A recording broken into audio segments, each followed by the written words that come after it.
Europe is a continent where every journey feels like an unforgettable story, unfolding before your eyes.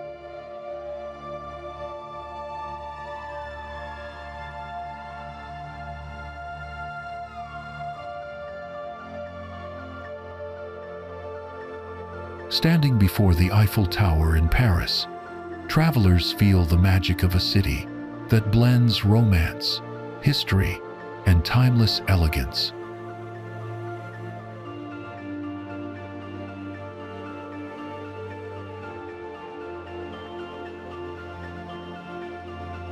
In Rome, the Colosseum rises as a reminder of ancient empires and the grandeur of civilizations that shaped the world.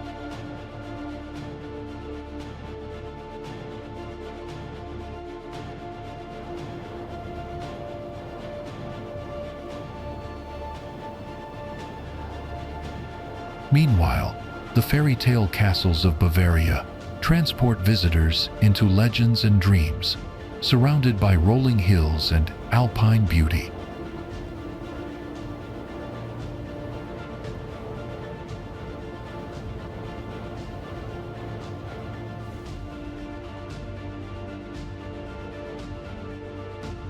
Beyond the landmarks, Europe's streets brim with art, music, and traditions that bring its culture vividly to life.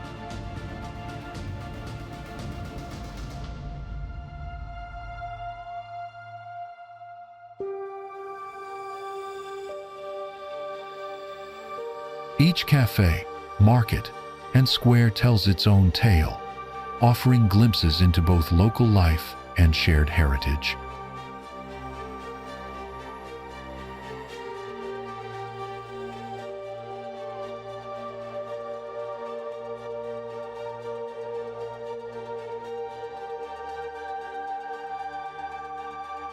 Travelers can taste flavors that define entire regions, from Italian pasta to Spanish tapas, each meal becoming part of the journey.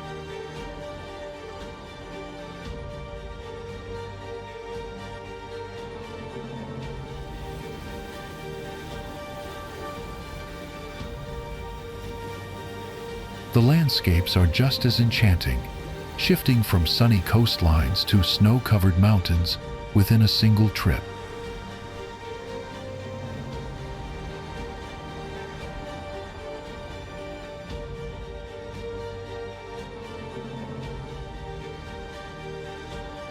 Journeys across borders reveal not separation, but a seamless thread of diversity and connection.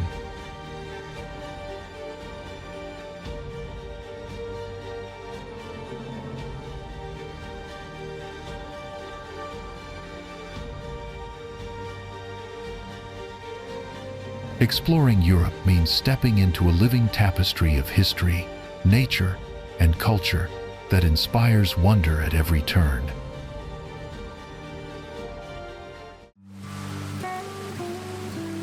The Faroe Islands consist of 18 volcanic islands, 16 of which are inhabited and connected by tunnels, bridges, ferries, and paved roads.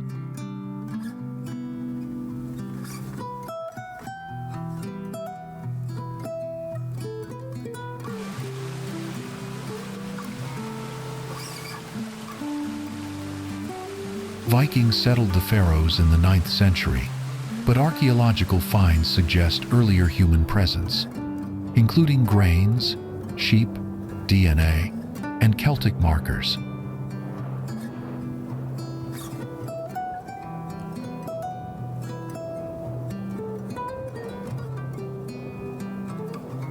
Evidence from manuscripts of Irish monks supports the idea that settlers from Britain arrived long before the Norse expansion.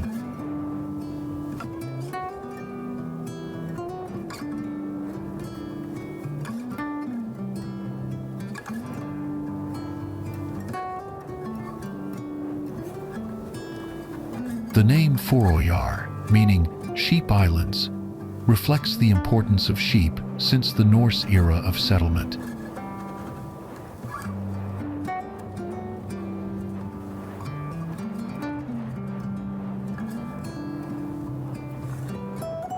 For centuries, the Faroes remained isolated until industrial fisheries in the late 1800s integrated them into the global economy.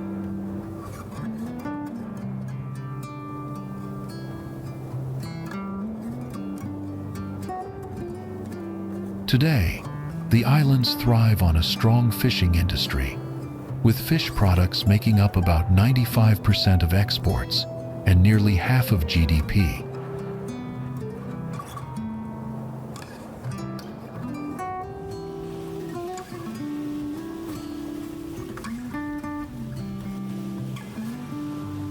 Healthcare and education are tax-financed, ensuring that all Faroese benefit from a robust public welfare system.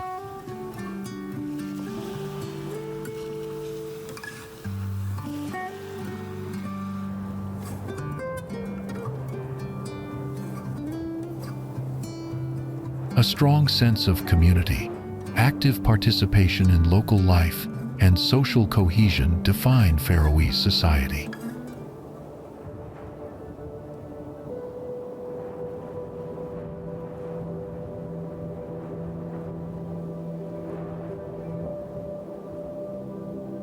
Infrastructure is highly developed, with internet, telecommunications, and reliable transport networks supporting cultural and economic sustainability.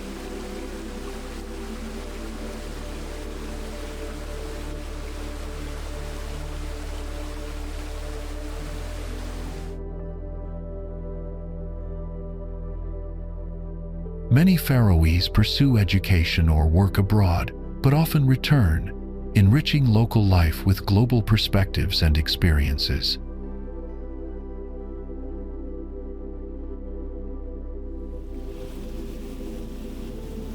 Before moving to the next location, let's play this fun game. Which British Prime Minister led the country during most of World War II?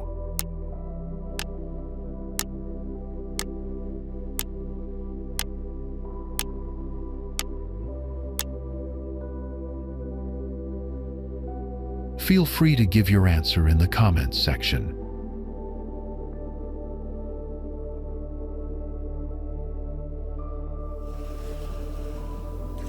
Located off Morocco's southwest coast in the North Atlantic, the islands attract surfers, divers, windsurfers, and sunseekers year-round.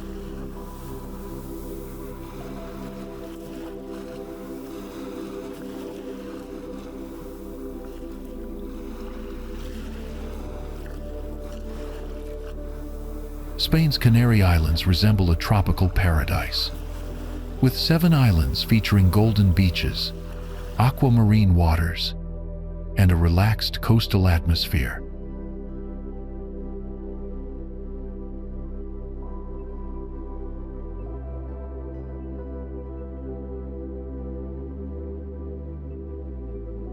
Gran Canaria, Tenerife, and Lanzarote are home to luxury resorts offering fine dining, golf courses, and beachfront access.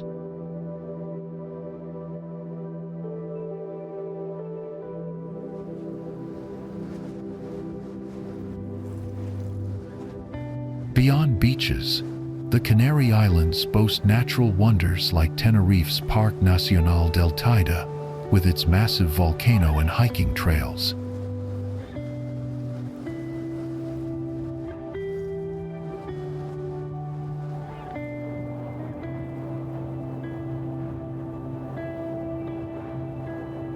On Lanzarote, Timanfaya National Park offers surreal volcanic landscapes where camel rides across lava fields remain a unique attraction.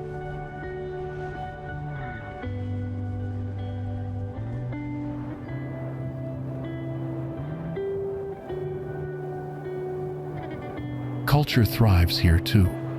From UNESCO-listed San Cristobal de la Laguna to Cesar Manrique's creative works on Lanzarote.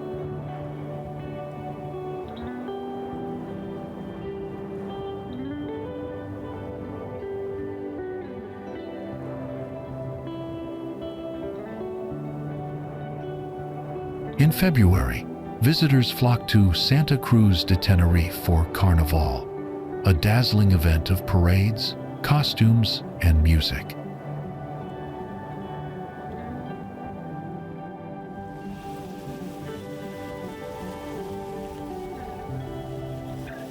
Tenerife serves as the main entry point, with two airports, TFN in the north and TFS in the south.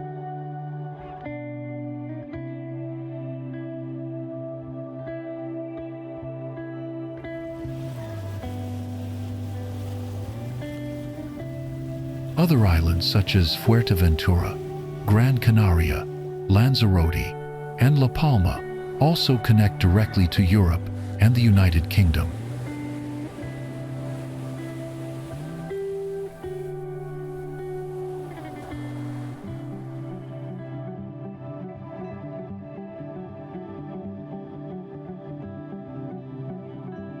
For slower travel, ferries from Cadiz or Huelva take 30 to 40 hours to reach Gran Canaria or Las Palmas.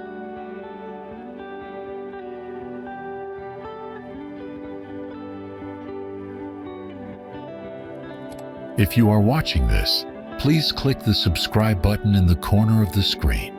It's completely free, but means a lot to us.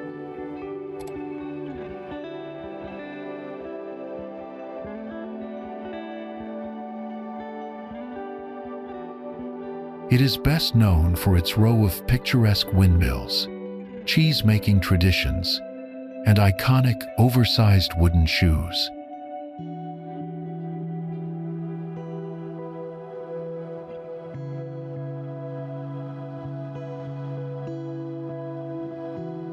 The Zaanse Schans is a heritage village where 18th and 19th century life is recreated in vivid detail.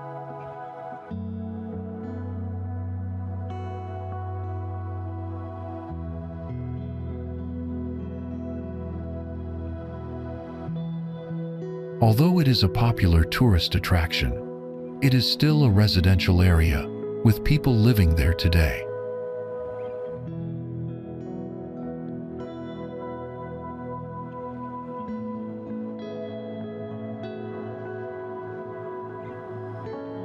Visitors can stroll through the bakery museum, smell freshly baked cookies, or watch traditional clogs being crafted.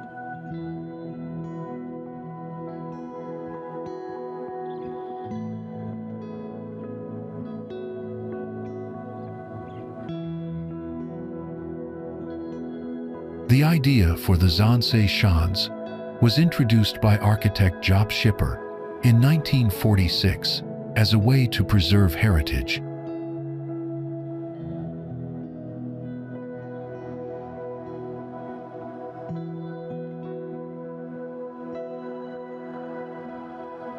From 1961 onwards, historic houses and buildings were transported here by road and water to create the village.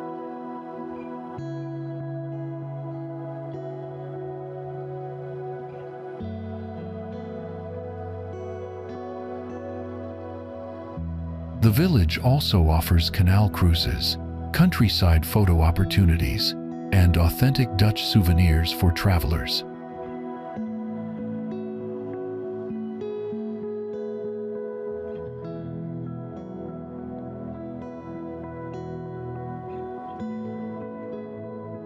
Mills, museums, the cheese factory, and the pewter foundry are among the highlights to explore.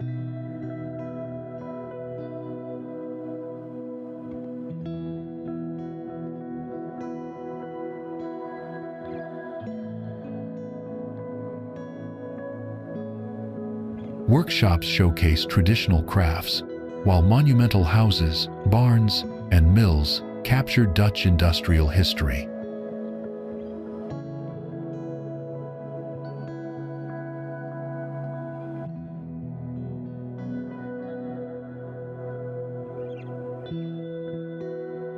A visit to the Zaanse Schans promises culture, nature, crafts, and delicious pancakes for a memorable day out.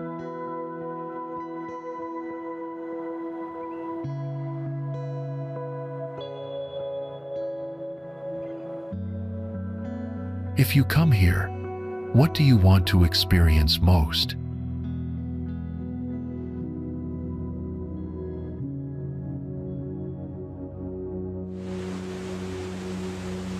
Its remarkable tufa formation, which created natural barriers and stunning lakes, gained UNESCO World Heritage recognition in 1979.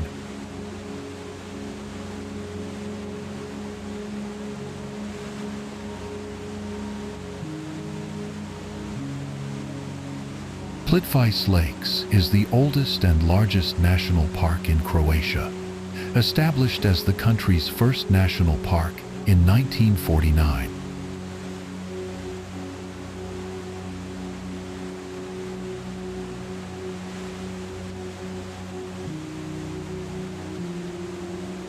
The park is home to Kozjak, the largest lake, which divides the upper and lower valleys with dramatic scenery.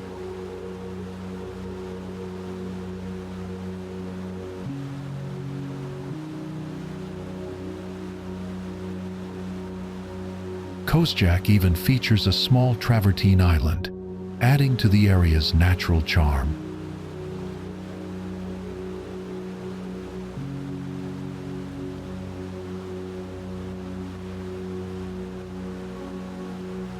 Visitors can follow a path along the lake's eastern shore to reach the spectacular lower lakes.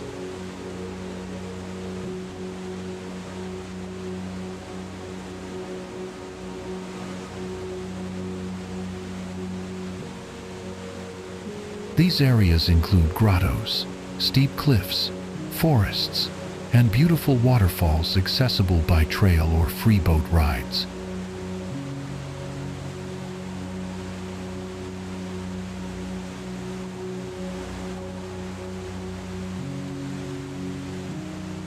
Highlights also include Milanovac Lake, Gavanovac Lake, and the cavern of Šupaljara with its striking viewpoint.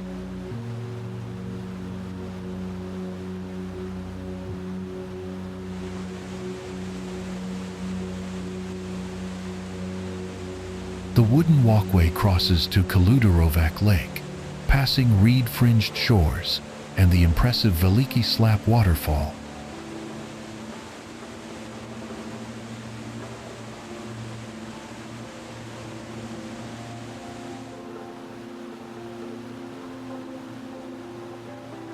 Veliki Slap is Croatia's tallest waterfall, plunging 78 meters and surrounded by dramatic natural scenery.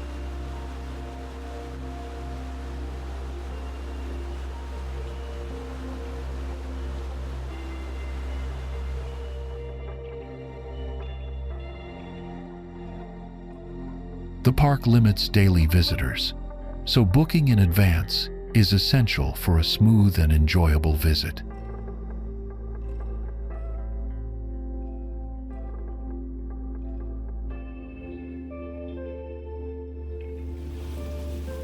The powerful Atlantic storms and tides have molded the shoreline into a dramatic and deeply indented terrain.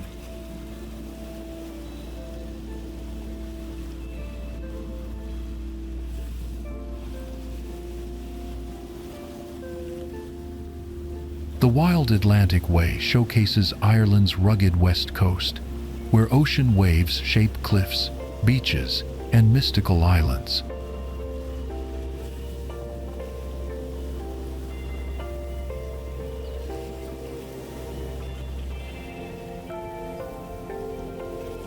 Stretching for thousands of kilometers, the route reveals ever-changing scenery with bays, headlands, and charming coastal villages.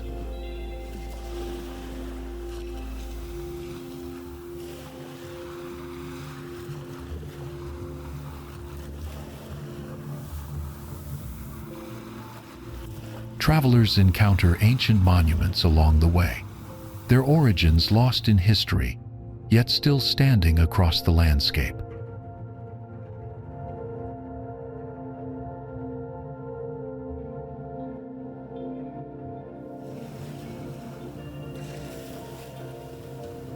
Irish traditions and the native language remain strong in these remote communities, influenced by life beside the ocean.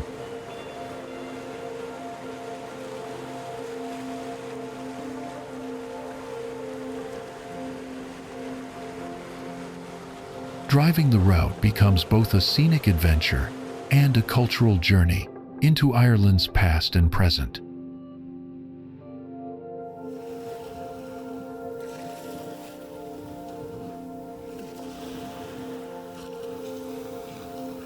Weather conditions shift quickly, so travelers should be prepared for rain, winds, and sudden changes in visibility.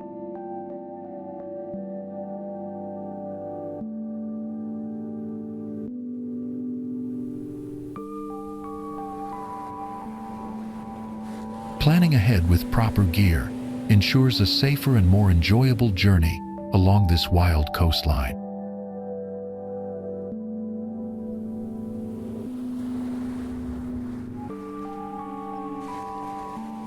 Accommodation ranges from simple hostels to cozy bed and breakfasts and campsites scattered along the route.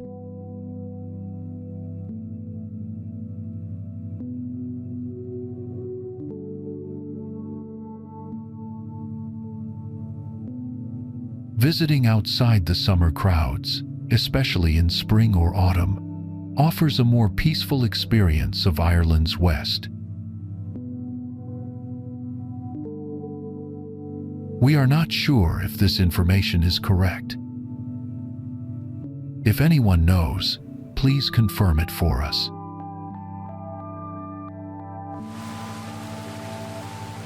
The thermal waters originate from underground activity stretching from Mount Amiata across the Fiora Hills, eventually reaching the coastal areas near Talamone.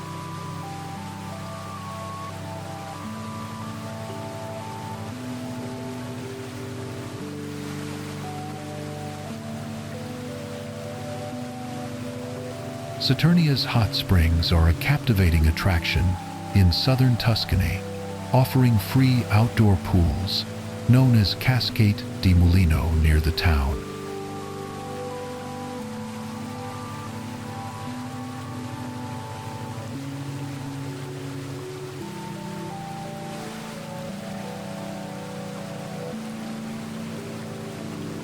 Rich in sulfur and minerals, the water carries a distinctive smell, yet provides soothing and therapeutic benefits, appreciated by countless visitors.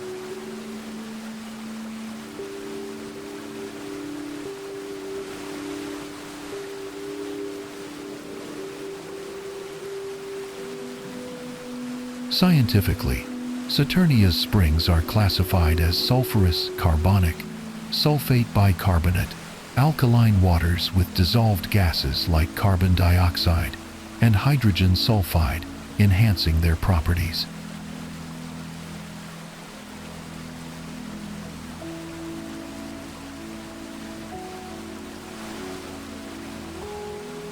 Maintaining a constant temperature of 37.5 degrees Celsius. These waters create a natural spa environment with remarkable, relaxing, and curative effects.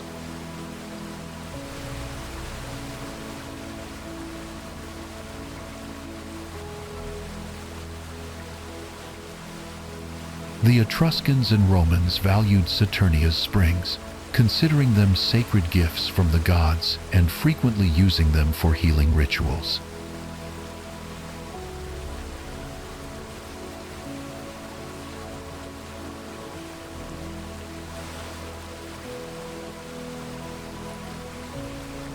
Although bathing traditions declined over centuries due to changing superstitions, Saturnia's hot springs have once again become popular in recent times.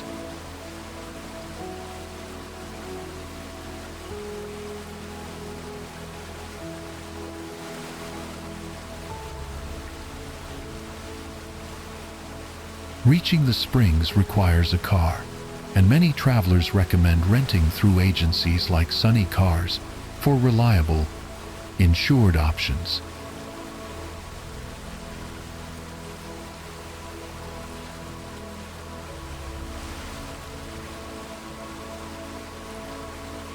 Visitors can find free parking along the road near Cascade di Mulino, though facilities like bathrooms typically open only after early morning.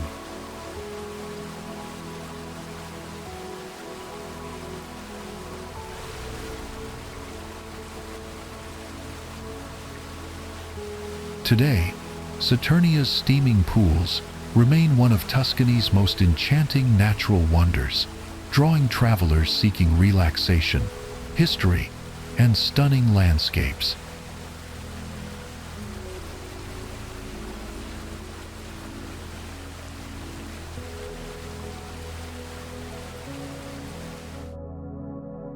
Helsinki is a charming seaside capital, where urban culture harmoniously blends with coastal nature, creating a truly distinctive Nordic atmosphere.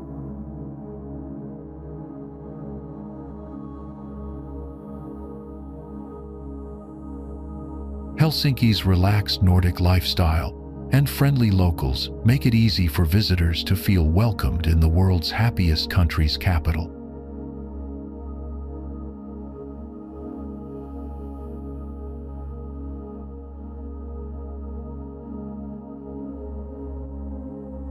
The city delights travelers with world-renowned architecture, fascinating museums, vibrant design culture, and free public events like Helsinki Day, held each June.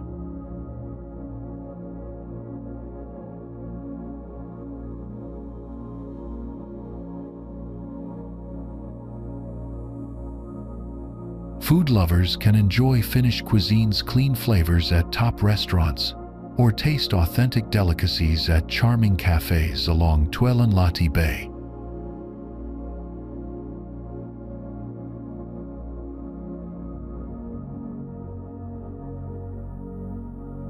A visit is not complete without dipping in the sea, followed by relaxation in one of Helsinki's many traditional public saunas.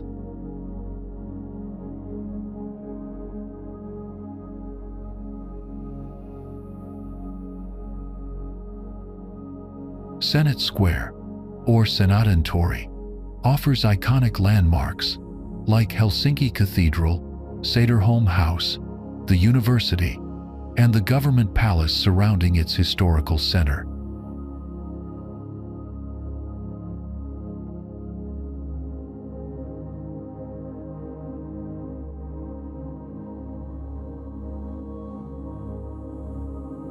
At the square's heart stands a statue of Tsar Alexander II, remembered for supporting Helsinki's development during the 19th century.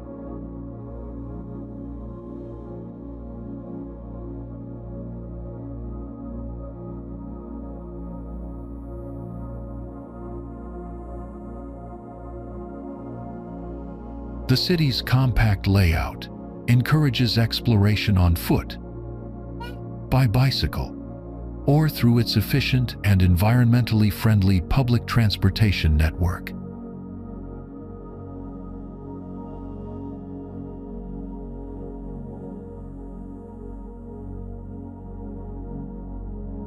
Surprisingly, Helsinki is home to the world's northernmost metro system, adding another unique fact to its already captivating character.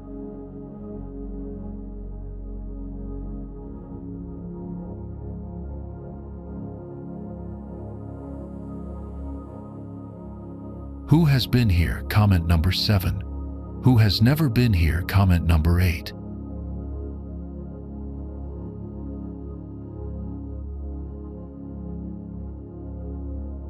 The town has been recognized as a UNESCO World Heritage Site, thanks to its remarkable districts of truly the distinctive whitewashed houses with conical roofs.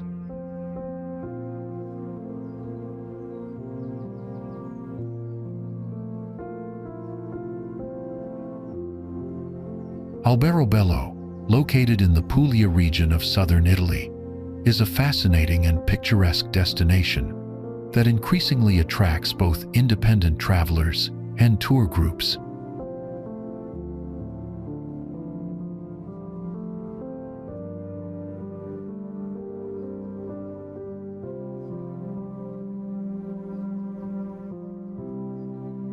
Truly, are built without mortar, using thick stone walls that provide strength to the structure and naturally regulate the indoor temperature throughout the year.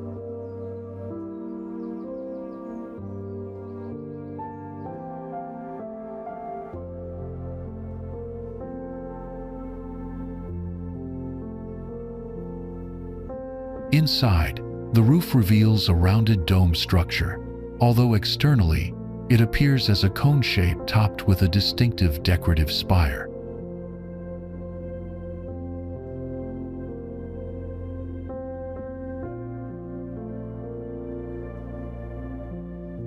Most truly feature a central main room, with additional alcoves designed as functional living spaces that reflect traditional architectural ingenuity.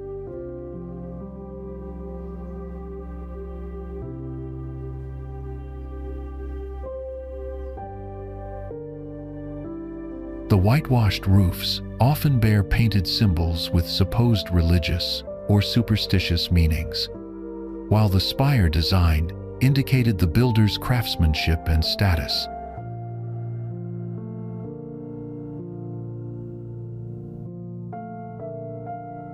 Many residences consist of multiple trulli joined together, creating complexes crowned with several cone-shaped roofs that enhance the town's extraordinary visual character.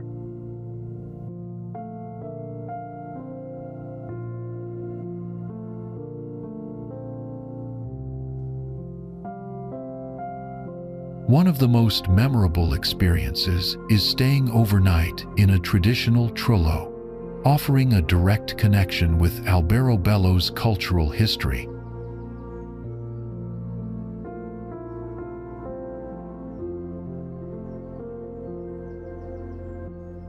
To avoid crowds, visitors are advised to arrive before 9 a.m., since large tour groups typically begin to reach the town afterward.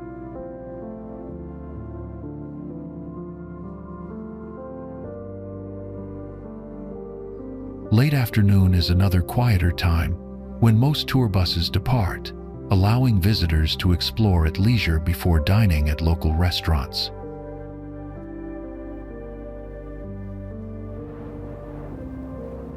This vast mountain range includes over 200 peaks, surpassing 3,000 meters, along with lush vegetation, flowing rivers, and countless villages nestled in foothills.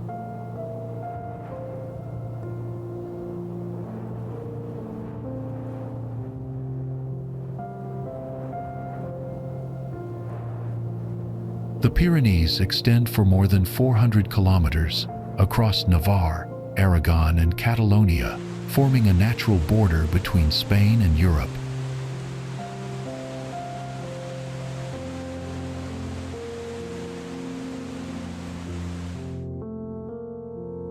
Historically divided among various cultural groups, the Pyrenees today show more differences between East and West than between France and Spain.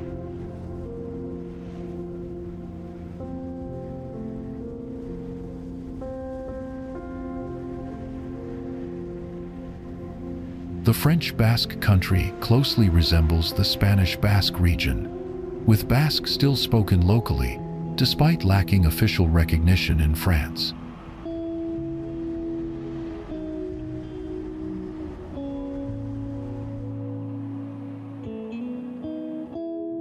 Further east, the Catalan identity remains strong in the eastern Pyrenees, while central areas display similar architecture and traditions across both nations.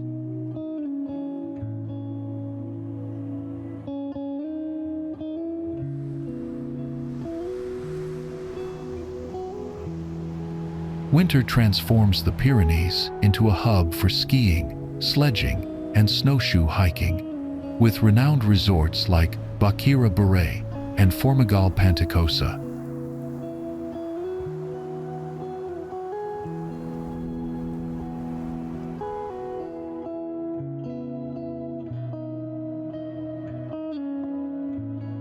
Spring and summer attract hikers to scenic trails, including the nearly 800-kilometer GR11, which traverses Spain's side of the mountains.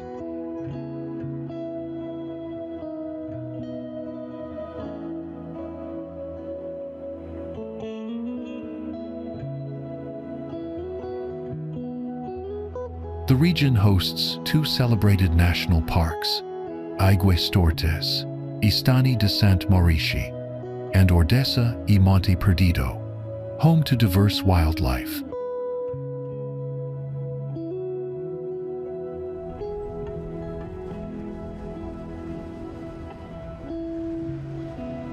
High summits like Aneto, Maladeta, and Pica de Stats invite adventurers for mountaineering, canyoning, and unforgettable panoramic views across the rugged landscapes.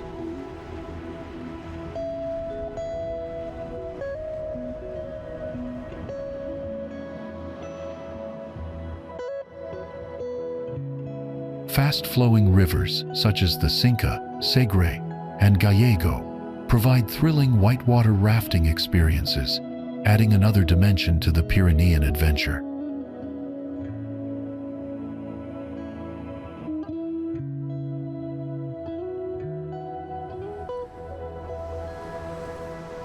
What location do you expect the next video to be? Let me know.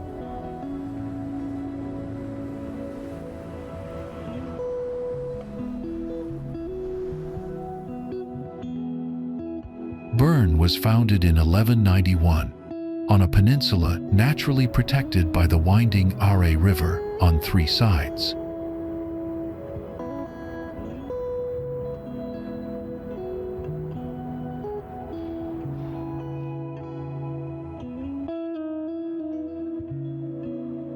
By the mid-14th century, Bern had expanded its influence through conquest, becoming the largest and most powerful city-state north of the Alps.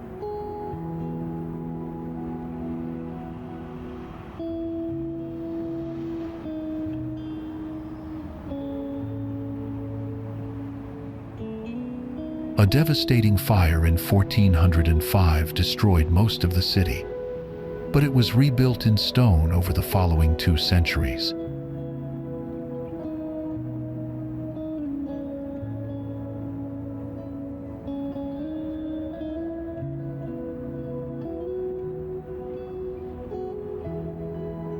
The city's regional dominance declined after the French occupation in 1798, yet its importance in Swiss national affairs steadily increased.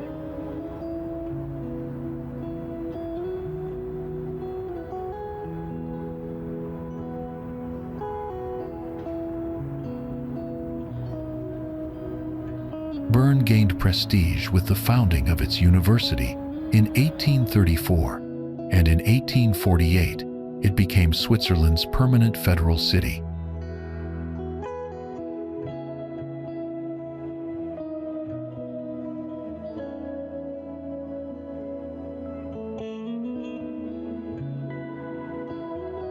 Its medieval Old Town, recognized as a UNESCO World Heritage Site, features narrow cobblestone streets, sandstone facades, historic towers, and ornate fountains.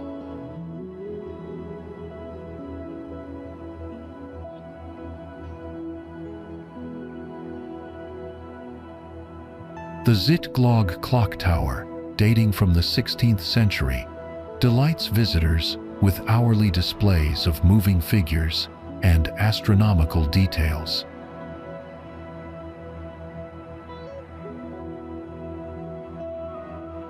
As Switzerland's political heart, Bern is home to the Bundeshaus, where guided public tours reveal the country's parliamentary center.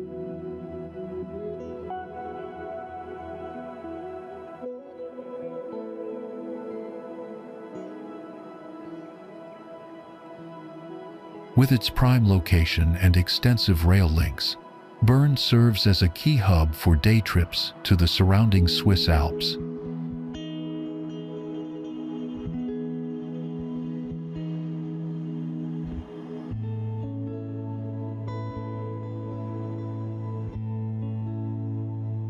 Kramgasse offers elegant boutiques, galleries, and chocolatiers, while weekly markets on Baronplatz and Bundesplatz feature fresh produce and local specialties.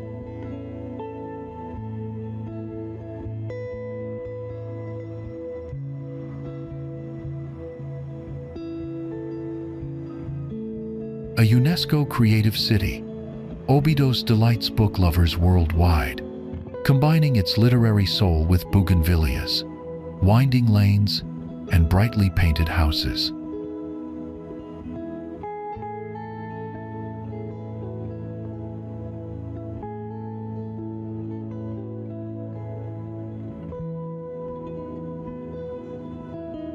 Óbidos, an enchanting medieval village surrounded by ancient walls, amazes visitors with beauty once reserved exclusively for Portuguese queens until 1883.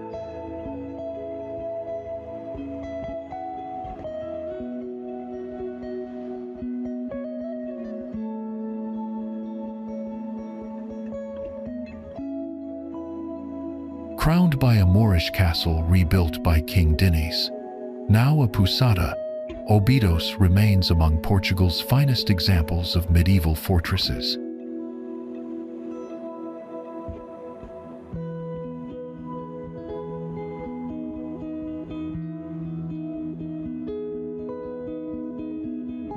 The Santa Maria Gate, decorated with 18th-century azulejos, serves as the historic entrance, preserving the grandeur of past centuries.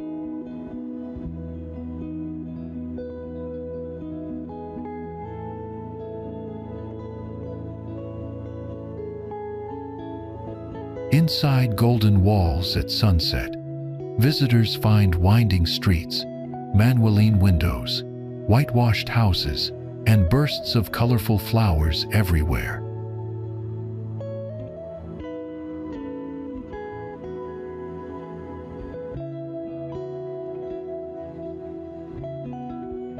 Walking atop Óbidos' medieval walls rewards travelers with sweeping views across terracotta rooftops, lush countryside, and the mighty castle itself.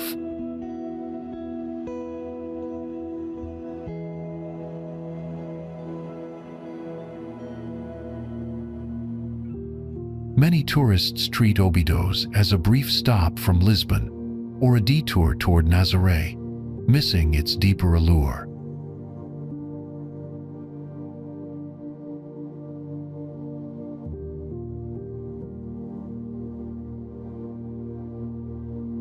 Choosing to stay overnight transforms the experience, allowing travelers to embrace the tranquil rhythm of this storybook town.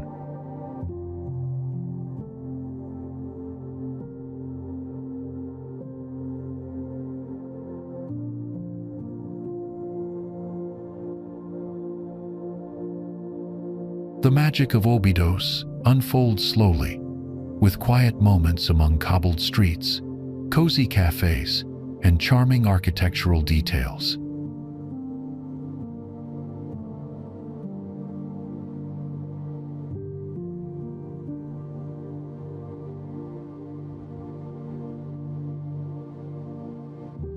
The most rewarding experiences here are not grand spectacles, but simple pleasures discovered without a hurried itinerary.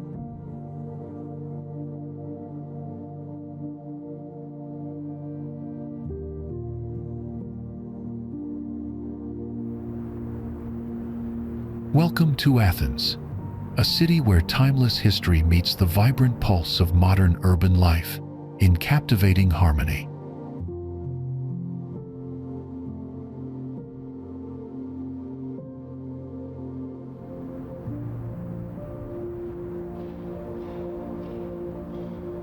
Athens, often called the cradle of democracy, philosophy, and the arts, has shaped the foundations of Western civilization for centuries.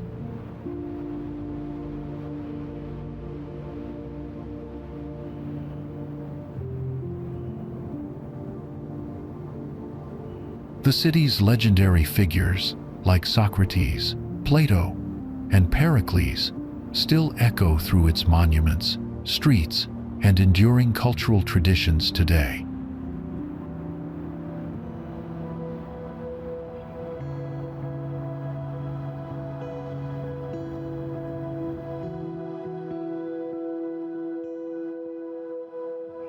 Athens is among the world's oldest continuously inhabited cities, with history tracing back more than 3,400 remarkable years.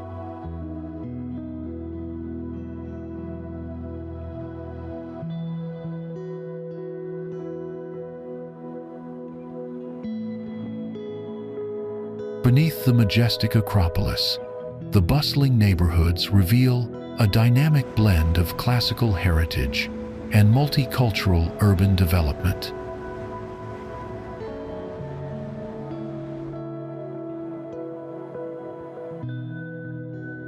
A mild Mediterranean climate, golden sunlight, and breathtaking natural surroundings create an inviting atmosphere year-round for visitors.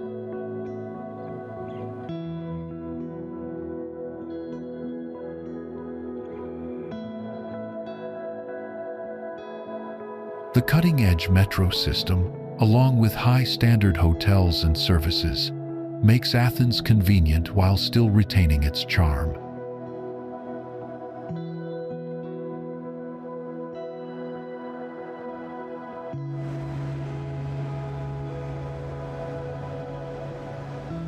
Daily life here blends leisurely moments with lively energy, from morning markets to vibrant nightlife and endless dining options.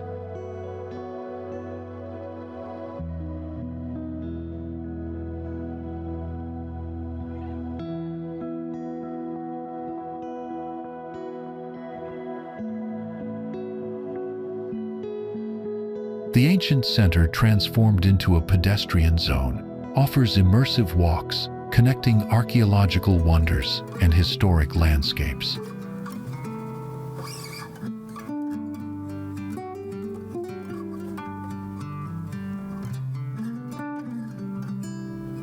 Strolling the Grande Promenade around the Acropolis feels like traveling through centuries, where every step reveals stories of the past.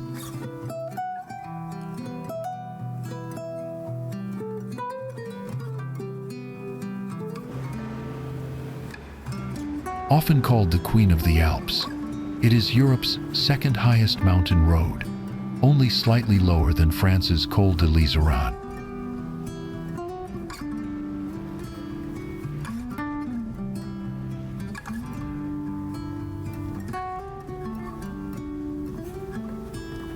The Stelvio Pass is Italy's highest paved mountain road, rising dramatically to 2,757 meters in the heart of the Ortler Alps.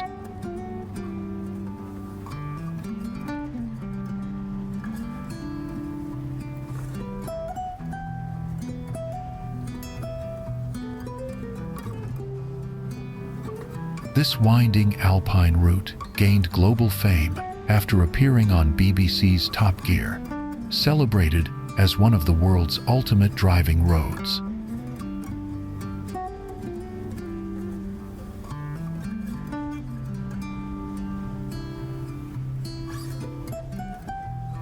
Its 15-mile length, filled with 48 sharp hairpin bends, resembles asphalt spaghetti draped across towering mountains and dramatic landscapes.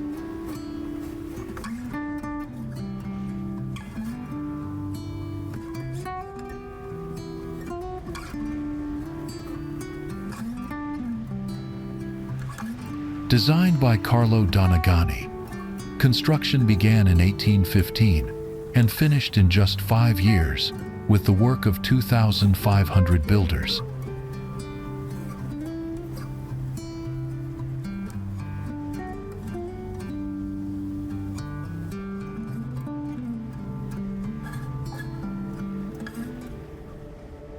At the summit, visitors can explore the Carlo Donagani Museum, dedicated to the pass's history and its remarkable engineering accomplishment.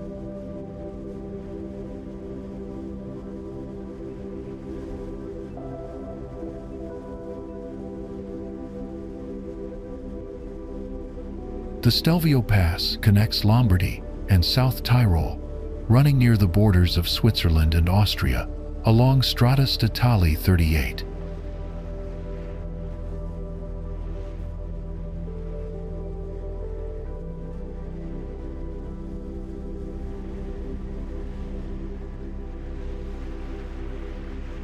Bormio and Stelvio villages mark each end of the road, serving as gateways to alpine adventures and breathtaking natural scenery.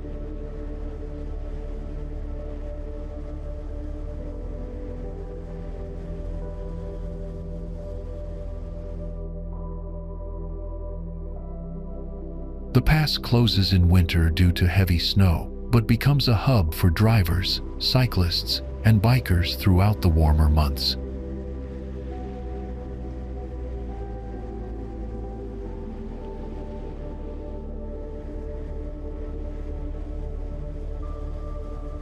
Many travelers prefer approaching from the northeast, tackling 48 switchbacks that deliver thrilling challenges and sweeping alpine panoramas.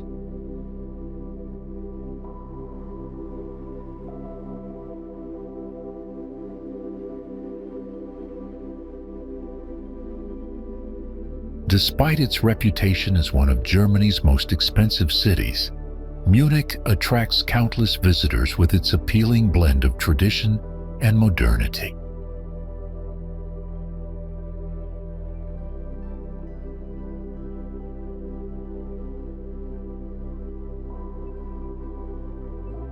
The city is world famous for hosting the 200-year-old Oktoberfest, while also serving as a European hub for publishing and technology.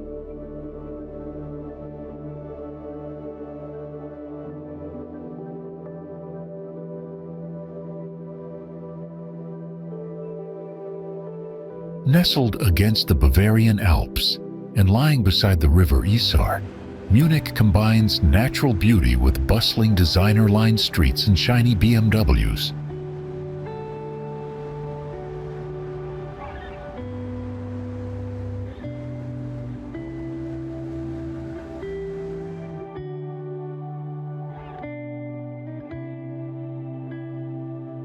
Although home to 1.5 million people, Munich feels intimate thanks to its bike-friendly layout and strict height restrictions on central buildings.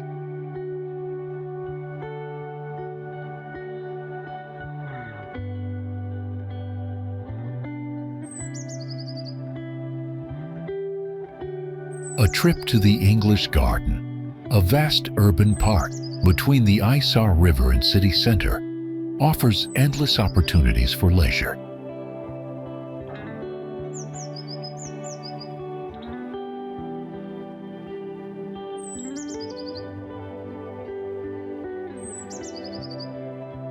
Visitors can relax, picnic, or even surf the Eisbach River, making the park one of the most dynamic city spaces in Europe.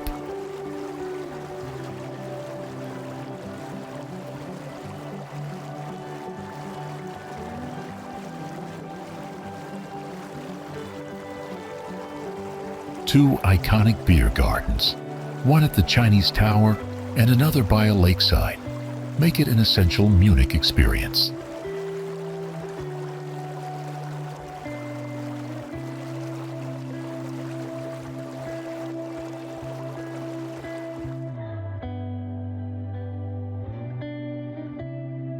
Munich's museums hold international prestige, including the German Museum, the Alte Pinakothek, the Neue Pinakothek, and the Pinakothek der Moderne.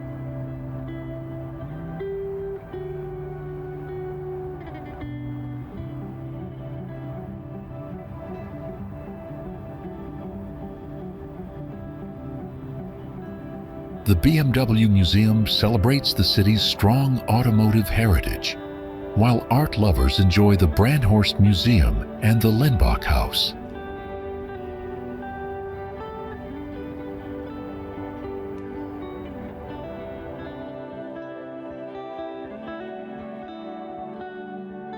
Sports fans gather at the Allianz Arena, where Bayern Munich showcase their dominance and create an unforgettable stadium atmosphere.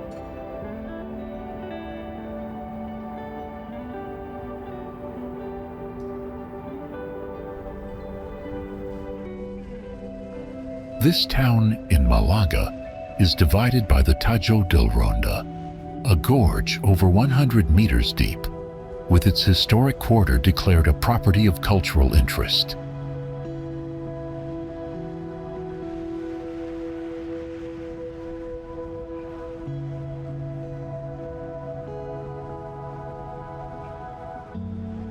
The Celts first settled Ronda in the 6th century BC, giving it the original name of Arunda, while nearby Atsinipo was later founded by the Phoenicians.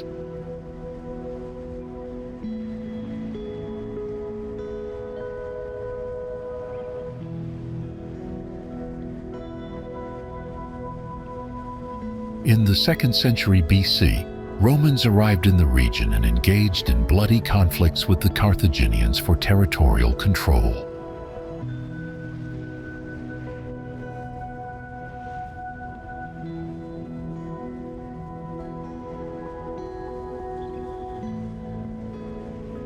After Rome's victory in the Second Punic War, Atsinipo thrived as a major municipality, minting coins and becoming an important Roman settlement.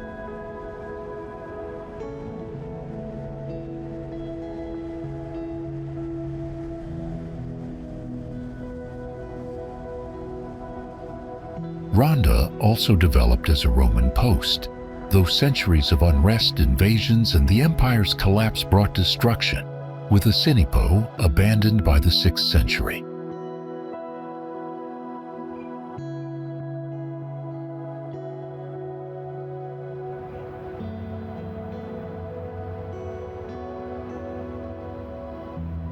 Meanwhile, Ronda flourished under Moorish rule, entering a period of prosperity marked by Islamic architecture and cultural influence.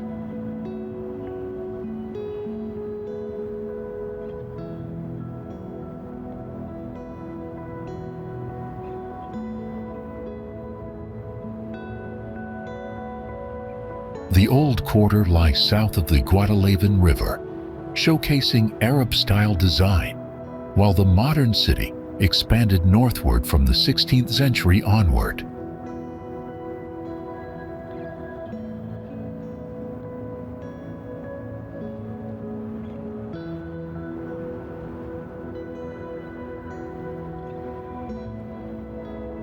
Bridges spanning the gorge connect both halves of Ronda, making it a highlight of the White Village's route in the Saturnia de Ronda.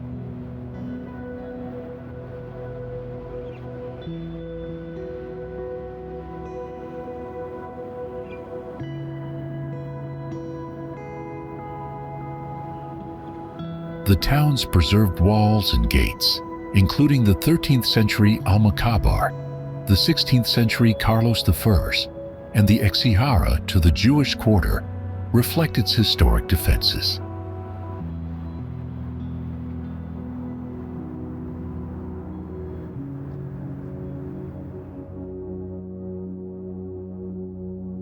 Surrounding villages, national parks, and the nearby Costa del Sol combine Ronda's cultural heritage with Andalusia's natural beauty and Mediterranean leisure.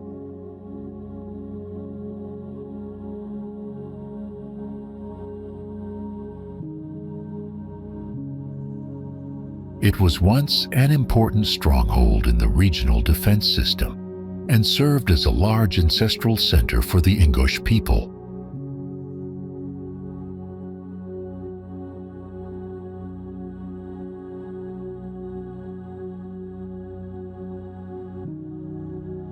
Targim is a medieval village in mountainous Ingushetia, located in Jayrakski district on the banks of the Asa River.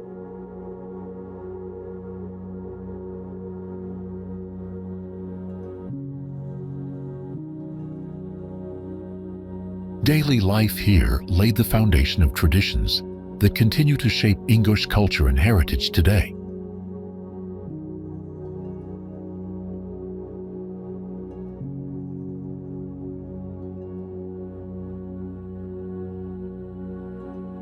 The village lies in the Targim Basin at 1,080 meters above sea level, surrounded by other settlements such as Egikal, Barkane, Kamki, and Guredi.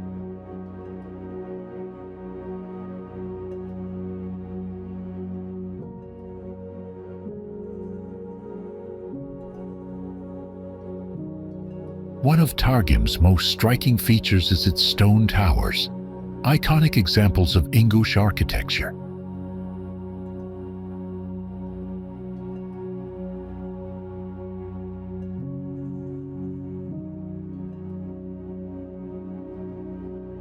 These towers serve both residential and defensive purposes, protecting locals from raids and enduring the harsh highland climate.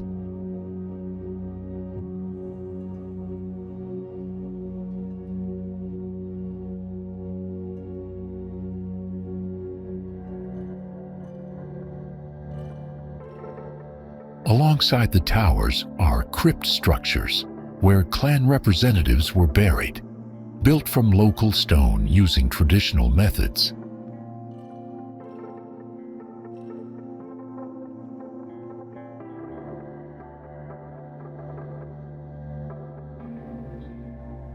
During the Soviet era, Targim was partly abandoned, like many other mountain villages in the region.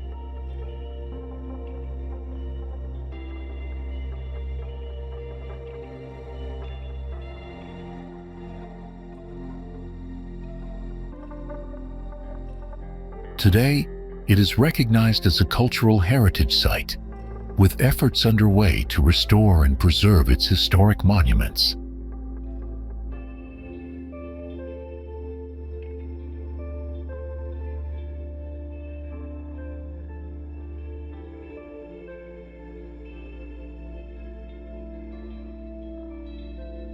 The silence of the mountains, ancient towers, and traces of tradition give Targim a unique atmosphere that reflects the history of the Caucasus.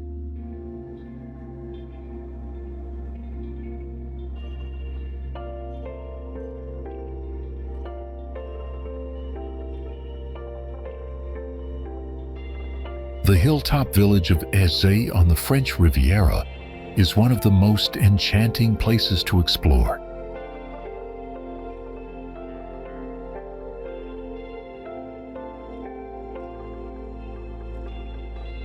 It clings dramatically to the mountainside above the Mediterranean Sea, between Saint-Jean-Cap-Ferrat and Monaco.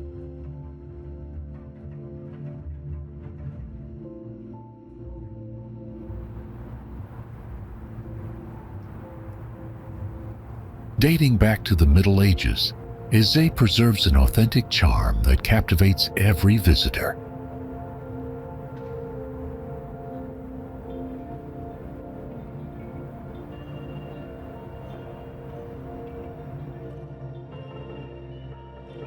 Access is through a 14th century double fortified gate that opens into narrow cobbled streets.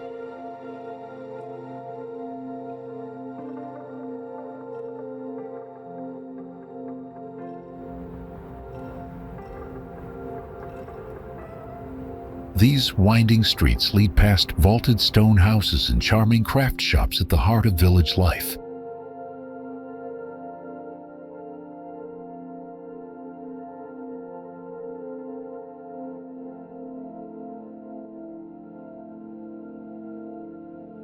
Visitors can browse textiles, handmade jewelry, local delicacies, souvenirs, and small art galleries.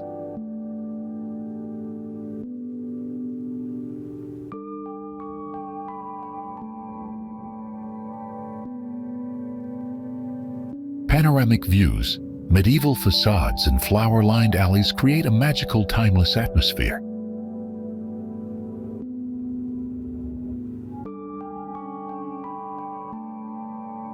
The preserved architecture and vibrant details make Zaanse a true gem of Provence.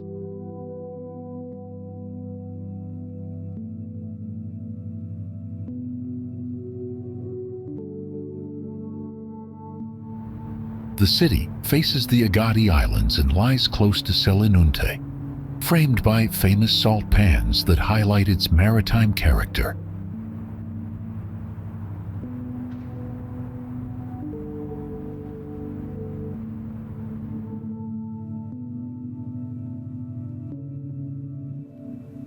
Trapani, shaped like a sickle from the Greek word drepanon, enjoys a privileged location between two seas near Monte Erich.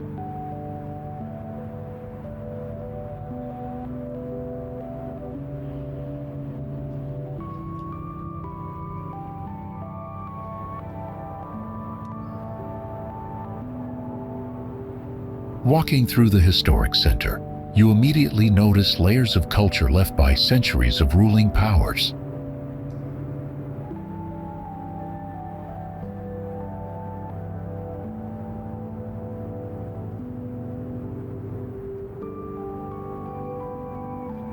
The most characteristic streets include Via Garibaldi, Corso Italia, and Corso Vittorio Emanuele, filled with history and charm.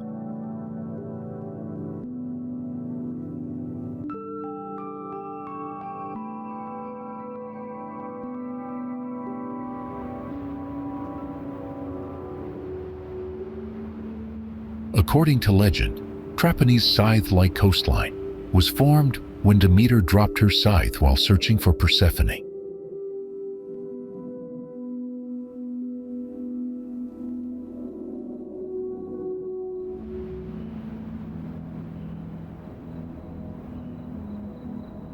The city evolved from an agricultural hub into a lively modern town, serving as a gateway to the Agadi Islands.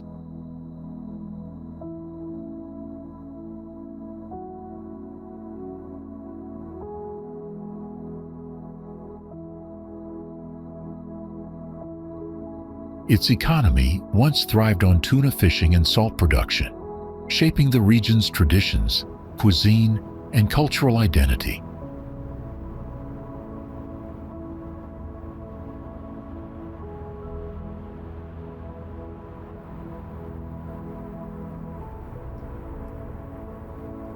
The old town has been carefully restored, with pedestrian streets, lively piazzas, and waterfront promenades inviting exploration.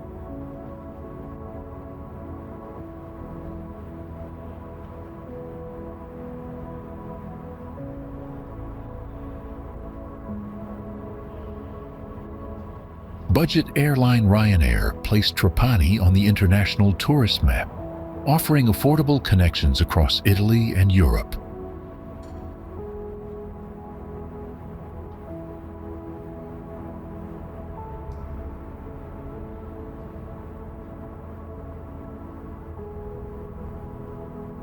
Visitors today find varied accommodations, from stylish B&Bs and apartment hotels to affordable yet comfortable options across the city.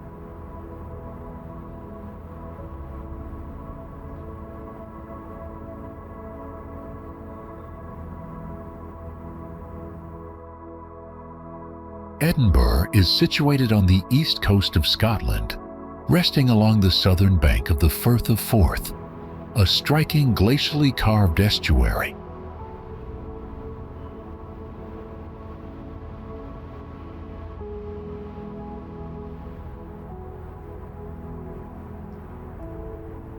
This fjord-like landscape was formed by the erosive force of the Forth Glacier during the last glacial maximum, thousands of years ago.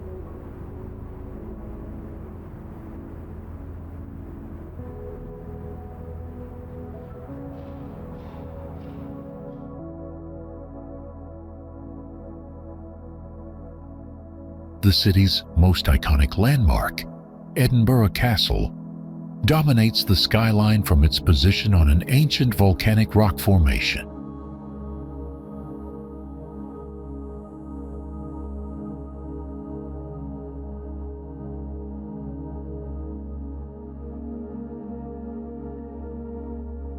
This resistant volcanic outcrop created a crag and tail feature, with the old town stretching down the softer stone tail.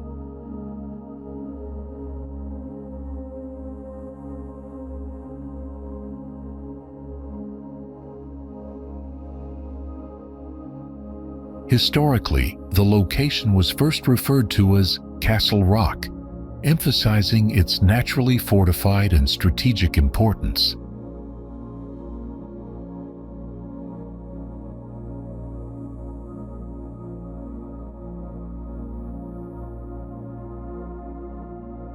The name Edinburgh has often been associated with King Edwin of Northumbria, though evidence suggests earlier origins.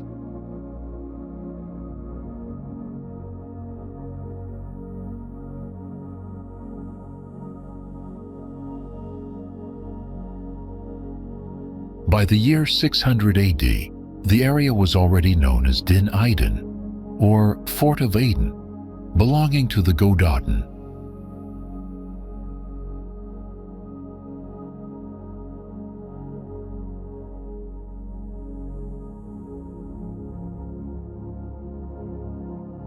Later, it earned the nickname Alt Riki, a reflection of smoke-filled skies from coal and wood-burning chimneys.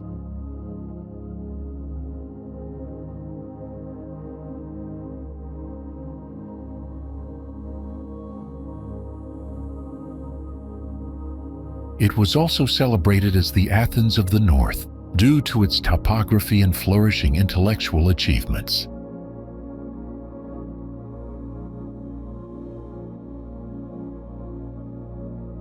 Today, Edinburgh shines as a UNESCO City of Literature, hosting renowned festivals and offering breathtaking cultural experiences.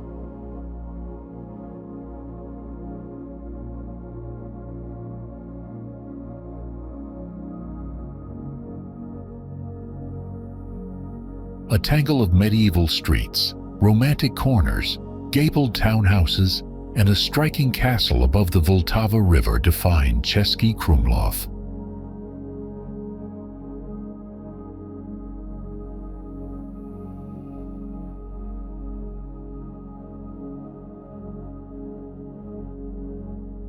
Since 1992, this enchanting town has been recognized as a UNESCO World Heritage Site for its preserved medieval character and cultural value.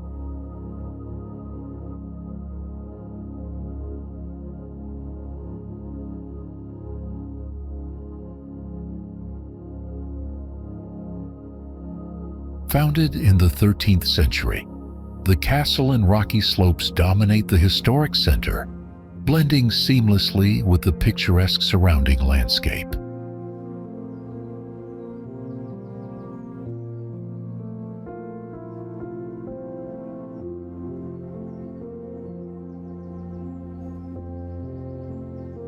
The town is an outstanding example of a small Central European settlement that has evolved peacefully over centuries.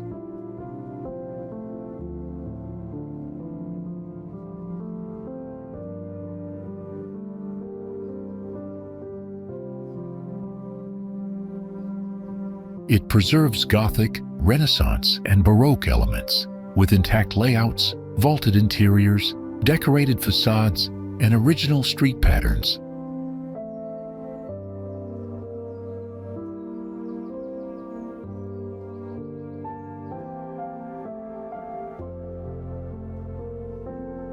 The castle complex is crowned by a tower praised by Karel Čapek as one of the most impressive he had ever seen.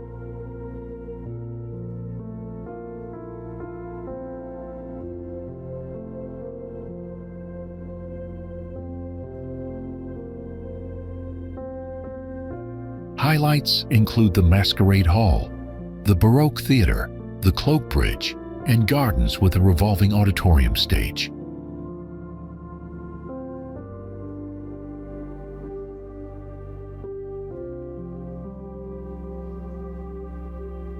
Bears, kept since the Rosenberg era, still inhabit the castle grounds, adding to its uniqueness and charm.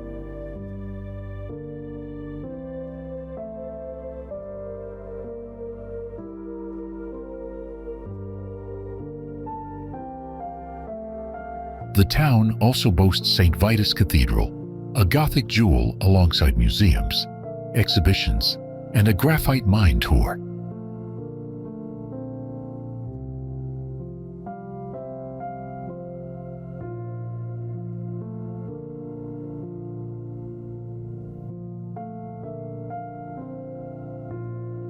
Today, Český Krumlov thrives as both a living monument of history and a vibrant cultural hub filled with art and festivals.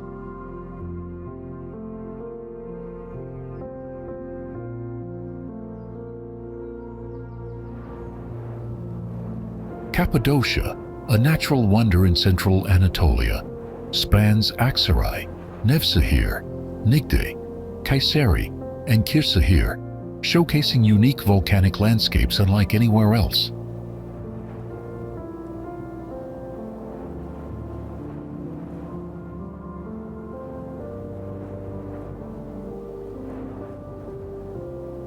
In prehistoric times, people carved underground cities from soft volcanic tufa, creating vast networks like Derinkuyu to shelter from wild animals.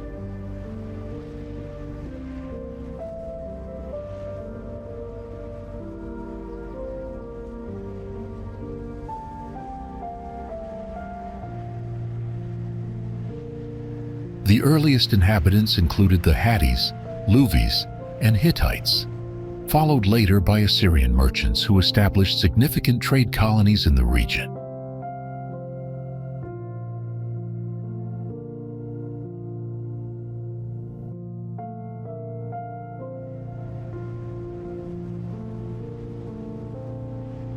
Cuneiform tablets from Canes reveal details of social and political life, offering the earliest written records of Anatolia's trade and governance.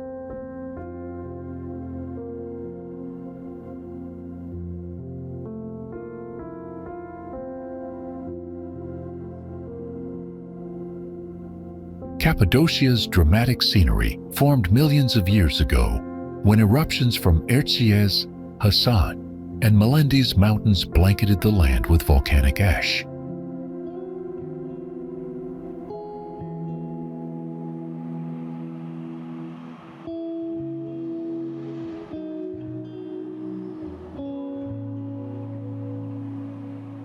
Over time, erosion by wind and water sculpted fairy chimneys, valleys, and cliffs, creating a surreal landscape admired worldwide for its striking beauty.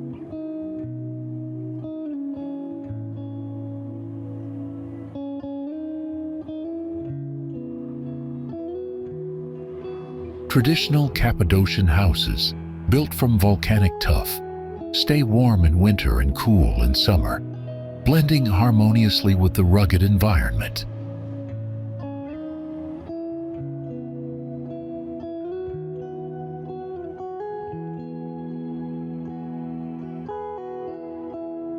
Scenic routes from Urgup and Avanos reveal pink-hued stone formations and clusters of fairy chimneys, a hallmark of Cappadocia's distinctive identity.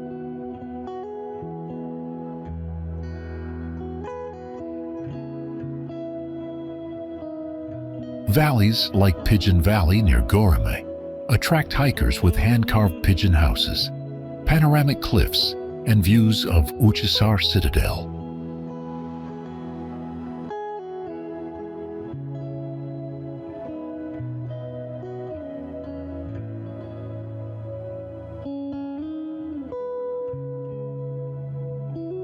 Hot air balloon rides over Goreme are the region's highlight, offering breathtaking sunrise views of valleys and fairy chimneys from above.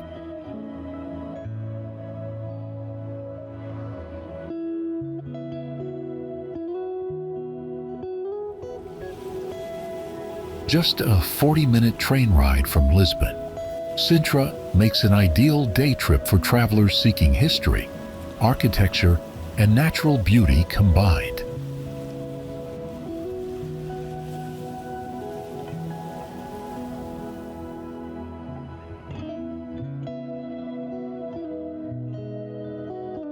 Sintra, located in the Lisbon district of Portugal, is famous for its castles, palaces, and breathtaking mountain scenery surrounding the town.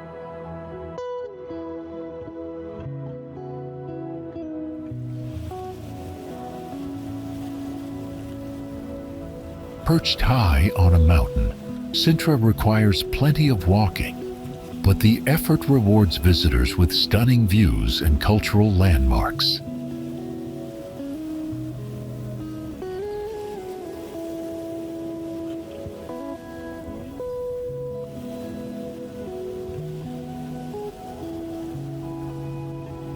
The town is closely tied to Portugal's history, especially the Battle of Ourique in 1147, when King Afonso Henriques achieved Christian victory.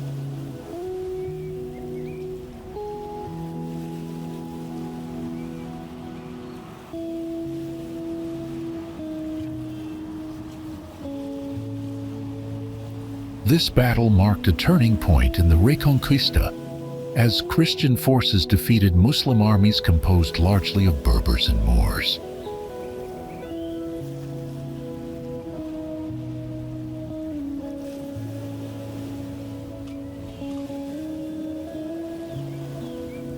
King Afonso Henriques was crowned in 1139 at Santa Maria do Olival Church, with holy oil gifted by Pope Innocent II for the ceremony.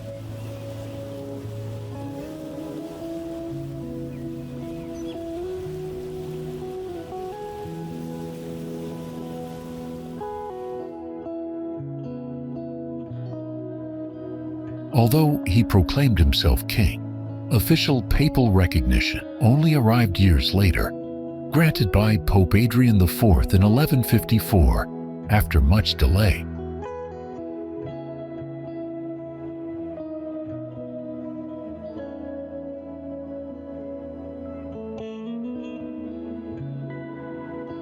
Sintra's mountaintop location brings cooler temperatures, making it a favored retreat for nobility who built magnificent estates for summer escapes.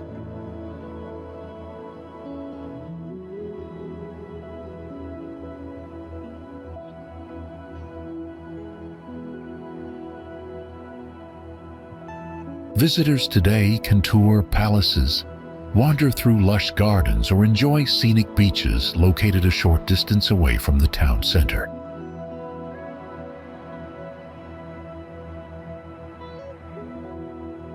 As evening falls and day trippers depart, Sintra transforms into a quiet village where cobbled streets invite peaceful nightly strolls.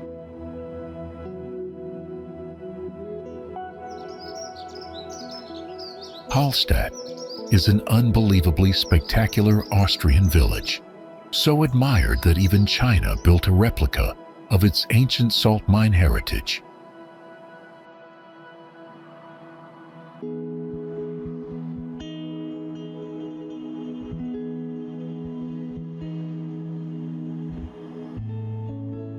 Only the original Hallstatt reveals its authentic culture, layered history, and breathtaking alpine setting along the tranquil lake and mountains.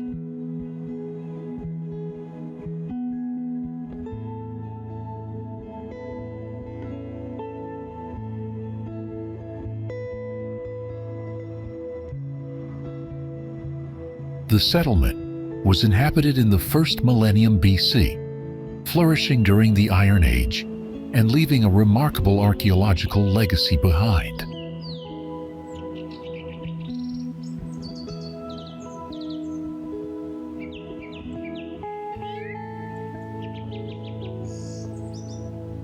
Visitors can explore Hallstatt's 7,000-year-old history, as mining and rich burial discoveries secured the site's global fame and cultural importance.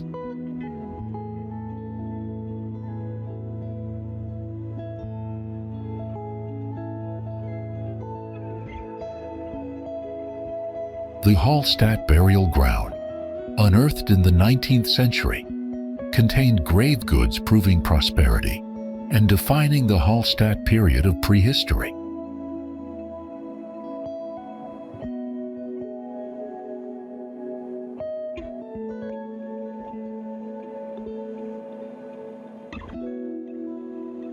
Findings demonstrated extensive trade links across Europe, revealing the reach of salt lords and their influence on ancient societies and cultures.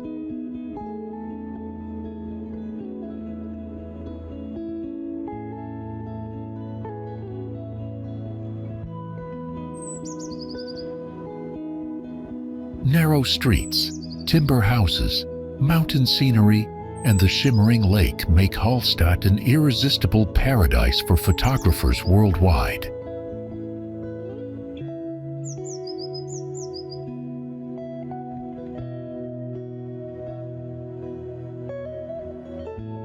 Every corner offers postcard-perfect views, from rustic architecture to sweeping panoramas that create timeless memories for travelers and photographers.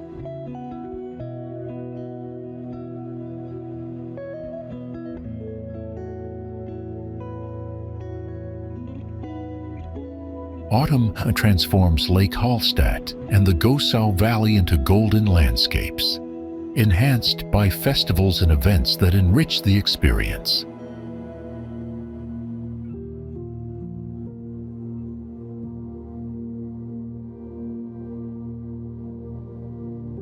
This season's vivid beauty, both on and off the trails, offers unforgettable moments where nature and culture blend harmoniously together.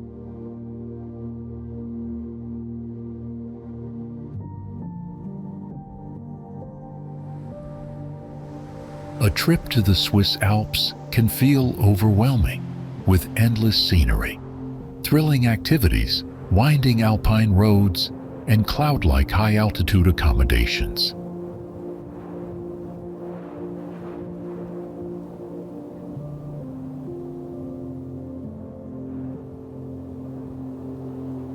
The Swiss Alps form one of Switzerland's three main regions, alongside the Swiss Plateau and Jura Mountains, covering 65% of the country's land.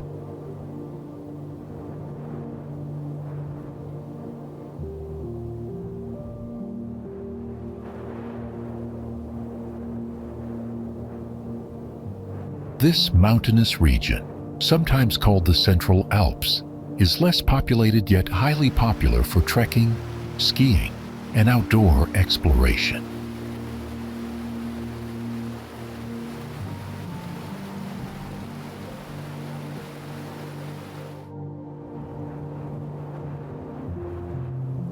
Renowned treks like the Haute Route and Via Alpina cross its dramatic landscapes, attracting adventurers seeking Europe's most iconic trails.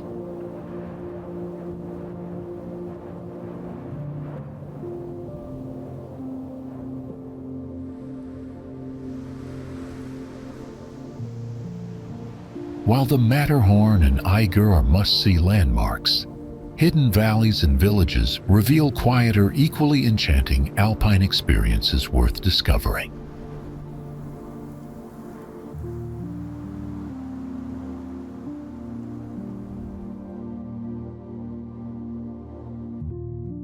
The region's mountain passes hold historic significance, once used by traders, pilgrims, and farmers navigating these rugged natural corridors.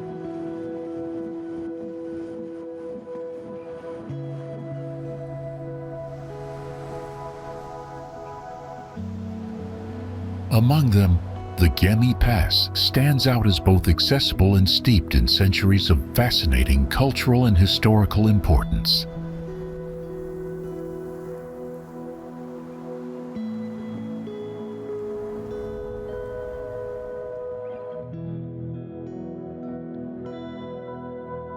Tourism blossomed here in the 19th century, with Thomas Cook's pioneering package tours, introducing travelers to its breathtaking mountain scenery.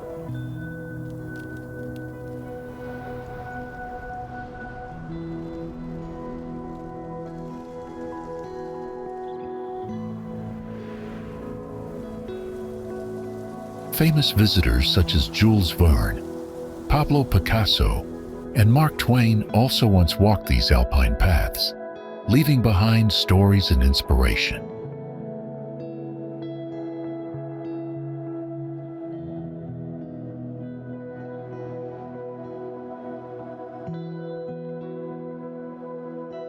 Today, the Swiss Alps remain a timeless destination where natural beauty, history, and adventure combine for an unforgettable journey.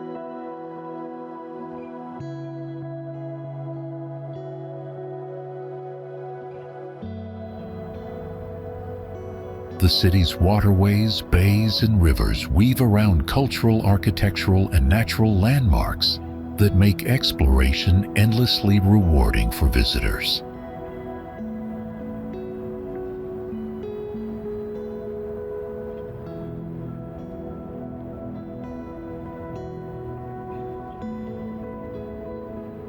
Stockholm, one of Scandinavia's most stunning cities, stretches across an archipelago of 30,000 islands leading out into the Baltic Sea.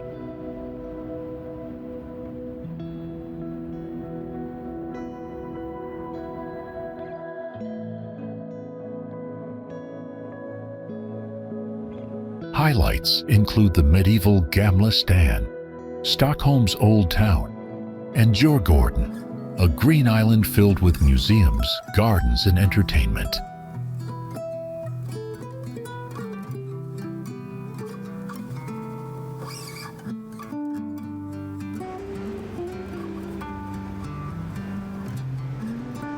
Beyond its scenic charm, Stockholm celebrates inclusivity, with Stockholm Pride being the largest LGBTQ+ festival in the Nordic region.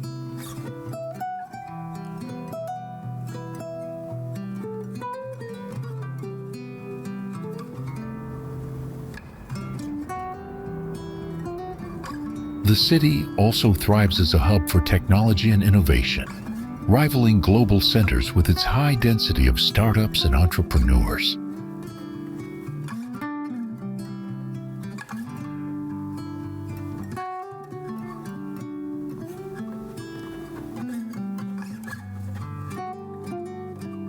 World-renowned companies such as Spotify and Mojang Studios, the creator of Minecraft, were founded in Stockholm, highlighting its global influence.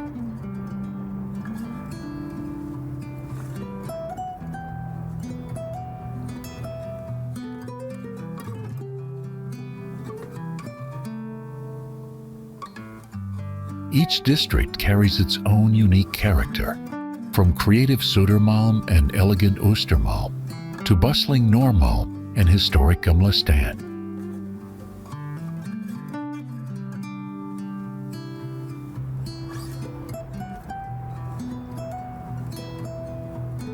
Visitors will find the city easy to navigate, with efficient public transport, extensive bike paths, and pedestrian-friendly streets connecting districts.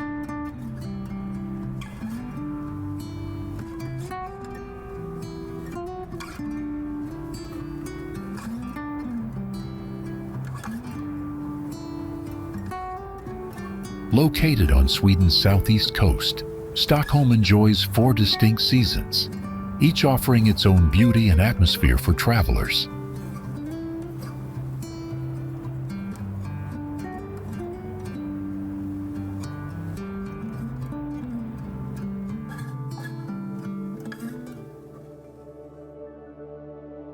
Summer nights barely see darkness.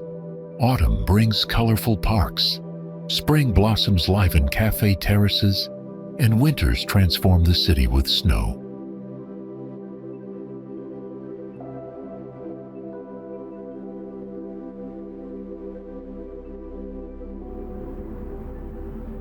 Innsbruck offers an alpine setting with a peaceful village atmosphere, while still being close to the city center.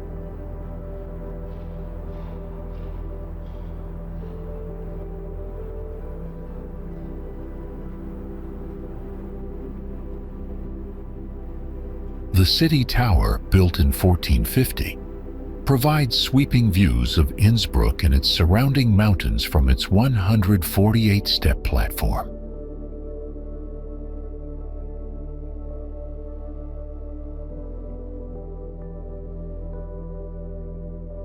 Standing beside the old market square, the tower also gives a unique angle of landmarks like the Golden Roof.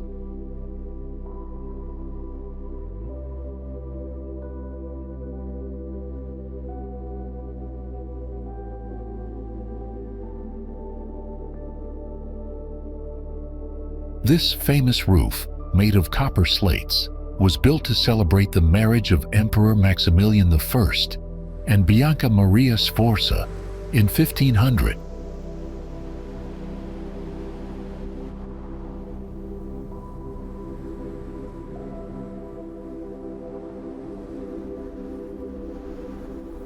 The couple used the balcony beneath the roof to watch festivals and knights tournaments held in the square below.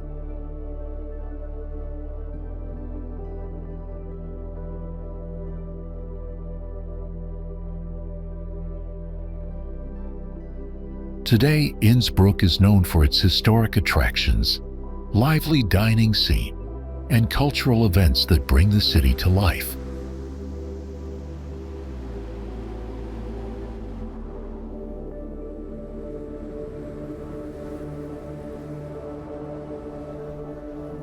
The surrounding villages expand the opportunities for hiking, skiing, biking, and climbing throughout the year.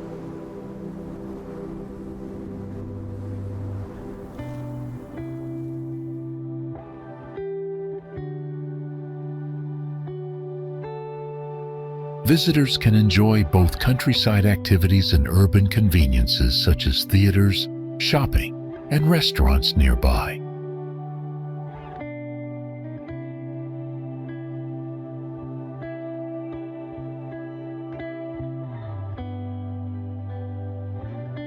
More than 35,000 people commute daily to Innsbruck, including adventurers like photographer Robbie Schoen.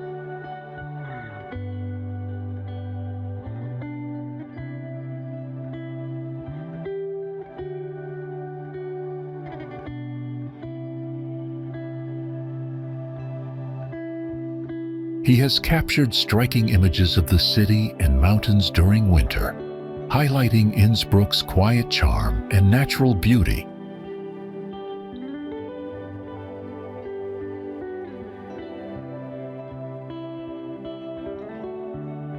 It is among the oldest Polish cities, once serving as the state's capital and the residence of kings.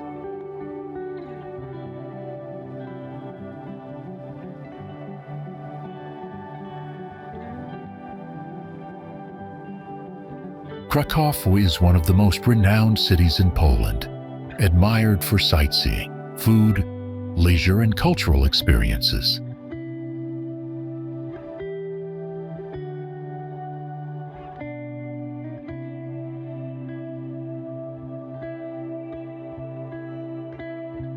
The city's districts, including the Old Town, Kazimierz, Podgórze, Nowa Huta, and Zabłocie, each hold their own distinct character.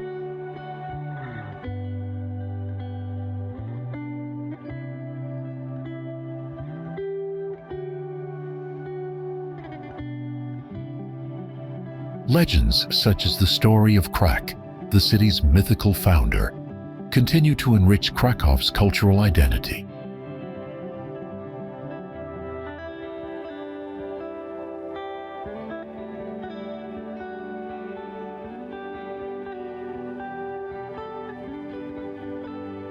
Visitors encounter priceless monuments, outstanding works of art, and unique flavor that define its charm.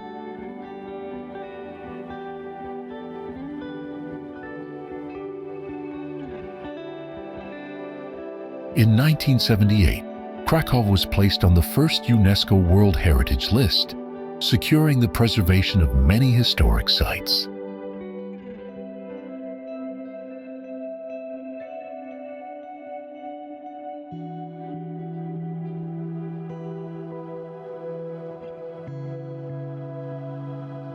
The Old Town, Stratum, and Kazimierz contain a wealth of monuments that reflect the city's long and vibrant history.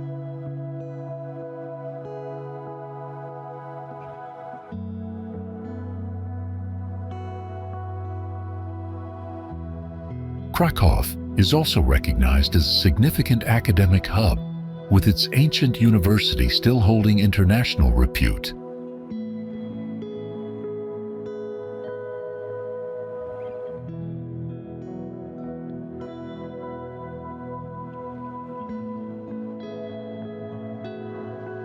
The Wawel Castle, once the seat of Polish royalty, remains one of the most visited landmarks in the country.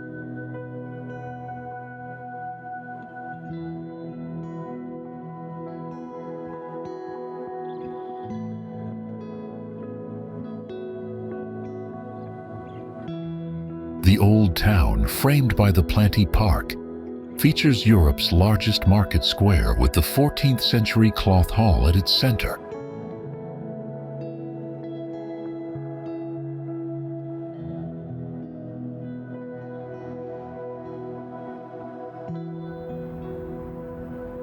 It is famous for the Beatles' legendary football clubs, lively nightlife, and a deep-rooted cultural identity.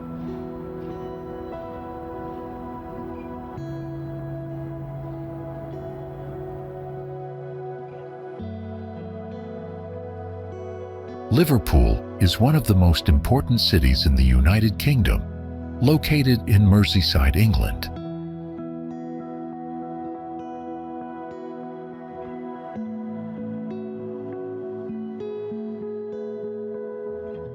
The city was founded near the Mersey River about 800 years ago, and its history has shaped its modern character.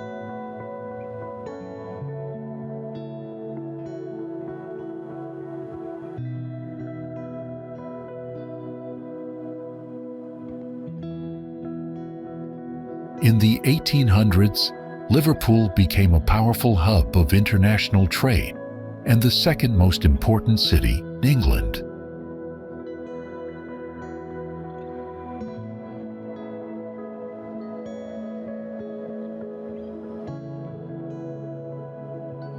During the late 1900s, the decline of trade and industry led to a period of severe economic hardship.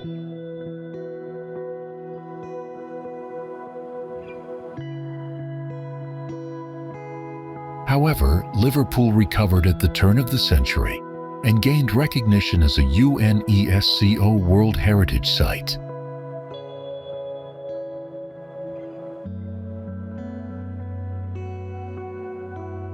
It was also honored as the European Capital of Culture in 2009, highlighting its global cultural importance.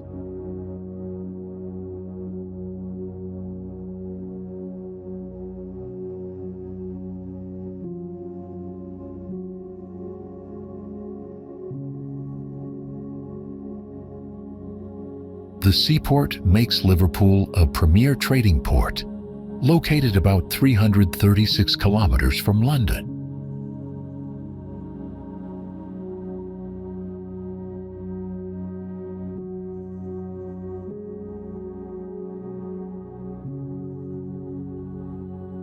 The city is home to more museums and galleries than anywhere in England outside of London.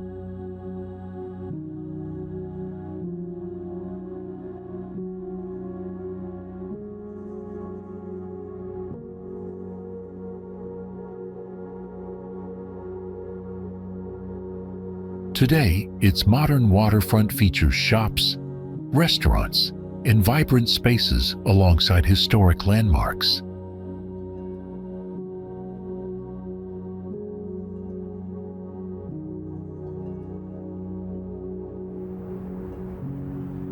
The surrounding mountain scenery offers breathtaking views that impress visitors from every corner of the world.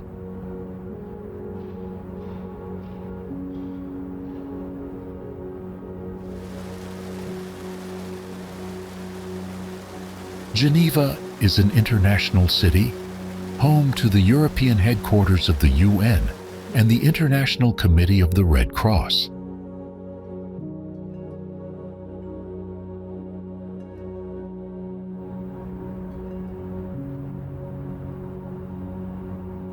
It sits on the shores of Lake Geneva, with a charming old town filled with historic landmarks and green parks.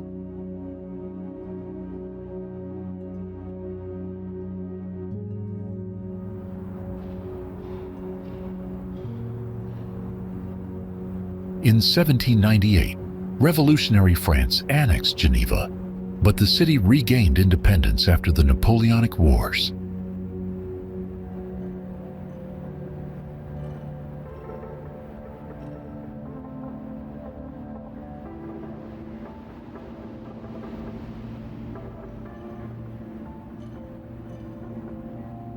On May 19, 1815, Geneva officially joined the Swiss Confederation, strengthening its position within Europe.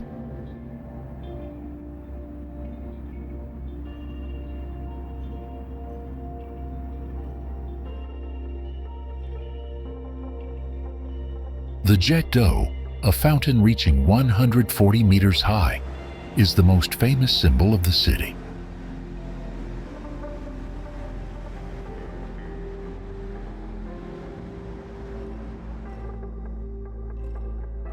Visitors can also enjoy a swim at Bain des Paquis or take boat tours across the lake.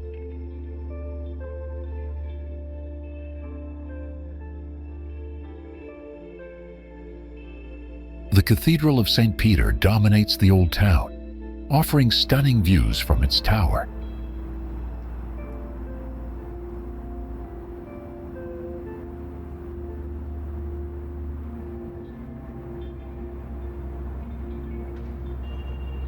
Maison Tavel, the oldest house in Geneva, showcases the city's fascinating history and culture.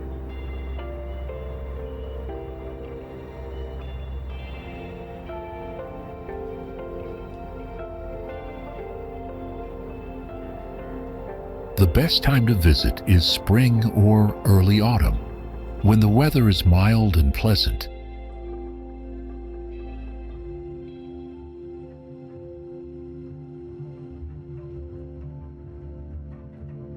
The region's essence is seen in its cuisine, natural beauty, wildlife, and the vibrant traditions of Camargue.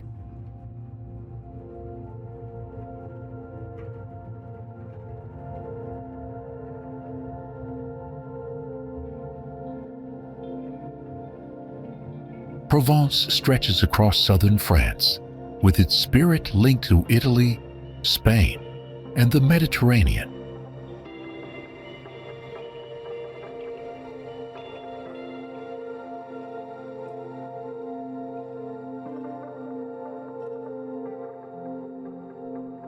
During World War II, Provence was occupied by Italian and later German forces, suffering destruction and heavy bombings.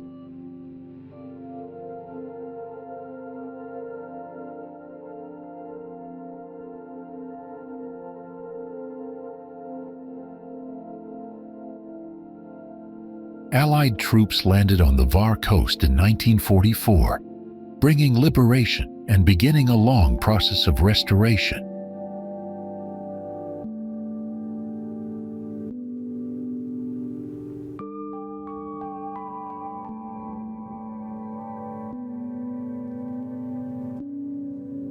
Tourism now plays a major role in Provence's economy, with more than 34 million visitors each year.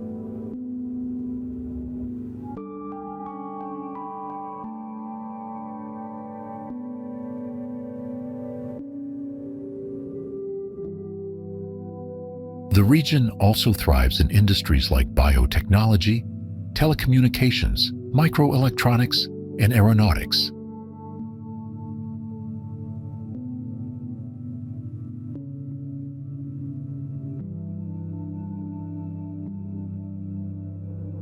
Local produce, including lavender, wine, textiles, and ceramics, remains an important part of daily life.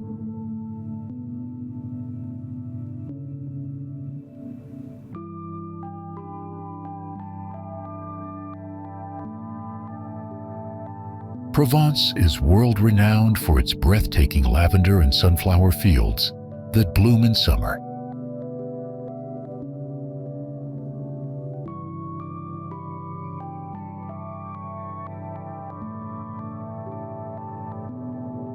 The best months to see these fields in full bloom are between June and August.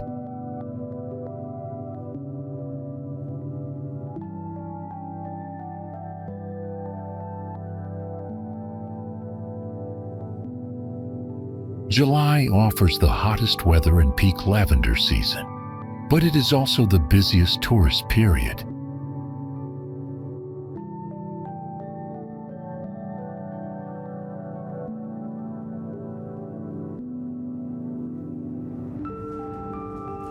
Covered in dense Mediterranean vegetation, it is considered Croatia's greenest island, with crystal clear waters and abundant marine life.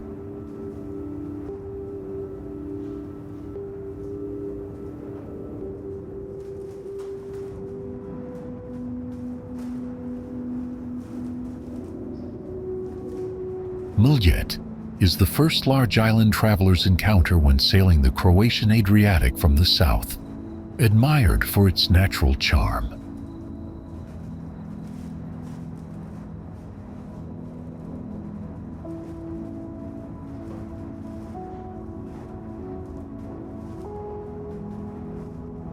The island's history spans 4,000 years, beginning with the Illyrians, whose archaeological remains were found in surrounding channels.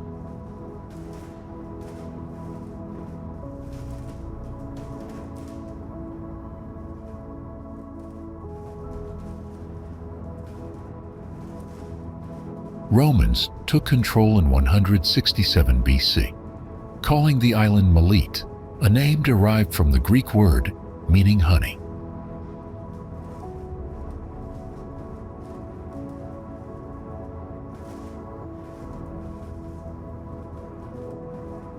Melite is known for fine wines, olives, and goat's cheese, reflecting its long tradition of agriculture and gastronomy.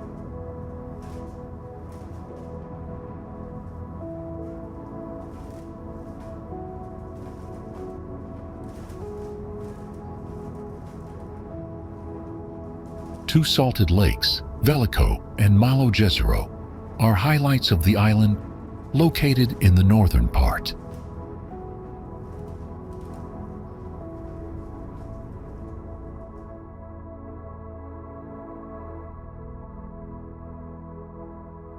In the middle of Veliko Jezero lies St. Mary's Island, home to a historic Benedictine monastery.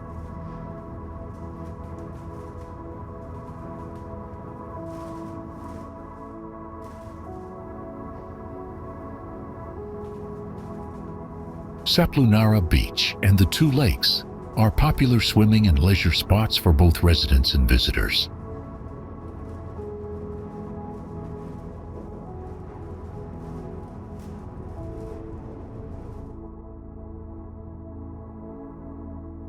The northwest part of Melite is protected as a Croatian national park, safeguarding forests, lakes, and diverse wildlife.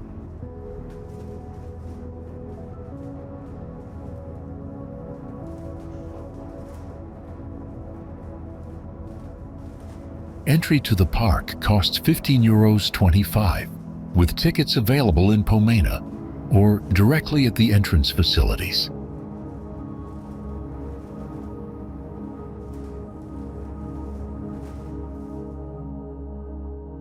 Dürnstein is a picturesque medieval town clinging to the north bank of the Danube in Lower Austria.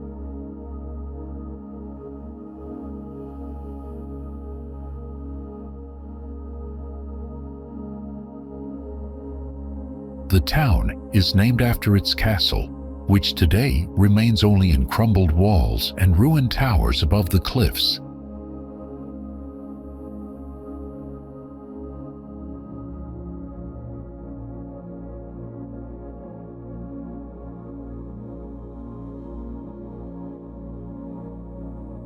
Located in Wachau's wine and fruit region, Dürnstein attracts both Austrian and international tourists every year.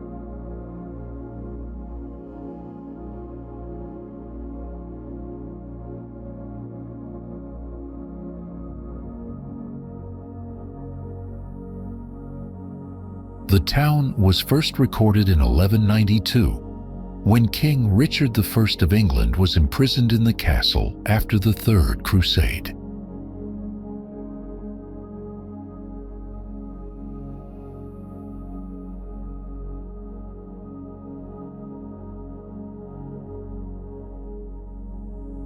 Richard the Lionheart was captured by Duke Leopold V, who later transferred him to Emperor Henry VI's custody.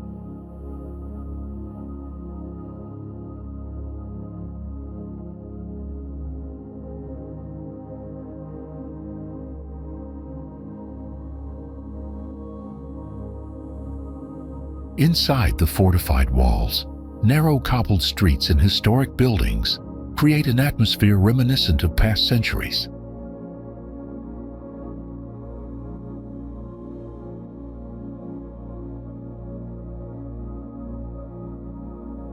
The Kremser Tor Gate leads into the Hauptstrasse, where visitors find shops, cafes, and local specialties.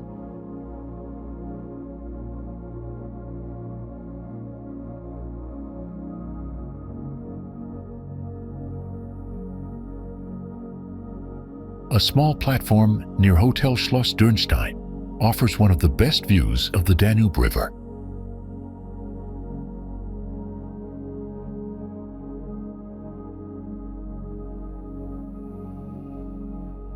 The town's striking blue-white church tower belongs to Dernstein Abbey, a Baroque masterpiece dating from the 14th century.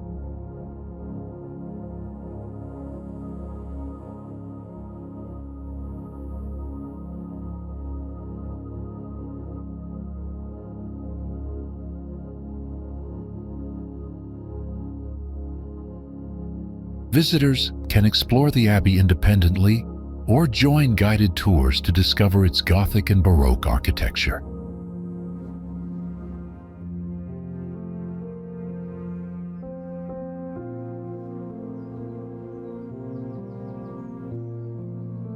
Rome's empire left behind grand architecture and legendary leaders, but many sites today remain as little more than ruins.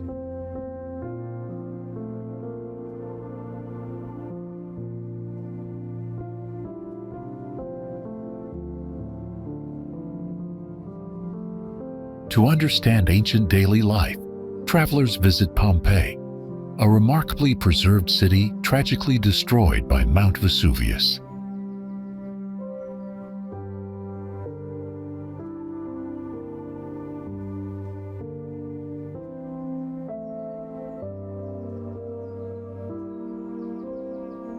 Located south of Naples, Pompeii began in 600 BC and evolved from Greek and Etruscan roots into a thriving Roman port.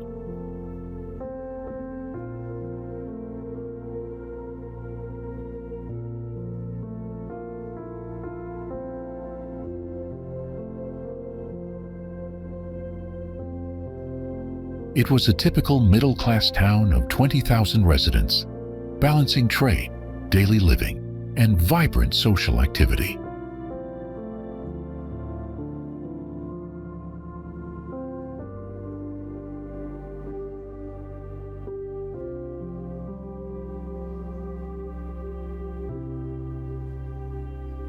Pompeii had more than 40 bakeries, 130 bars, several public baths, and bustling entertainment spots for locals and sailors.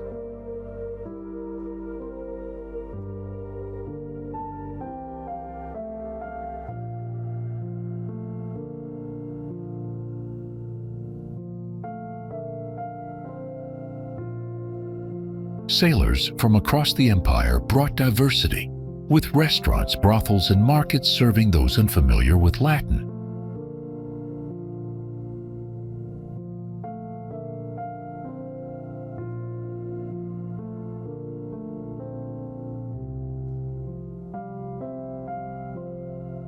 Buildings gleamed with white marble stucco, while the decorated forum overlooked the looming volcano with breathtaking views.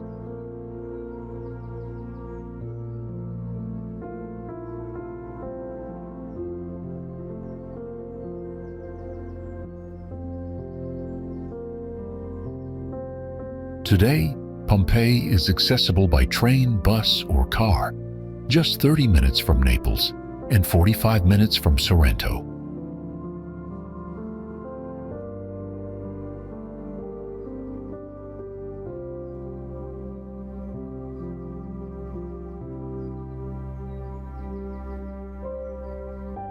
Excavations cover 44 hectares, though not all areas are open, with limited signage and restricted sections.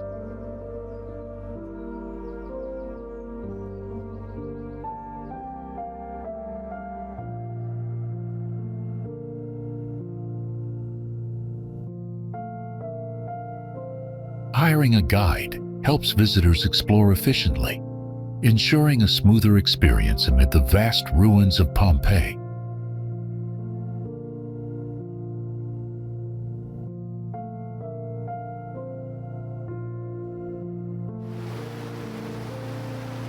In the heart of Alsace, Strasbourg invites travelers to discover its cathedral, Petite France, an historic UNESCO-listed center.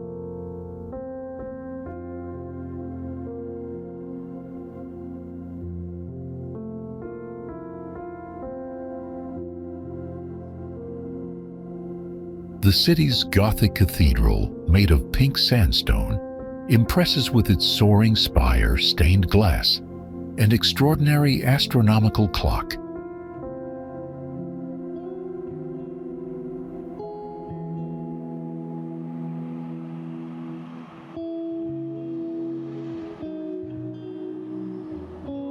Climbing 330 steps rewards visitors with sweeping views across Strasbourg, its rooftops, and the surrounding Alsatian landscape.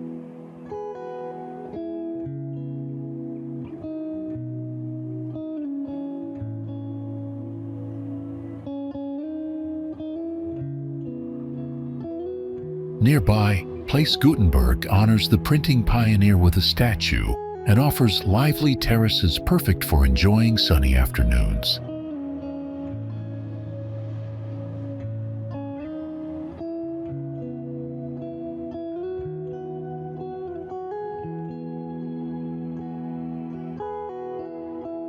Strasbourg's districts reveal half-timbered houses, charming squares, and welcoming windstubs, where Alsatian wines and specialties shine.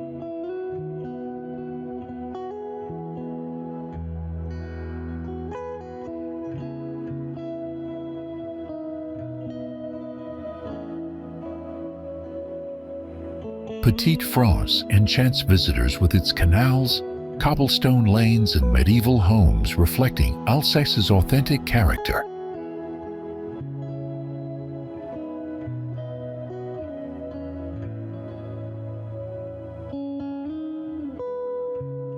Strasbourg is highly walkable and boasts 500 kilometers of cycling routes, including 85 kilometers along the Rhine River.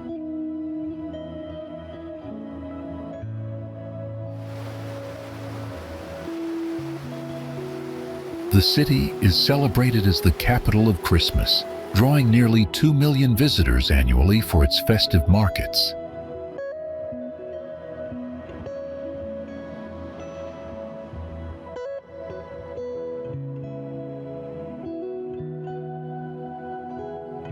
During the holiday season, Strasbourg glows with twinkling lights, decorated houses, and magical evening charm.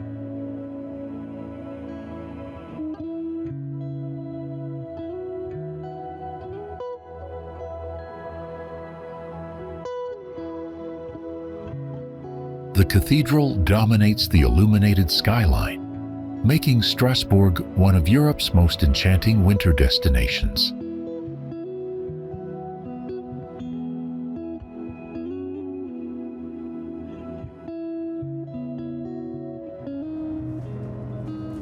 The city traces its roots to Illyrian tribes, later becoming the first Bulgarian Empire's capital and gaining the name Akrida.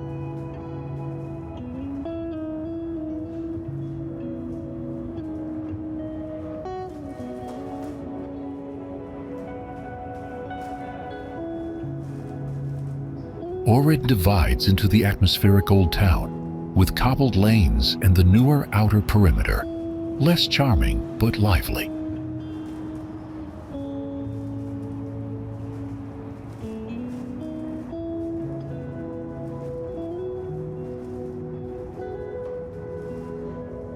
Lake Ohrid embraces the Old Town shores, polishing its pebbled beaches with crystal-clear waters that shimmer under the sun.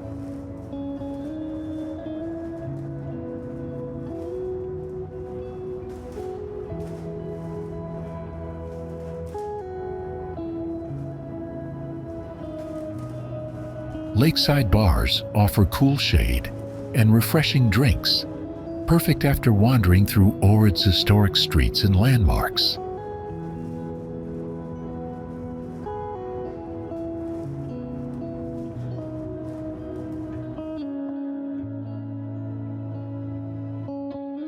A wooden boardwalk links the Old Town to the cliffside church of St. John the Theologian, an iconic scene.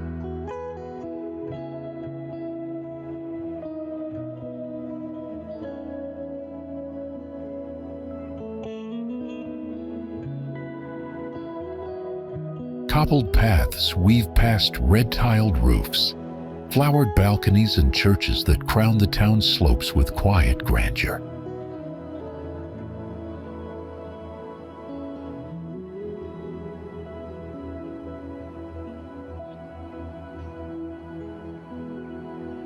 Climbing narrow steps rewards visitors with sweeping views over blue-green waters framed by mountains and drifting mist.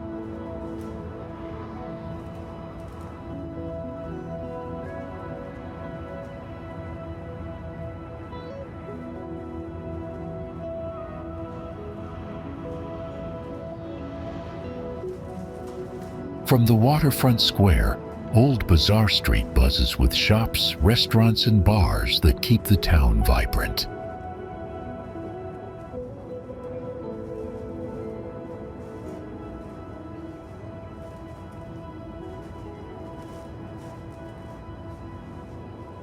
Lake Ohrid, a UNESCO Cultural and Natural World Heritage Site, is among Europe's oldest and deepest lakes.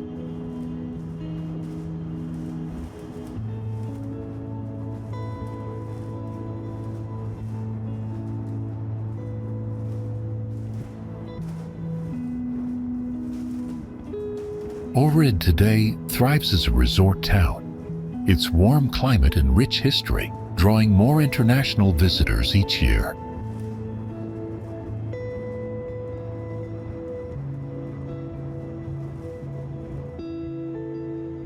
The city is globally famous for Gaudi's architectural masterpieces, many of which are UNESCO World Heritage Sites that continue to inspire admiration and curiosity.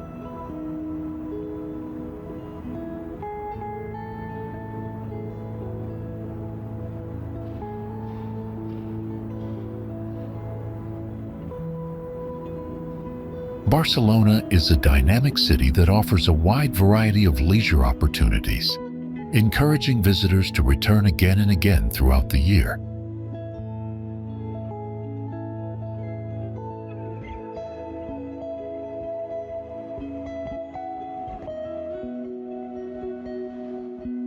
Situated between the mountains and the Mediterranean Sea, Barcelona perfectly combines tradition, modernity, relaxation, and vibrancy, creating a truly unique atmosphere for travelers.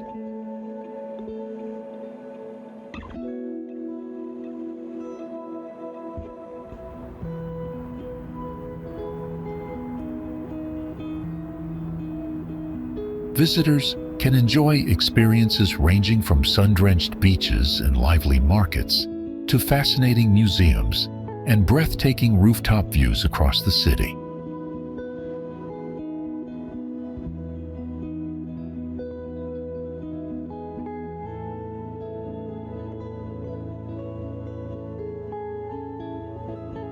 Barcelona also stands as a hub of cultural fashion and culinary innovation, while still respecting and preserving deeply rooted local traditions.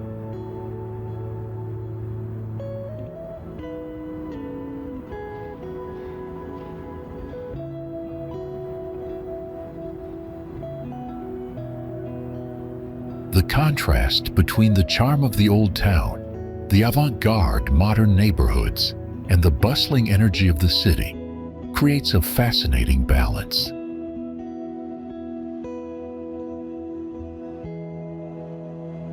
Strolling through Las Ramblas, visiting traditional markets like La Boqueria, or relaxing at beachside cafes reveal Barcelona's authentic and lively spirit.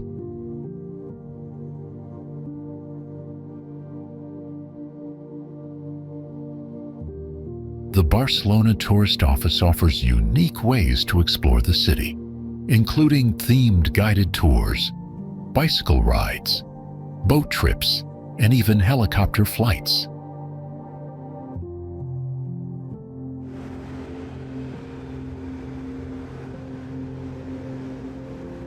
Spring and autumn are the best seasons to visit, with mild weather, cultural events, and fewer crowds compared to the summer months.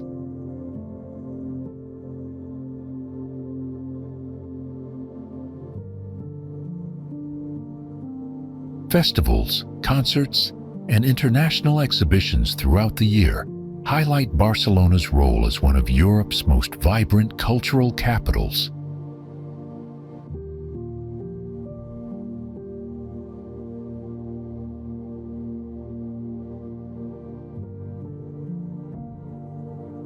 Covering 87,268 square kilometers, Andalusia makes up 17.3% of Spain and is larger than Belgium, Denmark, Austria, or Switzerland.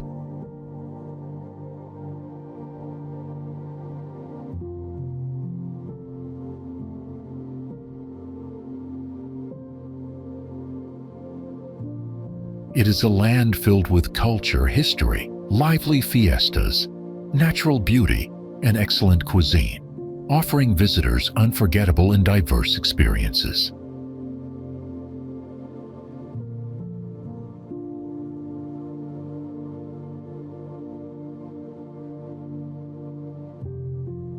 The region boasts several UNESCO World Heritage Sites, including the Alhambra and Generalife in Granada and the Mosque Cathedral in Córdoba.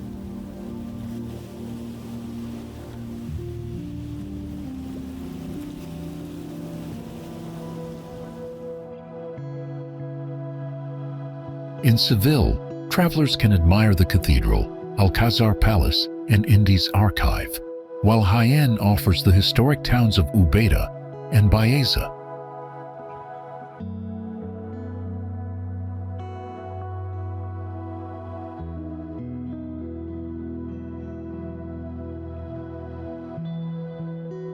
Traditional festivals bring Andalusia to life, with highlights including Seville's April Fair, Cadiz Carnival, and the Rocío pilgrimage in Huelva.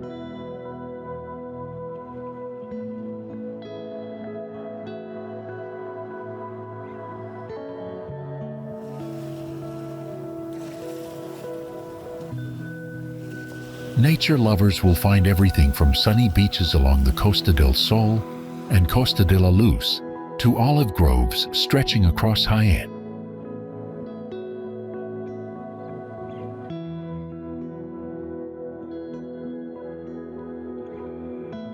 Doñana National Park, also a World Heritage Site, is ideal for birdwatching, while the Sierra Nevada mountains provide excellent skiing opportunities.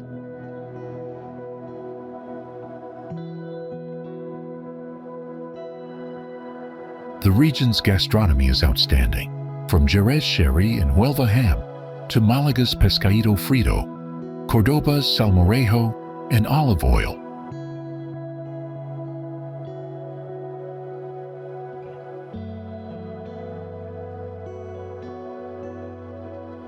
Andalusia today is a modern region with excellent infrastructure, balancing progress with strong respect for its cultural traditions and heritage.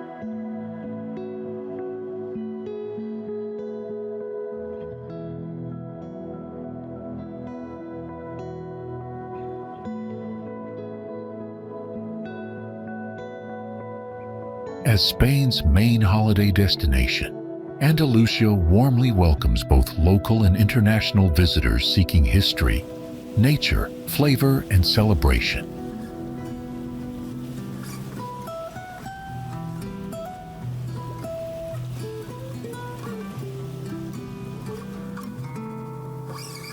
The Seine River winds through the city, framed by elegant bridges, historic churches, and timeless Rococo and neoclassical architecture.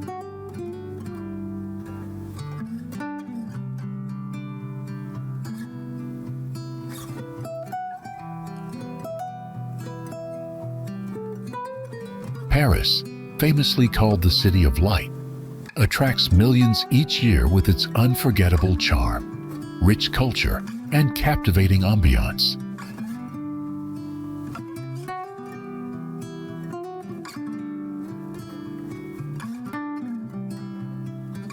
Stately museums and glowing street lamps along cobbled paths add a romantic atmosphere, while chic Parisians stroll to cafes, markets, and cinemas.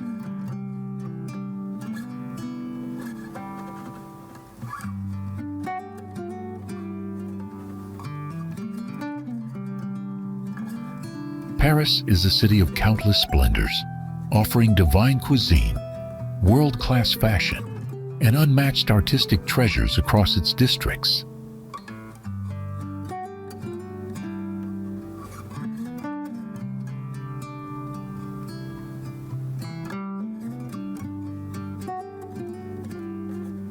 Highlights include climbing the Eiffel Tower, exploring the Musée d'Orsay, and enjoying designer shopping on the Champs-Élysées.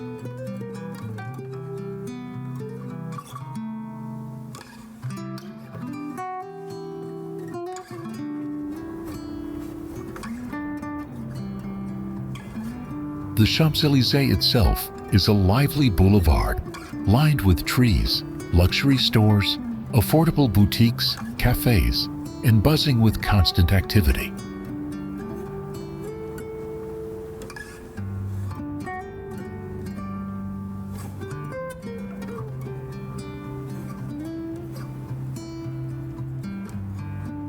At its western end, the monumental Arc de Triomphe rises proudly, overlooking the boulevard and symbolizing France's victories and resilience.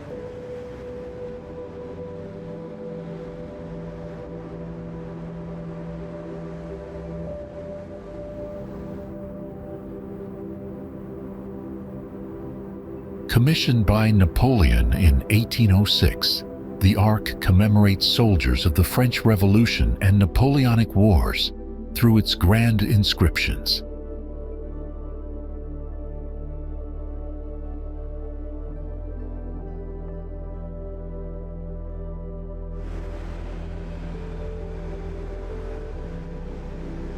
Visitors can marvel at its scale, walk beneath its base, or climb for sweeping views across Paris and beyond.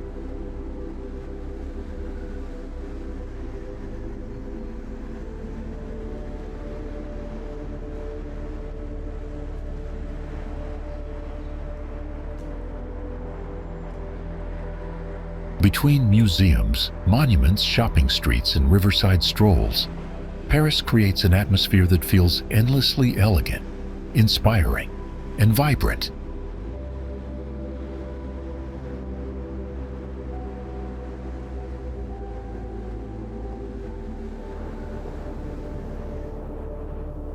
The city's origins trace back to the 6th century, when Rivo Alto, later known as Rialto, became the central heart of Venice.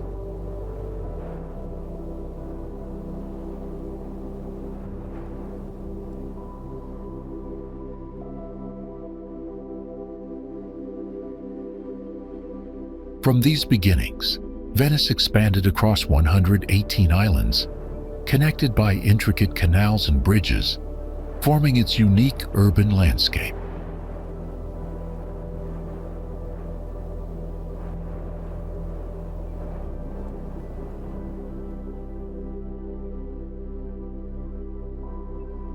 By the year 1000, Venice had grown into one of Europe's most powerful cities, leading the great maritime republic La Serenissima.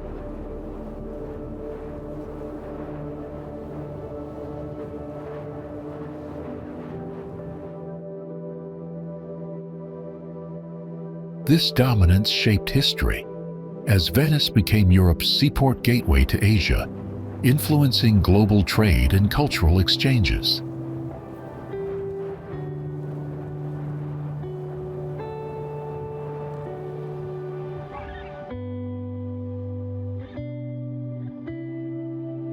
Venice, famed for its canals and graceful bridges, is a city both poetic and romantic, leaving visitors dreaming of setting foot here.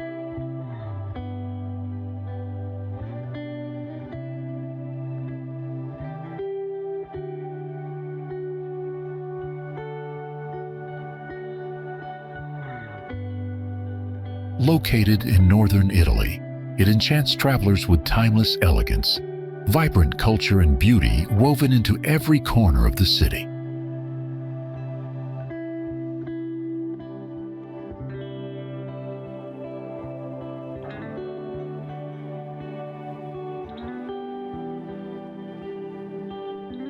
Landmarks like Piazza San Marco, elegant bridges, and palaces still display the grandeur of Venice's medieval and Renaissance power.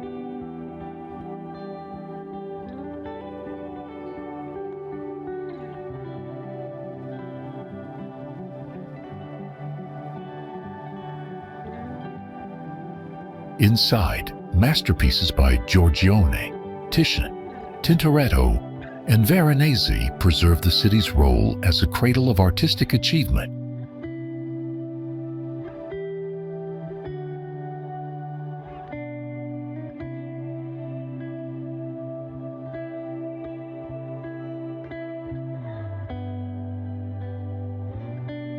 Today, Venice showcases over 120 Renaissance churches, 100 bell towers, and 40 palaces, enchanting more than 25 million annual visitors.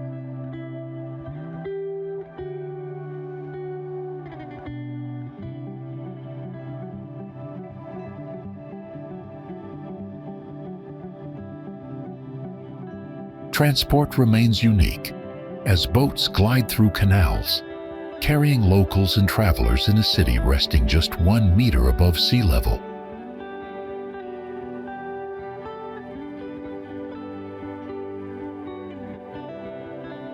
Orhan Pamuk, the 2006 Nobel laureate in literature, once noted how Istanbul was forgotten after the Ottoman Empire collapsed.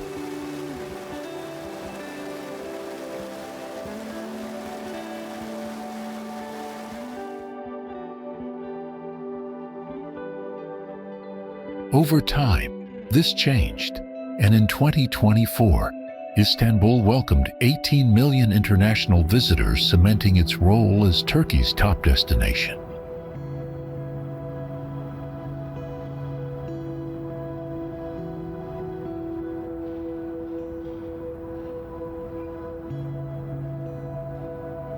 Its importance lies in being at the crossroads of civilizations, uniting the Mediterranean world of Rome and Greece with Asian empires.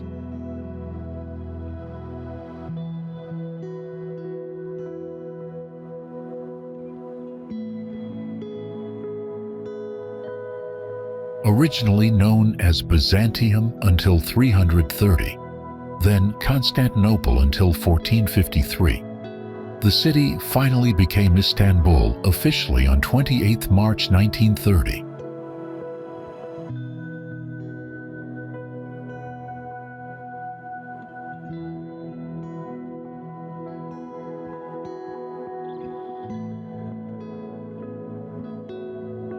It served as capital for both the Eastern Roman and Ottoman empires until 1923, when Ankara became capital of the Turkish Republic.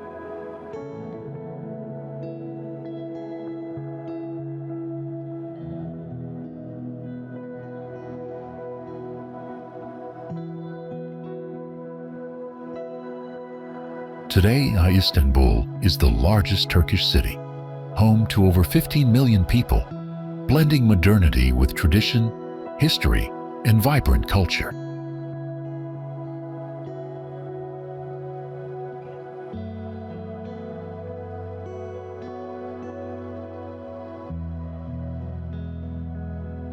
The city's landmarks include Hagia Sophia, Blue Mosque, Topkapi Palace, and Grand Bazaar, offering history, architecture, and immersive cultural experiences.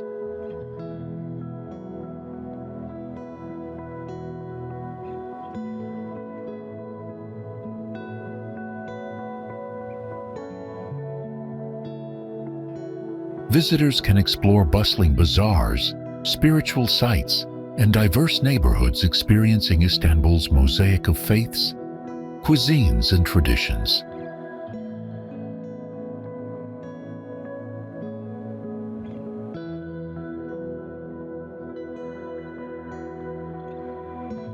The best months to visit are April to May and September, with mild weather, blooming nature, and vibrant cultural events enriching the city experience.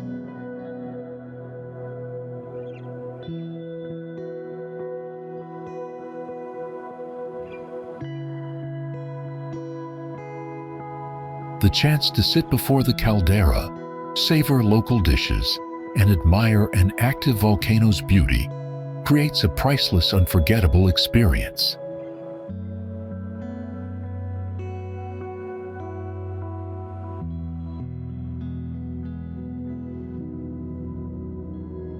Santorini, historically known as Thera, is one of the world's most iconic islands, attracting travelers with its unique volcanic landscape.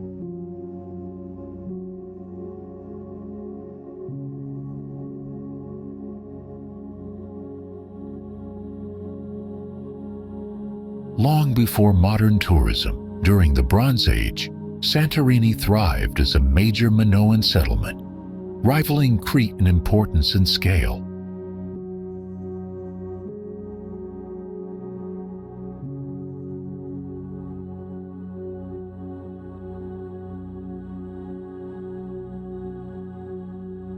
Around 1630 BC, the catastrophic Minoan eruption reshaped the island, forming the dramatic sunken caldera visitors marvel at today.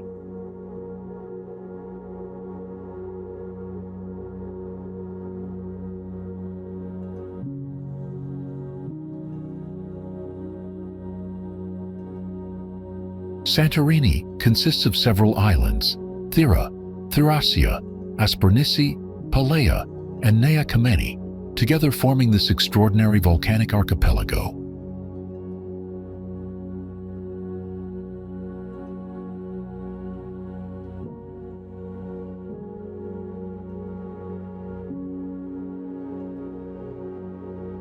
Over millennia, 12 major eruptions sculpted Santorini, repeatedly collapsing and reforming the caldera, leaving behind a striking geological wonder.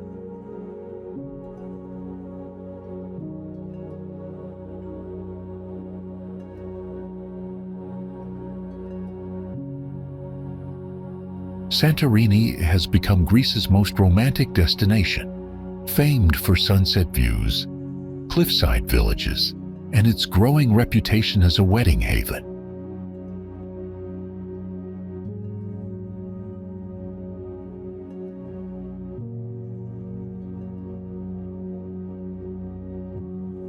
Couples from around the world flock here to celebrate love, drawn by the caldera's beauty and the island's magical atmosphere.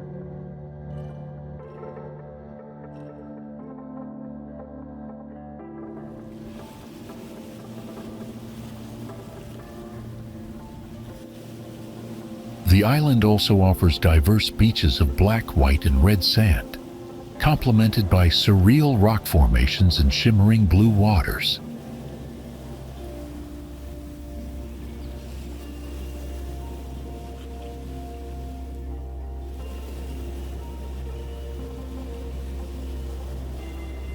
As the youngest volcanic land in the eastern Mediterranean, Santorini promises breathtaking scenery, timeless romance, and an unforgettable travel experience.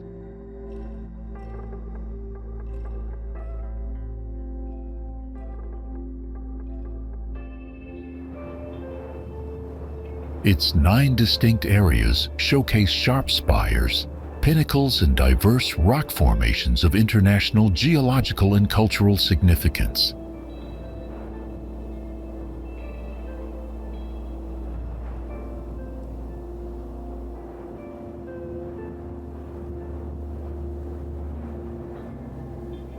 The Dolomites are famous for their sheer cliffs, vertical rock walls, and long valleys, creating some of the world's most dramatic mountain scenery.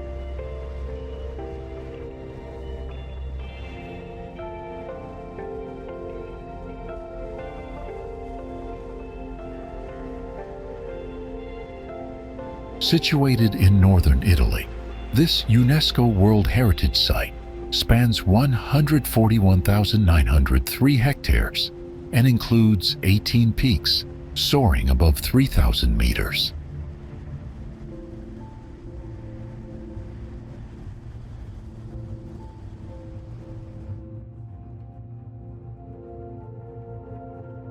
The region also preserves Mesozoic carbonate platforms, with rich fossil records offering invaluable insights into Earth's ancient natural history.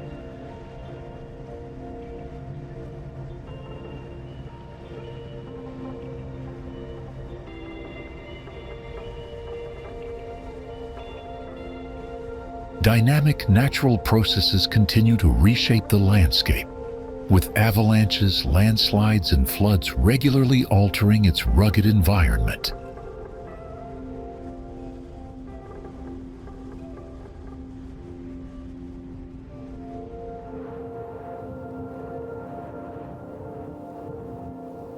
Summer, from late June to September, is ideal for hiking and exploring scenic trails across the Dolomites' stunning mountain terrain.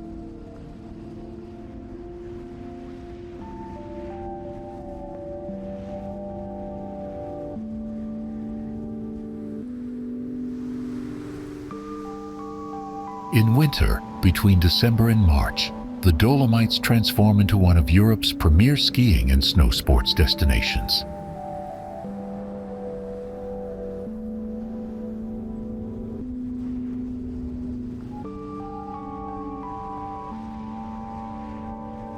July is often the safest choice for hiking, as open lifts and snow-free trails make exploration easier and more enjoyable.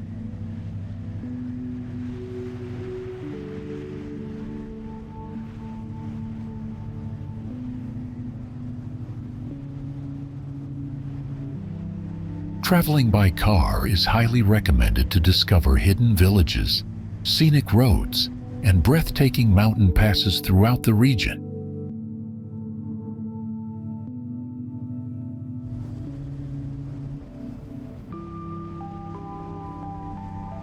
Though winding and steep, the roads are well maintained, with convenient parking available near key viewpoints and charming towns.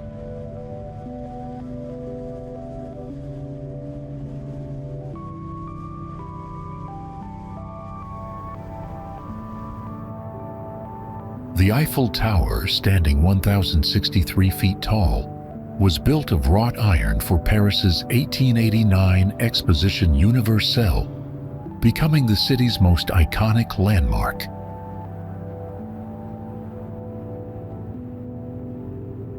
Designed by two senior engineers under Gustave Eiffel, the structure was approved by him and constructed by 250 builders over 2 years.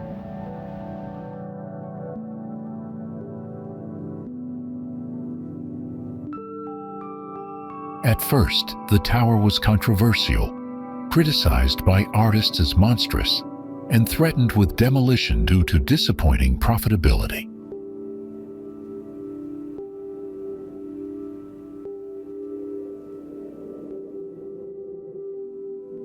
During World War I, it gained importance when enemy messages were intercepted using its radio telegraphy center.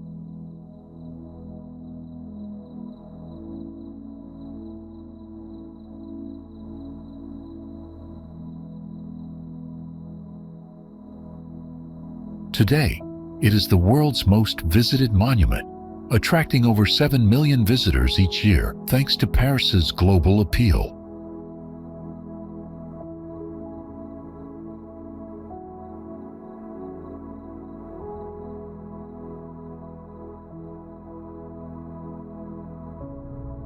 Visitors can ascend by lift or stairs, but climbing all 1,665 steps only provides access up to the second floor.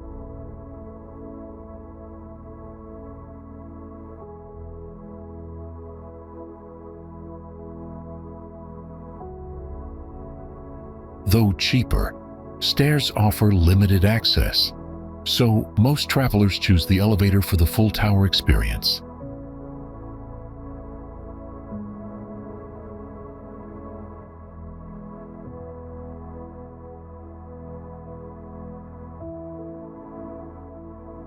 The best views are at dawn to avoid crowds, or at dusk when Paris glows under its evening lights.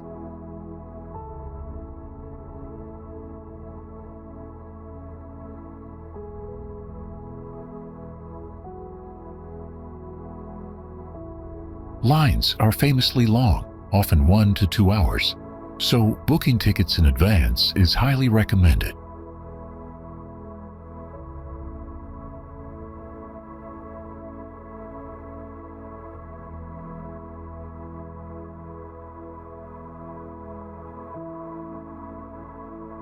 If reserved tickets sell out, visitors can still wait on site, join a guided tour, or consider Montparnasse Tower as an alternative.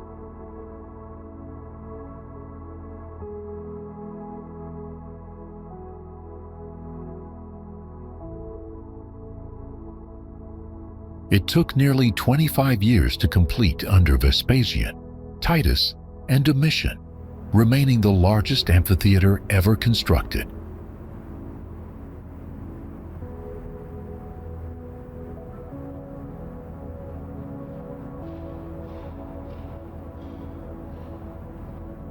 The Flavian Amphitheater, known as the Colosseum, is Rome's most enduring symbol, built in the 1st century AD by Flavian emperors.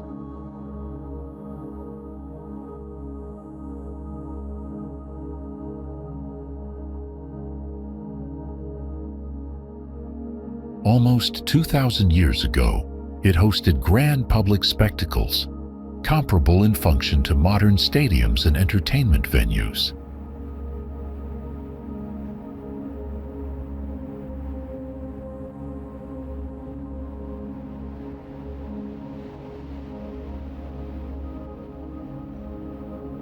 With capacity between 50,000 and 80,000, it rivaled today's Mile High Stadium in Denver and Manchester United's Old Trafford.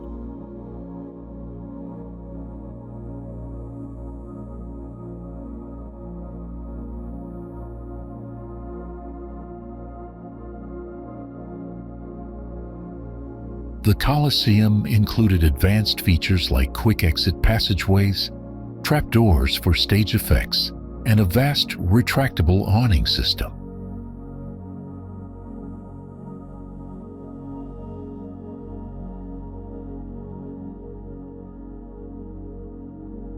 Its outer wall used 100,000 cubic meters of travertine stone, held together by 300 tons of iron clamps rather than concrete.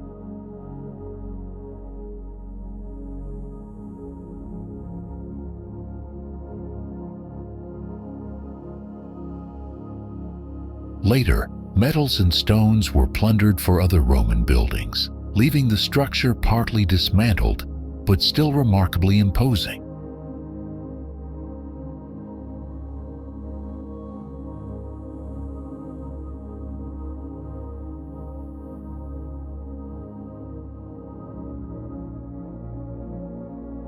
Attic entrances, called vomitoria, enabled crowds to enter and exit rapidly, a term that also influenced the modern English word vomit.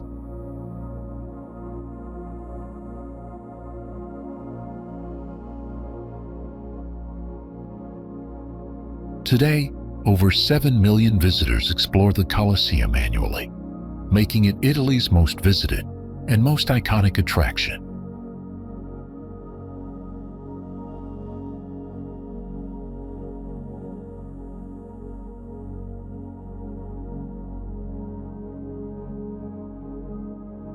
Guided tours reveal hidden areas like the underground hypogeum and upper levels, offering deeper insight into its history and architecture.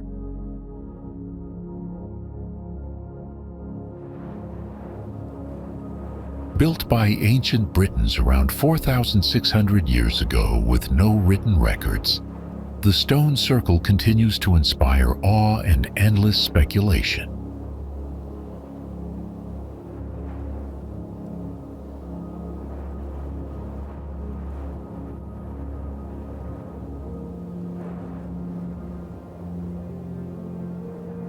Stonehenge, located in southern England, stands as one of the world's most iconic archaeological landmarks and remains an enduring enigma.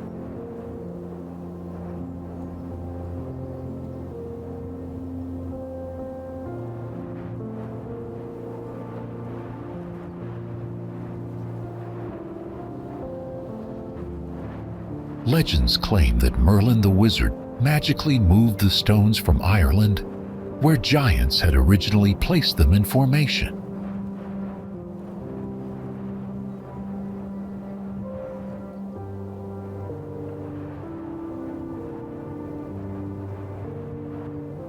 Other folklore attributes Stonehenge to invading Danes, while some believed it to be the ruined remains of an ancient Roman temple.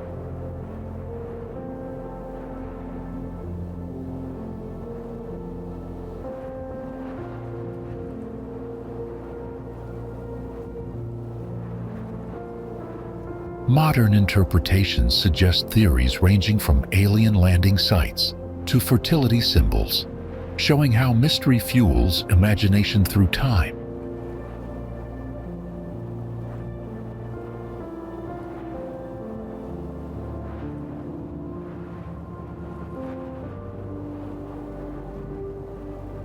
Archaeological study began in the 1660s, when John Aubrey misattributed it to Celtic Druids, long after its actual Neolithic origins.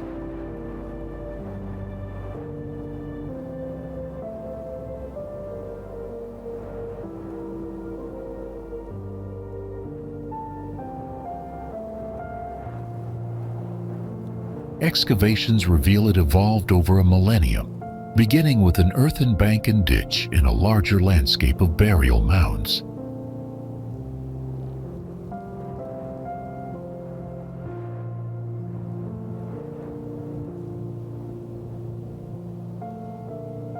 Massive sandstone blocks, each about 25 tons, were dragged nearly 30 kilometers, while the altar stone traces back 466 miles to Scotland.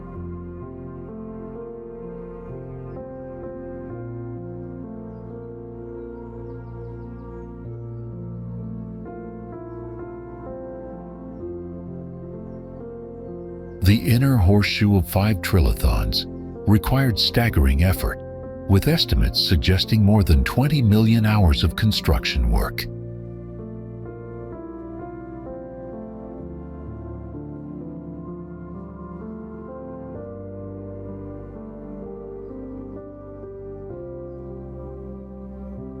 Today, visitors pay £28 to £34 under dynamic pricing, with discounts for families, students, and seniors, while children under 5 enter free.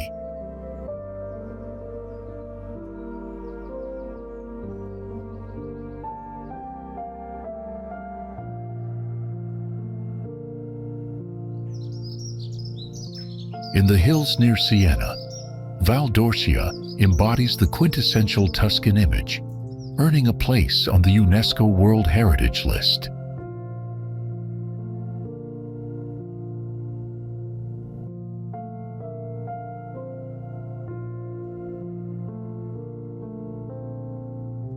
Its countryside blends ravines, rolling hills, and striking cypress-lined roads, with solitary hamlets creating an unforgettable rural atmosphere.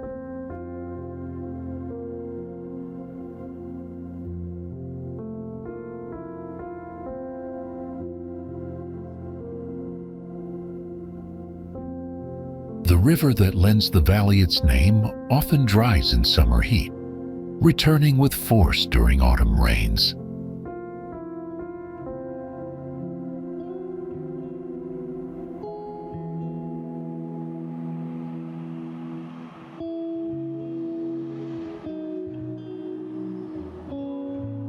Olive groves, oak forests, and vineyards producing Brunello and other acclaimed wines spread across the slopes beside medieval villages.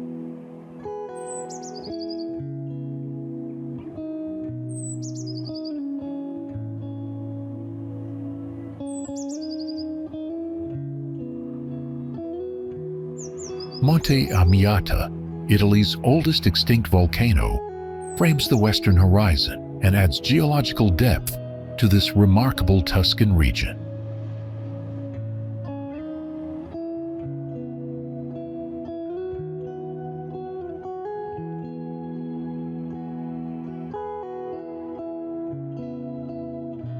Exploration begins at Radicofani Fortress with sweeping views before continuing to Pienza, San Quirico, Castiglione, and Montalcino for fine Brunello.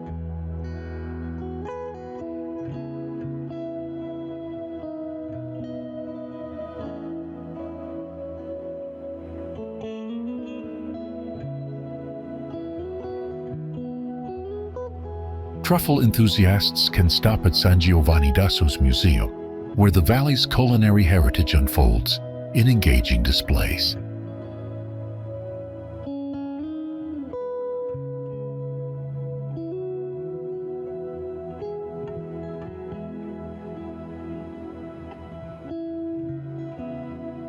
Bagno Vignoni's thermal square and Bagni San Filippo's volcanic springs provide rest and wellness with waters valued for centuries.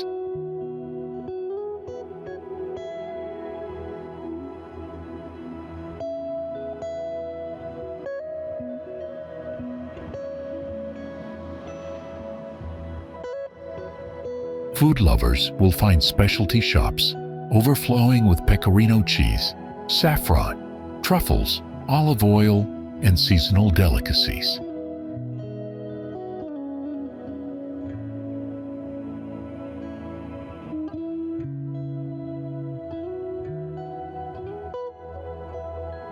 Wine bars and producers across Pienza and Montalcino invite travelers to taste Rosso d'Orcia, Brunello, and Vino Nobile di Montepulciano.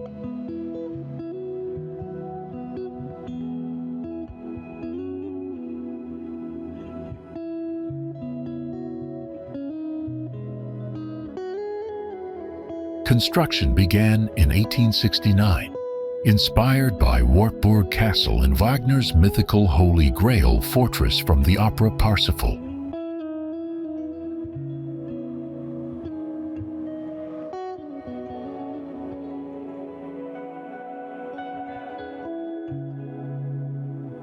Neuschwanstein Castle in Bavaria is celebrated worldwide for its romantic architecture, intertwined with the tragic life of King Ludwig II.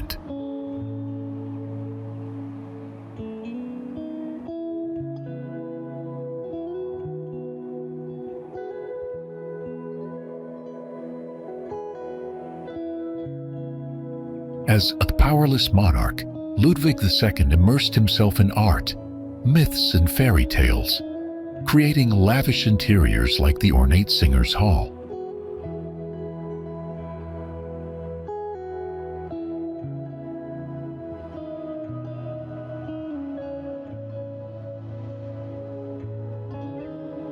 Interestingly, this magnificent hall never hosted singing or banquets, existing purely as part of Ludwig's elaborate dreamlike vision.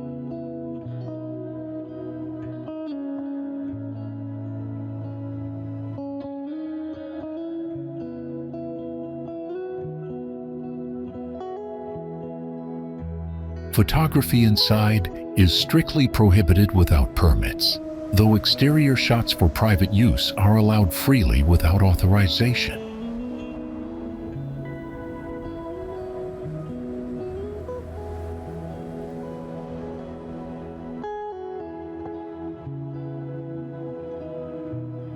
During high season, massive crowds fill the castle from morning until evening, making late afternoons slightly calmer for visits.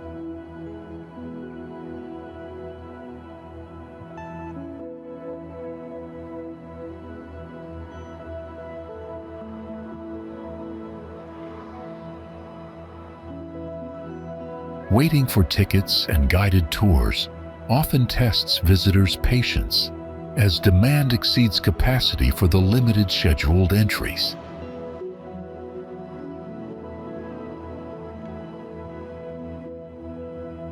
Many visitors find the exterior, framed by mountains and overlooking the river Lech and Forgensee, to be most breathtaking.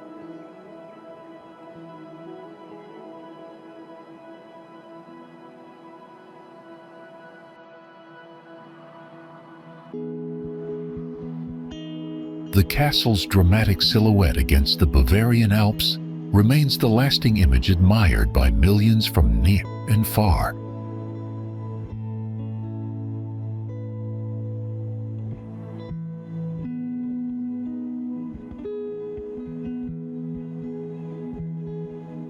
Despite the challenges, exploring Neuschwanstein offers a rare chance to step into a fantastical dream world crafted by a king.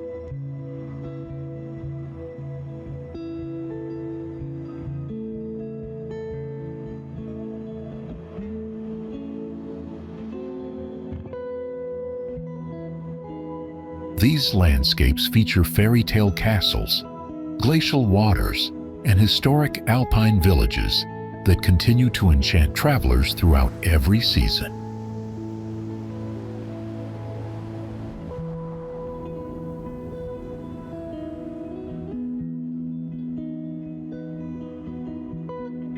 The Bavarian Alps, part of the Great Alpine Chain, lie entirely within Bavaria and offer spectacular natural scenery shaped over millennia.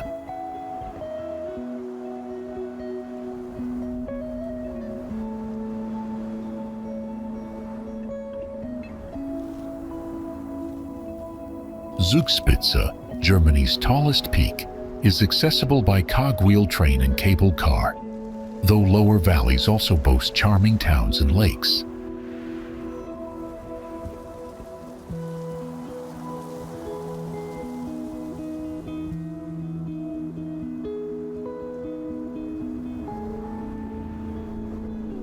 The name originates from the Bavarians, a Germanic tribe descended from the Celtic Boii, who settled the region after Roman expansion.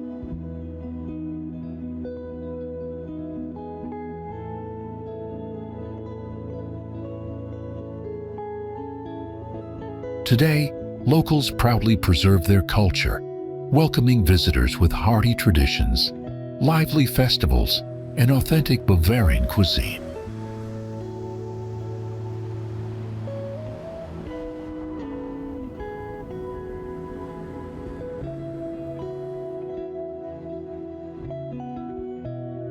The etymology connects to Boiohemu, meaning home of the Boii, which also gave rise to the name Bohemia in Czech lands.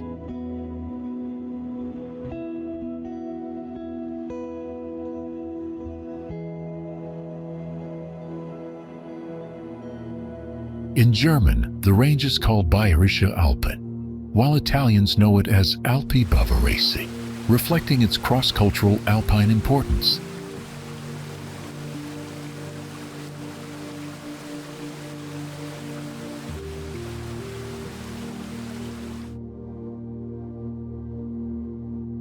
The Bavarian Alps are a paradise for hikers, offering marked trails, mountain huts, cable cars, and panoramic routes across breathtaking ridges.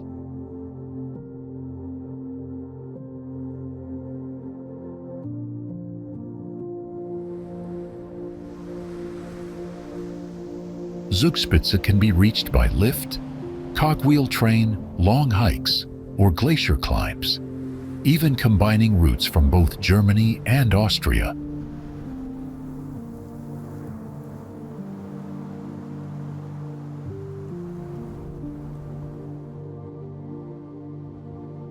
With such accessibility, travelers of all skill levels can enjoy adventures in Germany's most iconic mountain landscapes.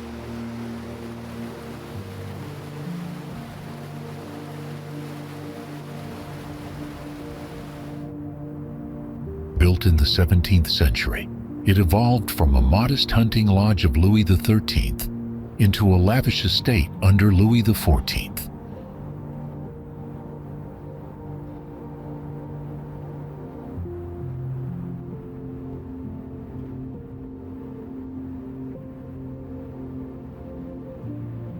The Palace of Versailles, one of France's most iconic landmarks, stands as a magnificent tribute to royal grandeur and influence.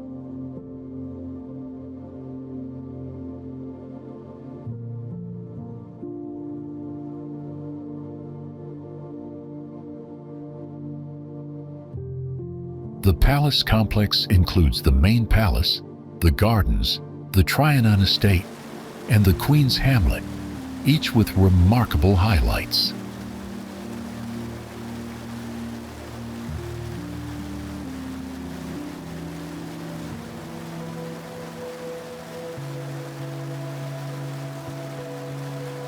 Inside, visitors are captivated by the Hall of Mirrors, the King's Bedchamber, and over 2,300 rooms filled with rich details.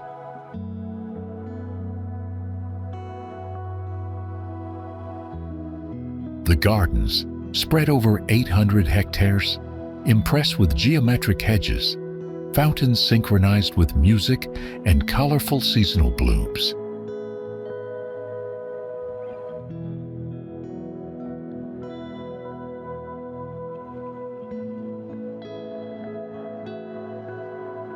Annually, Versailles welcomes more than 10 million visitors, making it one of the busiest attractions in Paris after the Eiffel Tower.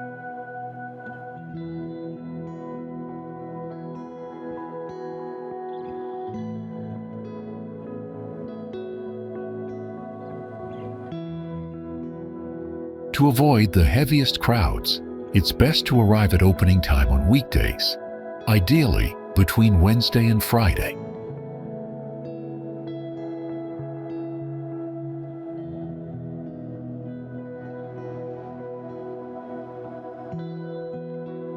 Opening hours are from 9 a.m. to 5:30 p.m., except Mondays when the palace remains closed to the public.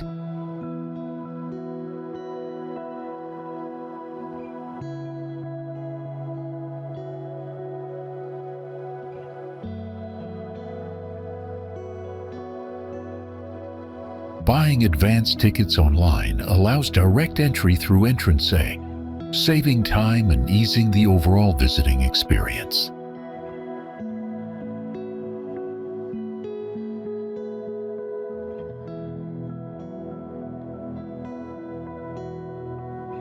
A full-day visit is highly recommended, starting with the palace, continuing through Trianon, and finishing among the enchanting gardens.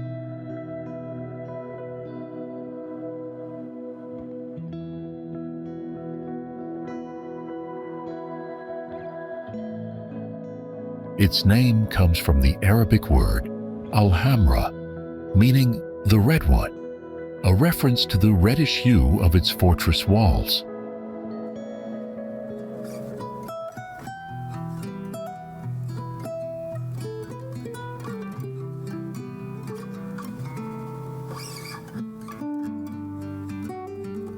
The Alhambra, designated a UNESCO World Heritage Site in 1984, is the best preserved monument from Muslim rule in the Iberian Peninsula.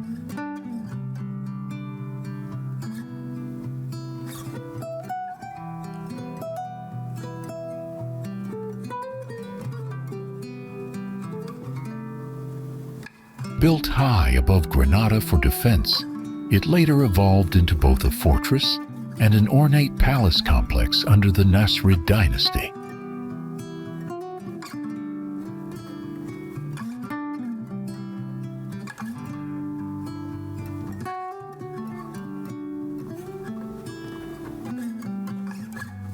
Poets of the court described the Alhambra as a pearl set in emeralds, reflecting its brilliance against the surrounding green hills.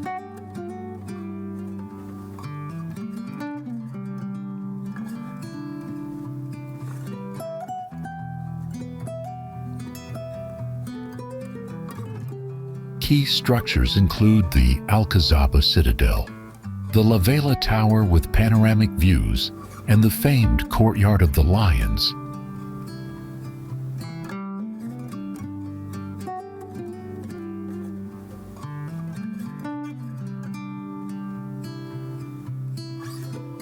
During the 13th to 15th centuries, it stood as the central seat of political and aristocratic power in Islamic Spain.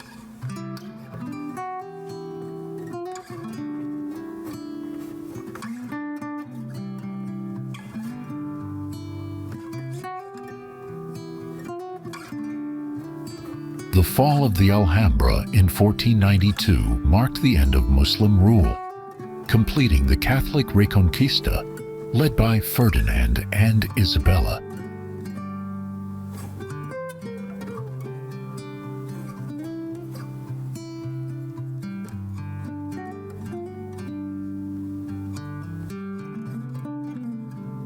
This same year is remembered globally for Columbus's voyage, but in Spain it symbolizes the Christian conquest of Granada.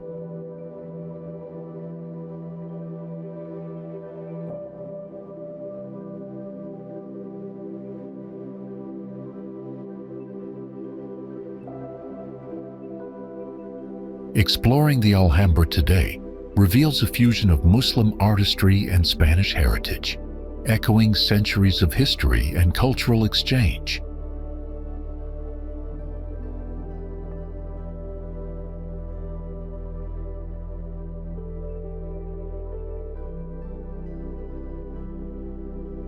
Its enduring beauty and monumental history make it one of Spain's most important destinations for travelers seeking culture and legacy.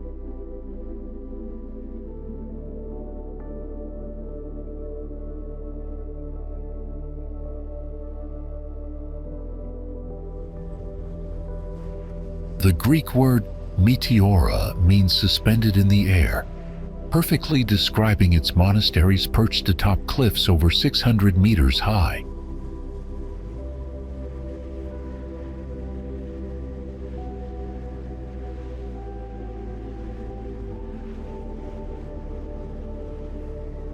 Meteora, northwest of Kalabaka, is famed for its towering sandstone pillars rising dramatically from the Thessalian plains.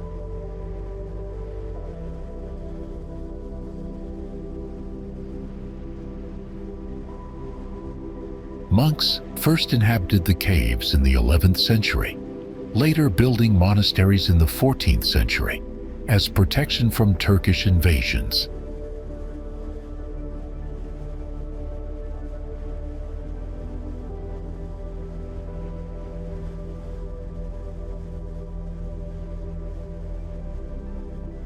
Originally, access was only possible by rope ladders and pulleys, but today, visitors use staircases and ramps to reach the monasteries.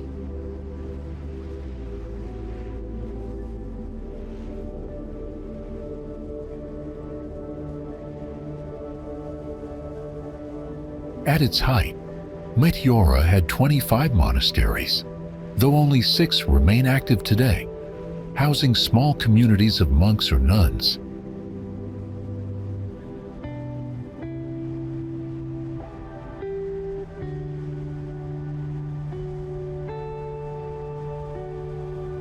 These monasteries safeguard priceless artifacts, rare manuscripts, and vibrant Byzantine wall paintings, offering visitors a glimpse into spiritual history.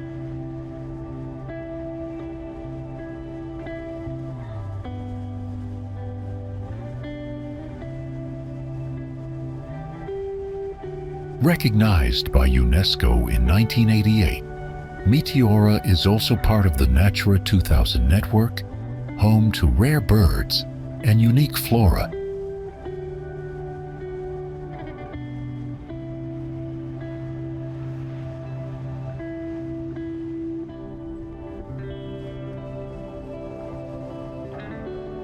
Tourists often begin their journey from Kalabaka or the nearby village of Kastraki, both offering views of the dramatic rock formations.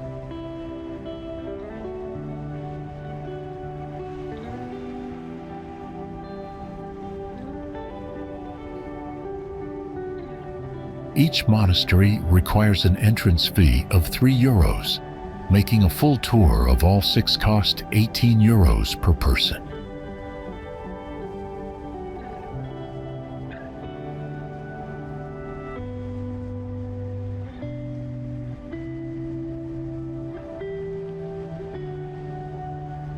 Climbing the stone steps can be physically demanding, but the breathtaking views and profound atmosphere reward every effort.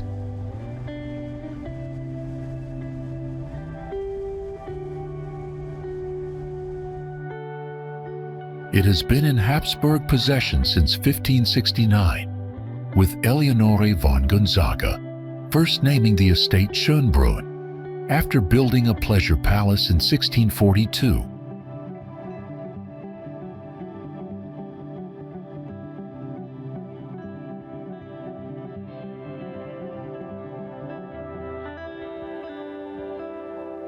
Schönbrunn Palace, once the Habsburgs' summer residence, is famed for its grand ceremonial rooms, ornate gardens, and immersive virtual reality experiences.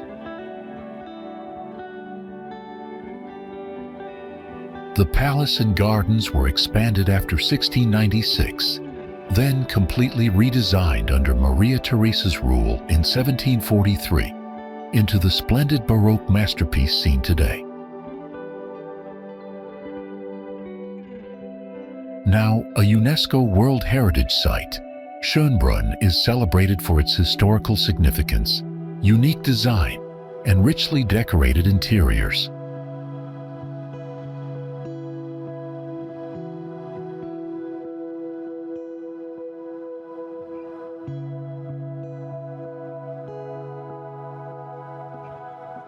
Visitors can explore 45 rooms, with tours ranging from the Grand Tour of Franz Joseph and Elizabeth's apartments to the quicker Imperial Tour.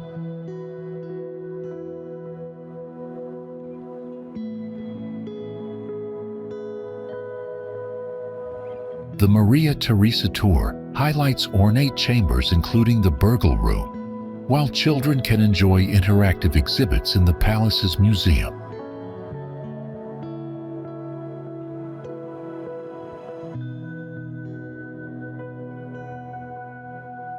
The Wild Herbs Tour combines nature with history, leading guests through Schönbrunns vast landscape park.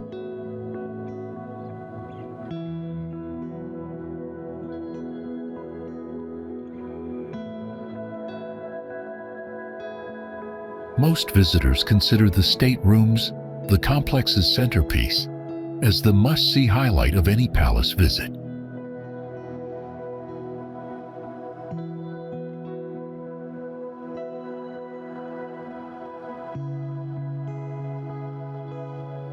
Free gardens attract many, but viewing the staterooms requires purchasing a tour ticket and reserving a time slot.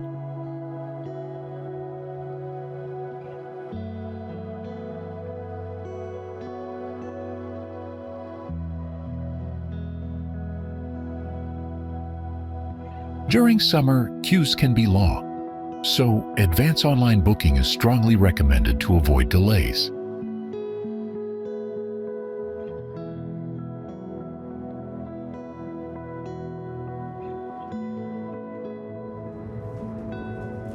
It lies between Irkutsk Oblast and the Republic of Buryatia, stretching in a crescent shape across the Siberian landscape.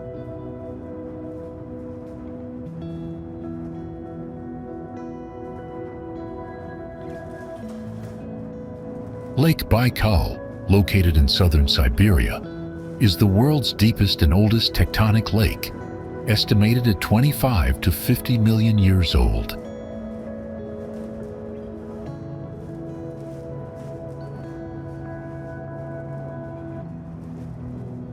Baikal's maximum depth reaches 1,642 meters, and its freshwater volume surpasses that of any other lake on Earth.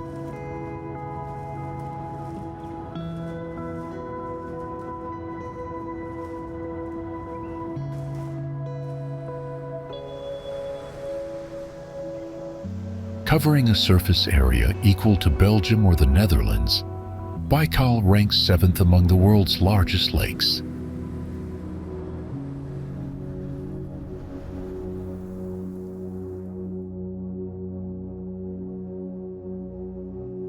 Nearly 300 rivers flow into Baikal, yet only the Angara River, a tributary of the Yenisei, flows outward.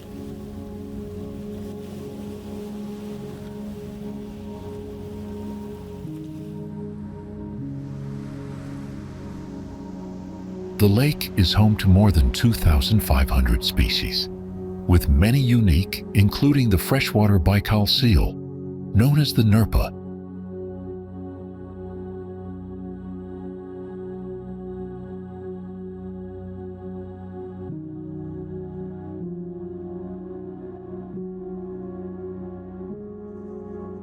Olkhon Island, Baikal's largest, offers diverse landscapes from steppe to sandy beaches and enjoys abundant sunshine.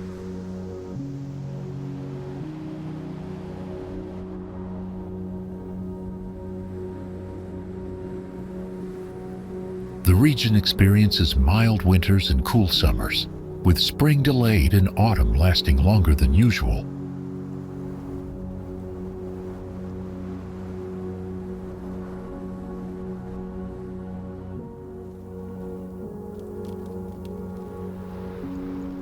Travelers can enjoy activities such as hiking, fishing, yachting, and in winter, snowmobiling, skiing, and dog sledding.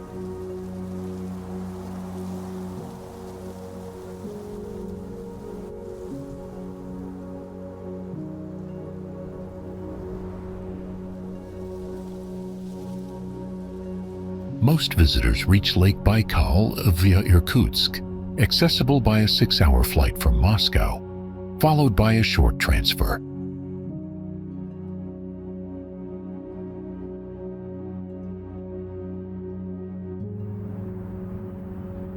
Originally built as a fortress under Philip II in the 12th century, remnants of its medieval foundations remain visible today.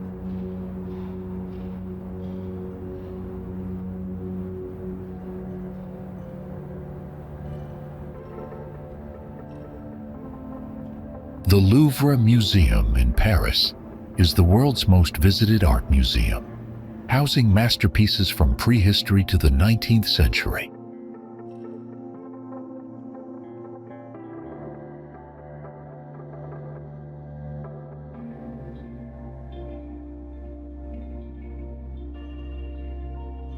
It is located in the first arrondissement on the right bank of the Seine and covers 60,600 square meters of exhibition space.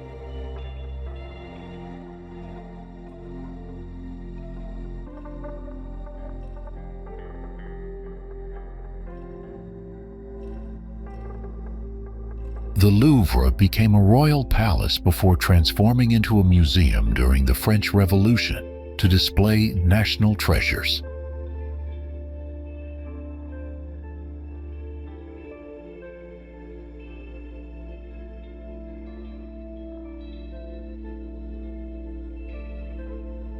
It officially opened in 1793 with 537 works, though expansion under Napoleon and later monarchs greatly enriched the collection.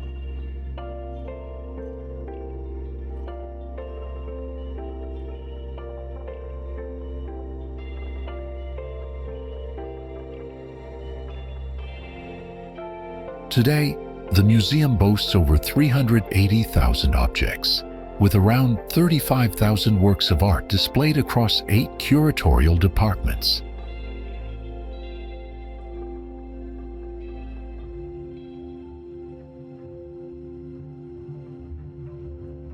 Visitors can admire Egyptian antiquities, Islamic art, Roman sculpture, decorative arts, paintings, and more within its diverse galleries.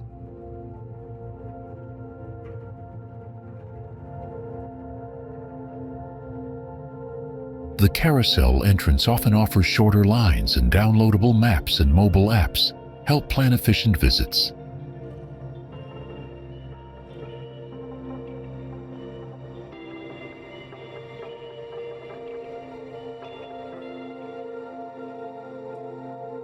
The museum opens daily, except Tuesday, with late hours on Wednesday and Friday evenings until 9:45 p.m.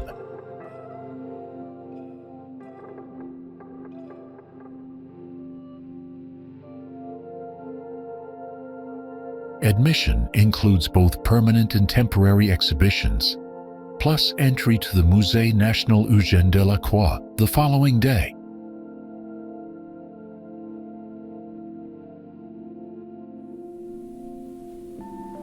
Among the highlights are Dunluce Castle's ruins, White Rock's beach's pale sands, and the vertigo-inducing Carrica Reed Rope Bridge.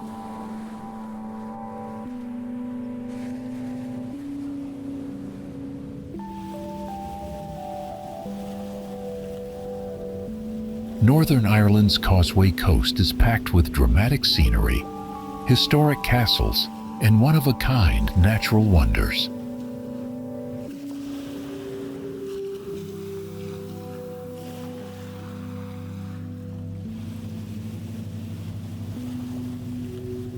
The coastline's crown jewel is the Giant's Causeway, where 40,000 hexagonal basalt columns descend into the Atlantic Ocean.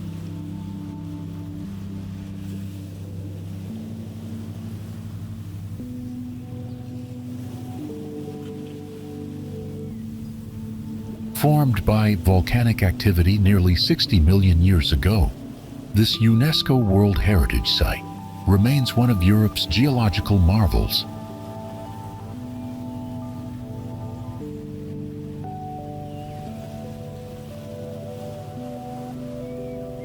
Visitors can walk less than a kilometer to reach the stones, exploring the surrounding cliffs and absorbing ever-changing light and colors.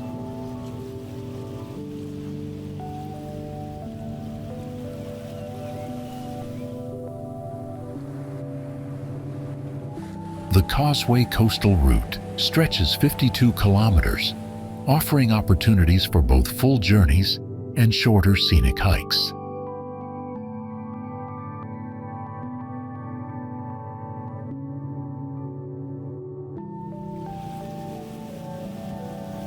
This route reveals crumbling castles, postcard-perfect harbors, sweeping ocean views, and vibrant seabird colonies along rugged cliffs.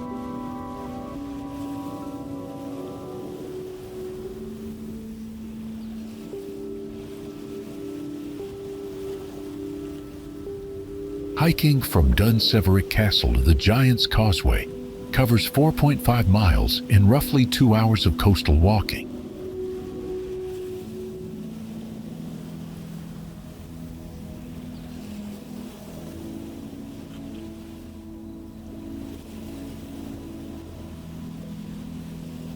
On one side, lush green farmland rolls toward the horizon, while the other side crashes with endless waves.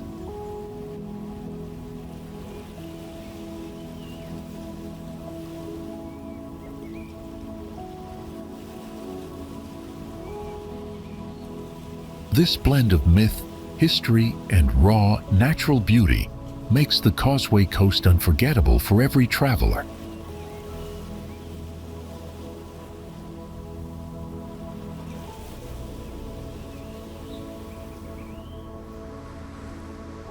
It began forming 50 to 60 million years ago, when the African and Eurasian tectonic plates collided.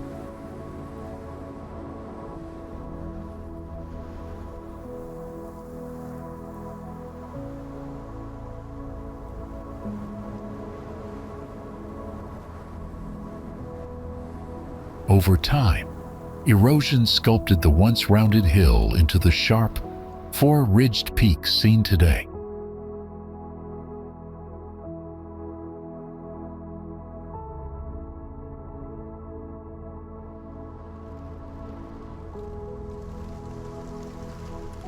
The Matterhorn in Switzerland is one of the world's most recognizable mountains, famous for its dramatic pyramidal shape.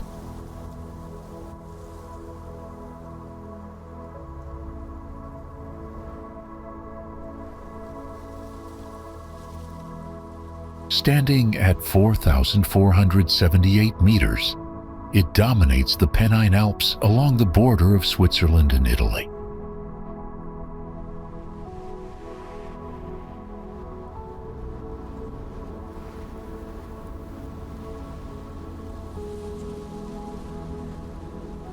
Nearby, towns like Zermatt in Switzerland and Brie-Cervinia in Italy serve as gateways for visitors.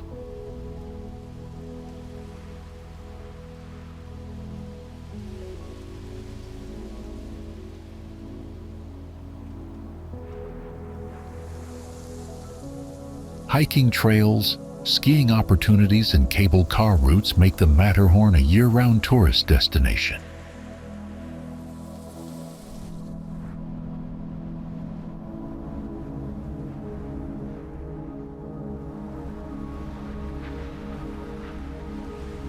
Its climbing history is legendary, with the first ascent in 1865, marking a milestone in alpinism.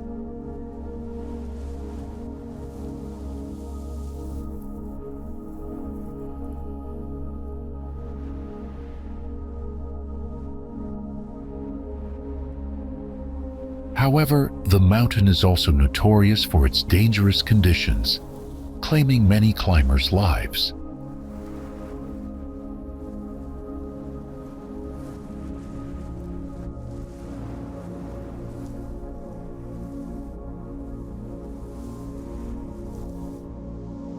For adventurers, guided climbing routes offer both challenge and breathtaking alpine scenery.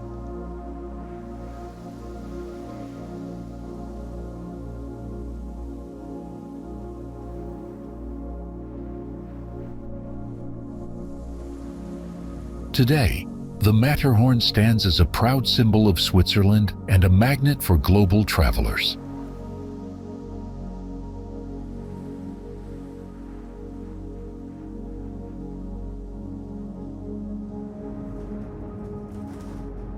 Lake Bled, nestled in the Julian Alps of northern Slovenia, is surrounded by snow-capped peaks near the Austrian border.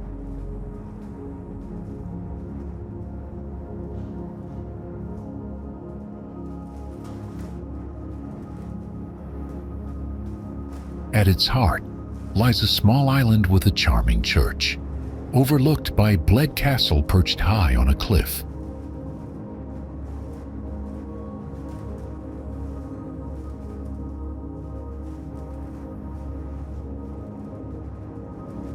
Walking the 6-kilometer loop around the lake takes about 1.5 hours, though photo stops may double the time.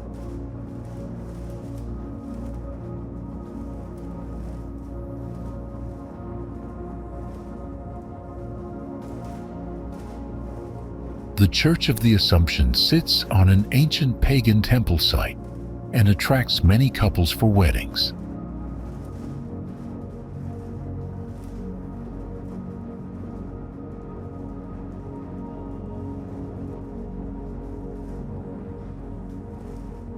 Local tradition says grooms must carry brides up 99 steps from the dock to the church entrance.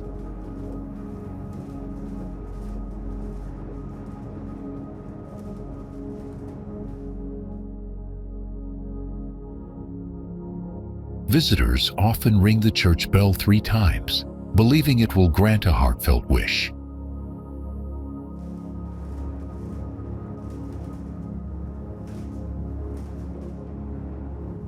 A short hike up to Bled Castle reveals a history museum, frescoed chapel, printing press, and wine cellar.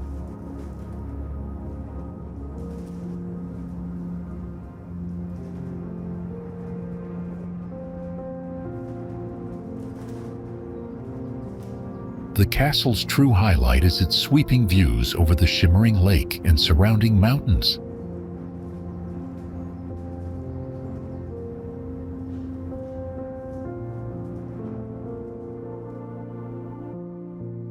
Lake Bled enchants visitors year-round, offering a magical atmosphere in every season.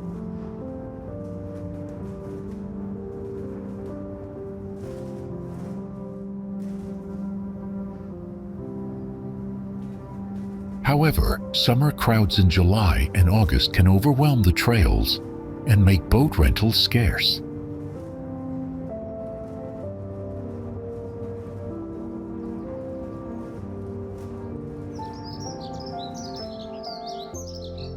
The castle is famously linked to Vlad Dracula, also known as Vlad the Impaler, Prince of Wallachia.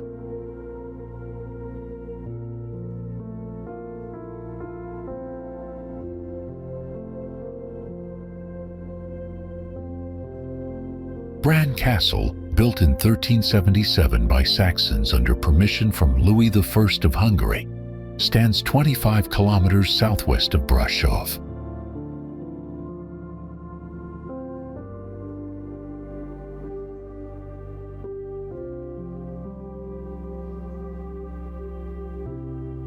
Located on the Transylvanian side of the border with Wallachia, the fortress is a national monument in Romania.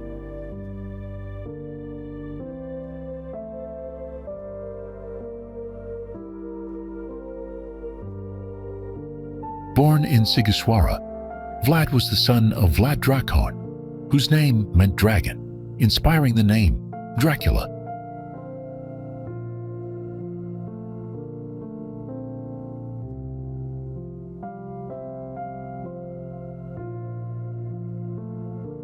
In modern Romanian, Dracul means the devil, which contributed to his dark reputation across Europe.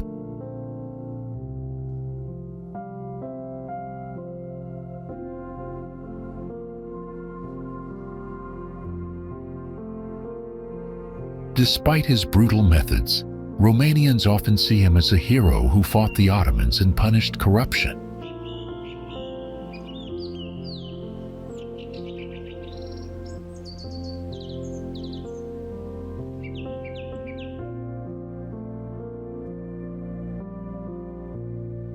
Today, Bran Castle serves as a museum displaying art and furniture collected by Queen Marie of Romania.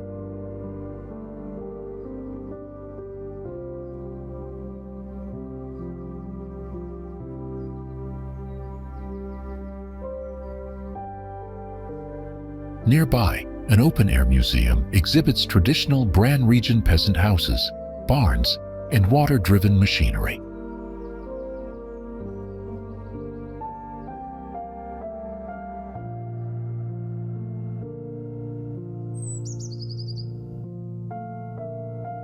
The castle is open daily, with longer hours in summer and reduced hours in winter.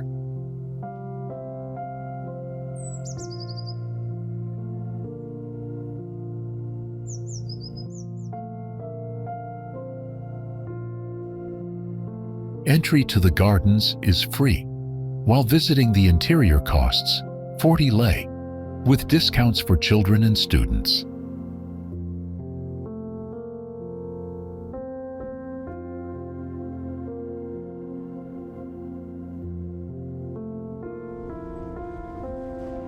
Since 1664, travelers have climbed its cliffs to gaze into the sea and feel a sense of achievement.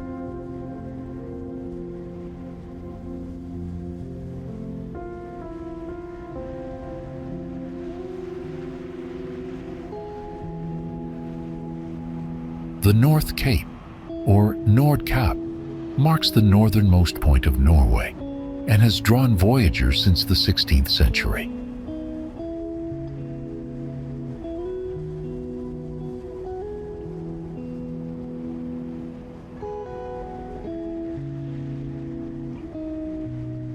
At 71 degrees north, this 307-meter-high cliff plunges directly into the Arctic Ocean, a milestone for seafarers worldwide.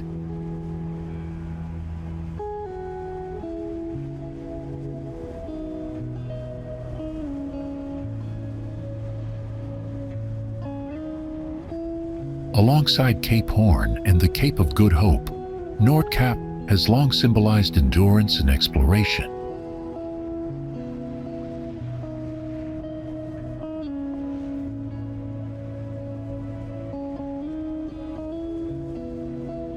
Locals, however, have known it far longer, with Sami culture rooted here for at least 2,000 years.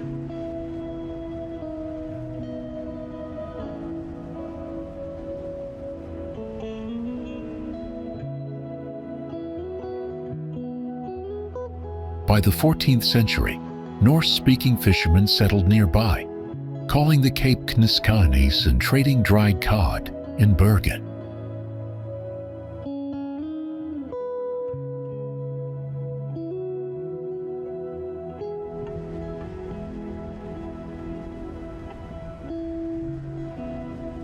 Today, most visitors come for the sweeping view across the Barents Sea toward the distant Svalbard Islands.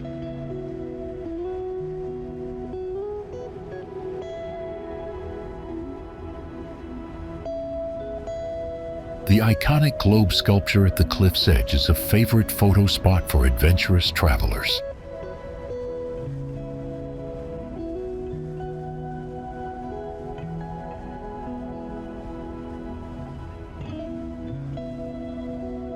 North Cape Hall enhances the visit with a 180-degree panoramic film and underground cultural exhibits.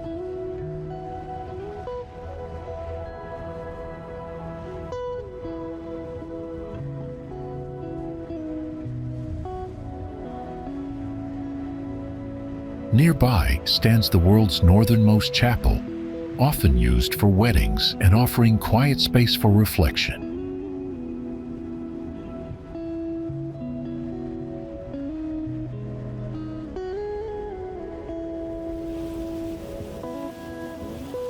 These cliffs are among Ireland's most famous landmarks and a highlight of the Wild Atlantic Way route.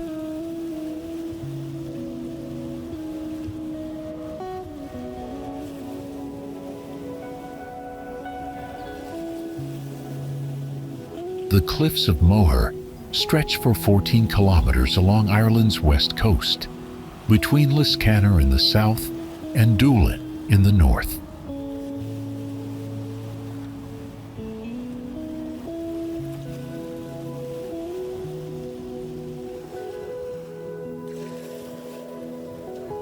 Geologically, the cliffs are made of sandstone and shale, dating back 300 million years to the Carboniferous period.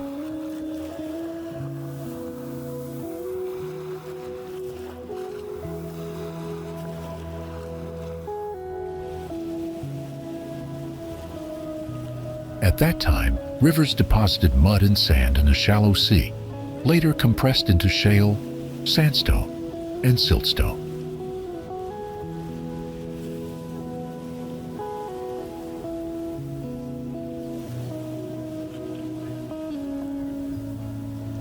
Over millions of years, erosion sculpted the dramatic cliffs that now tower above the Atlantic Ocean.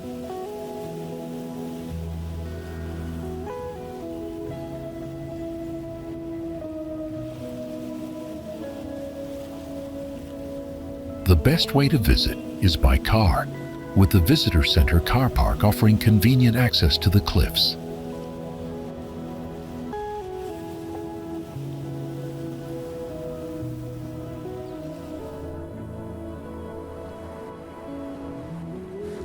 For fewer crowds, many choose to hike from Doolin village or from Liskaner, following scenic cliffside trails.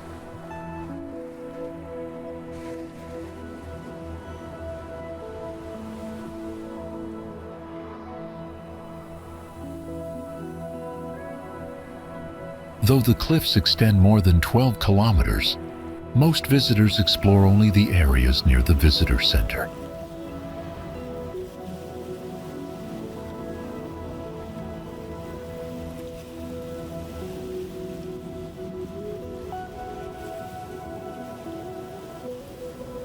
The Doolin Cliff Walk offers a quieter experience, with options to hike sections or the entire length.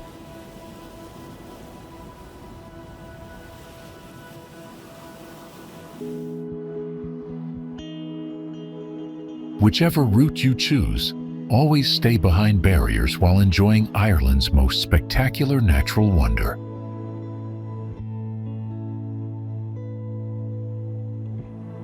This mighty fortress has served as a defender of the nation for centuries and continues to dominate the city's skyline.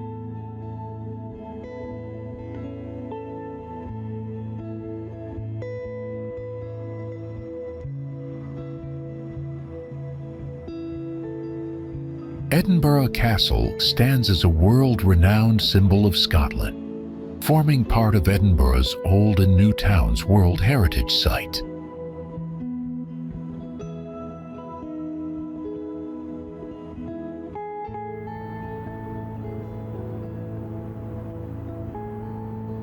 Its construction reflects a layered history, with St. Margaret's Chapel dating to the 12th century and the Great Hall built by James IV.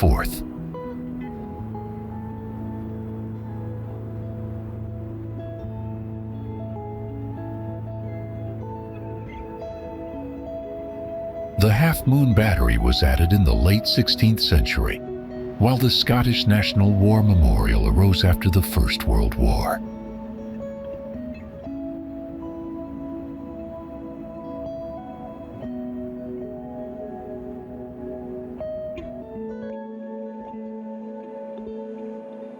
Inside, visitors find the Honours of Scotland, the 15th century Cannon Mons Meg, the 1 o'clock gun, and the National War Museum.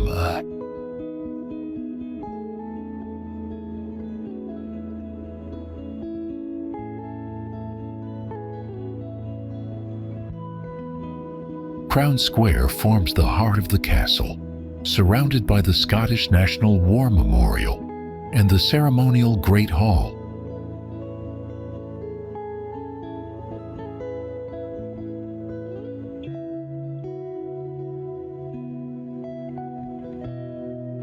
The Great Hall features a magnificent 16th century hammer beam roof and once hosted meetings of the Scottish Parliament.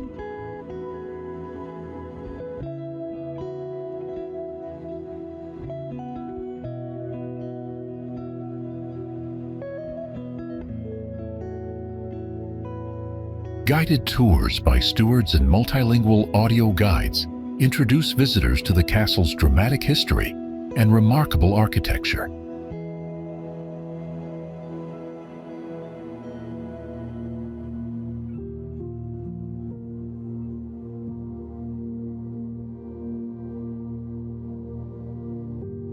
The audio guide is available in several languages, including English, French, German, Italian, Japanese, Mandarin, and Spanish.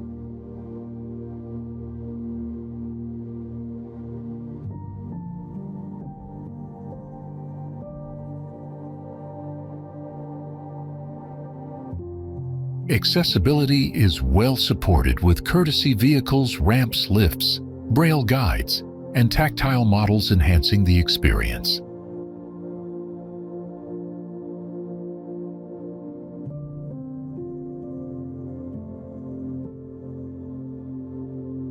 Charles Bridge ranks among the world's most photographed monuments, watched over by 30 statues and sculptures of saints.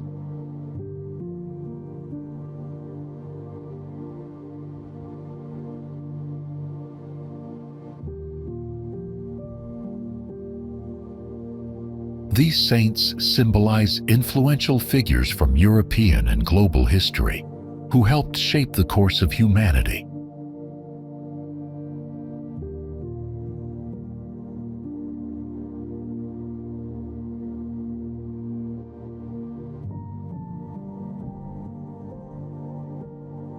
Their presence gives the bridge a spiritual atmosphere, resembling an open-air temple framed by its fortified towers.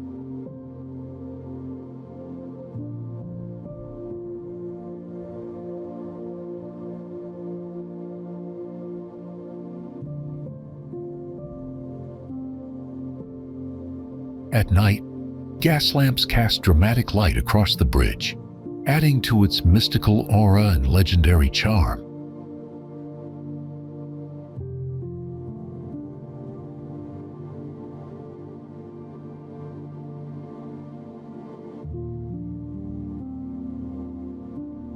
Prague legends tell of statues leaving their pedestals under moonlight to assist people in times of need.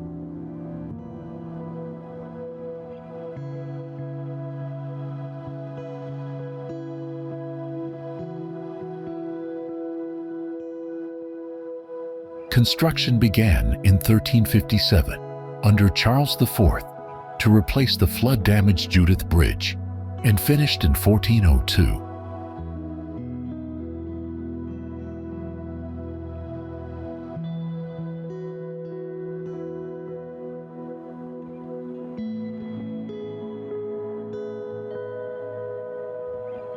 Originally called Stone Bridge, it was officially renamed Charles Bridge in 1870, after centuries of use.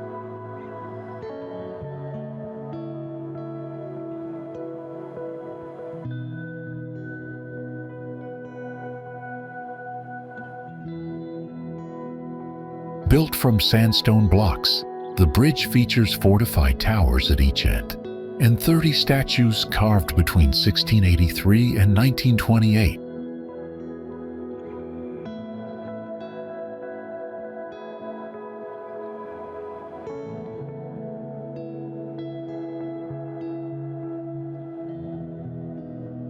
The most famous statue is St. John of Nepomuk, a figure deeply linked to Prague's cultural and spiritual identity.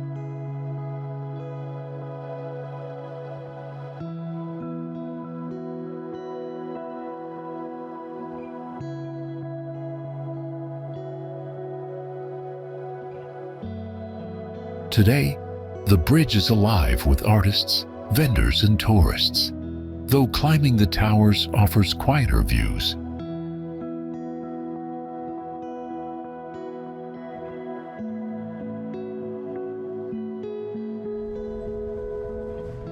The mountain offers alpine scenery, hiking trails, ski areas, and thrilling cable car rides across its rugged peaks.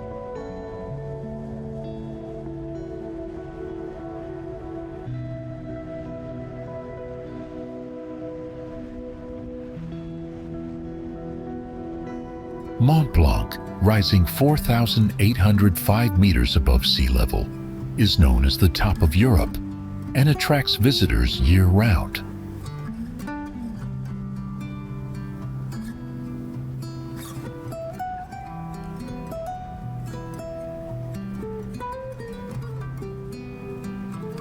Straddling the border between France and Italy, Mont Blanc is one of the most visited destinations in the Alpine chain.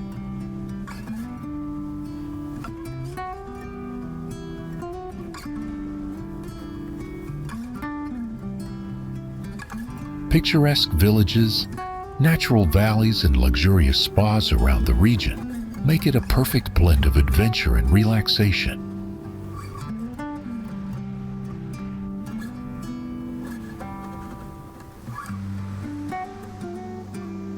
The mountain's fame began in 1741, when English travelers Wyndham and Pocock described their journey on the Sea of Ice.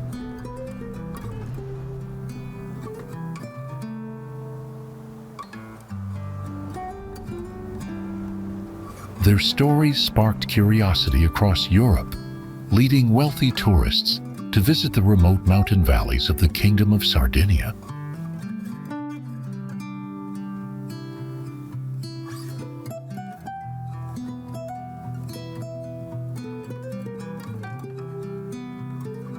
By 1770, the first hotel in Chamonix opened, soon followed by others, turning the town into a luxury resort destination.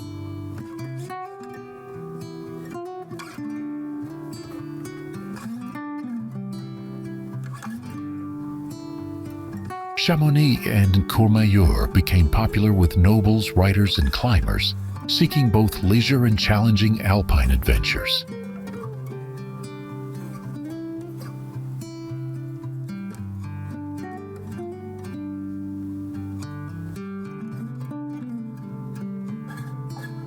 For climbers, the Gouda route offers the easiest descent, while the Three Monts traverse demands greatest skill and endurance.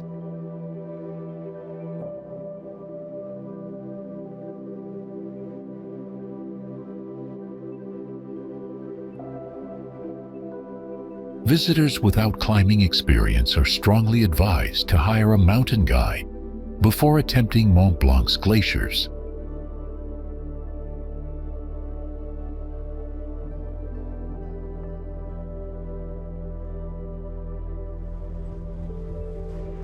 The steep cliff was first discovered in 1896 by Thomas Peter Randolph, a banker and amateur hiker traveling by steamship.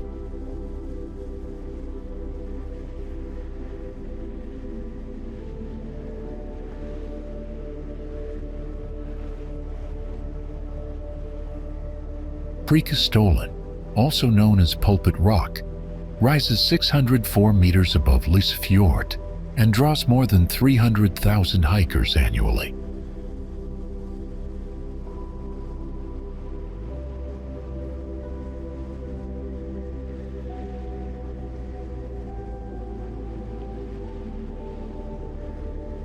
Fascinated by the towering monolith, Randolph attempted the climb with his friend Ole Hausken, eventually reaching the summit with local help.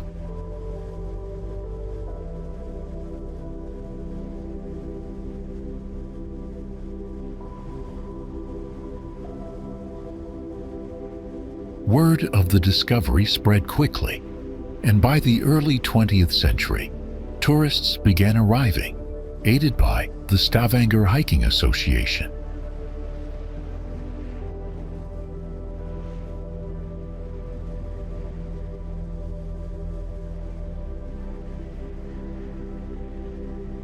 Guest houses and facilities were later built, transforming what was once a difficult journey into a more accessible hiking route.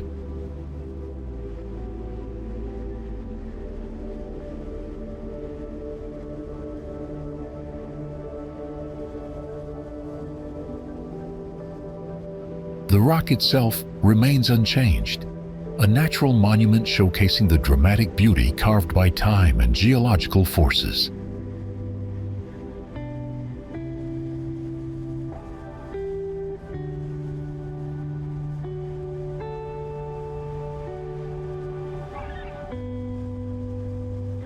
The hike to Preikestolen begins at the Fjellstue mountain lodge and covers 8 kilometers in about 4 hours.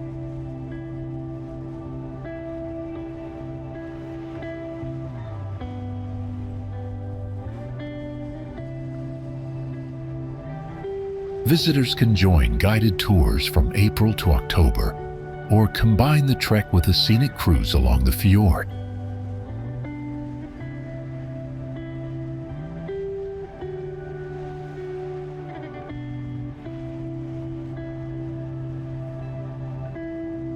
For a quieter experience, hikers often start at night or late afternoon to avoid the largest crowds at the summit.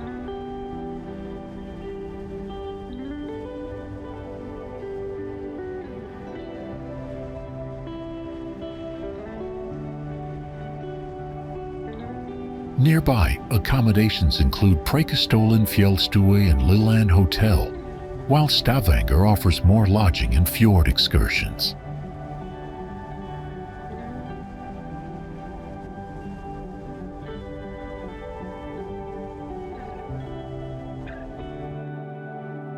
Auschwitz, also called Oświęcim in Polish, was a network of more than 40 Nazi concentration and extermination camps in occupied Poland.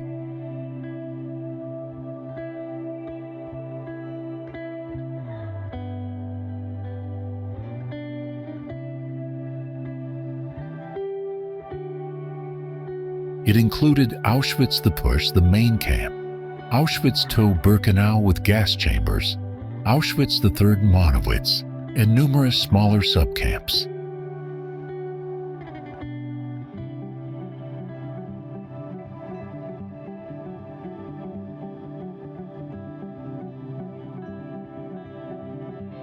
From 1942 to 1944, trains transported Jews and others from across occupied Europe to Auschwitz's gas chambers, where mass killings occurred.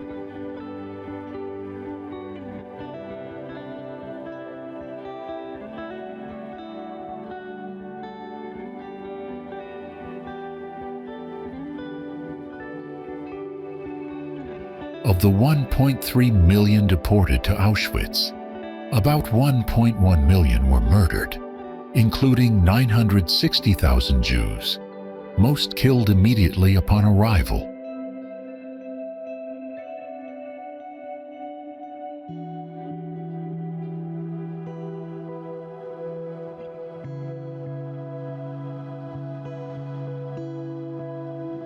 Victims also included Poles, Romani people, Soviet prisoners of war, and others, many dying from starvation, forced labor, or medical experiments.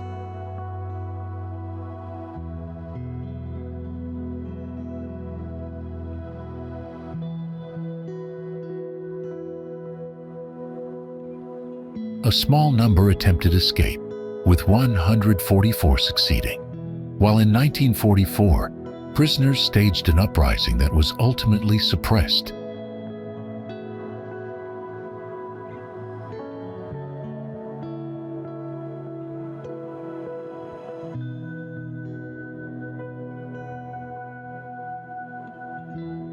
After the war, fewer than 15% of SS staff faced trial, including Commandant Rudolf Höss, who was executed for his crimes.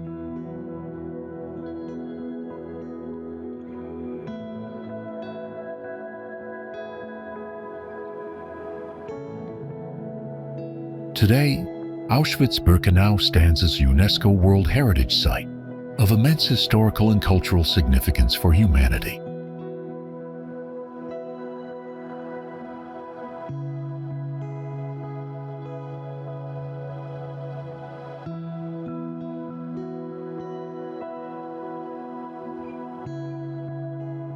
Visiting the site provides educational insight into the Holocaust, ensuring future generations remember and learn from these atrocities.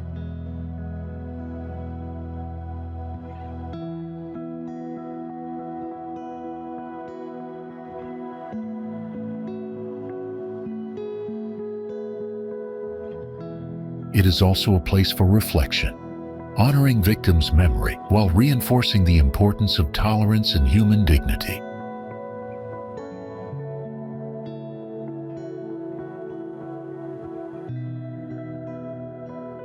It was the first European castle to have electricity, generated by its own power plant built on site.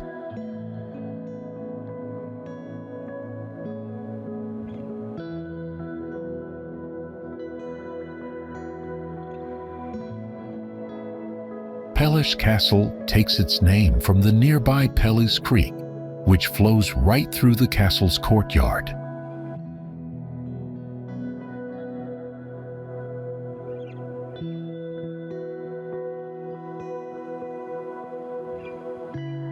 Other innovations included central heating, hot and cold running water, telegraph, telephone, an elevator, and even a central vacuum system.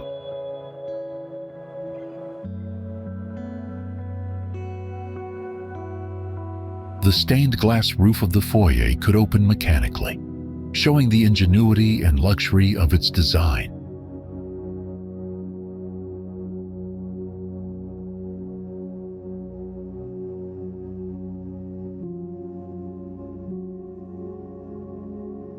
In 1899, King Carol I ordered the construction of Pellishore Castle, a smaller Art Nouveau residence nearby.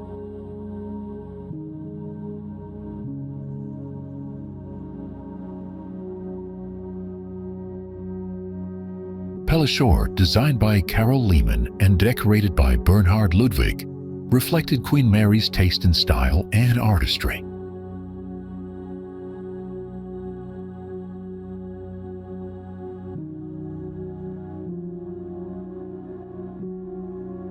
Its 70 rooms displayed Viennese furniture, Tiffany glass, and Lalique works, becoming the summer residence of Ferdinand and Maria in 1903.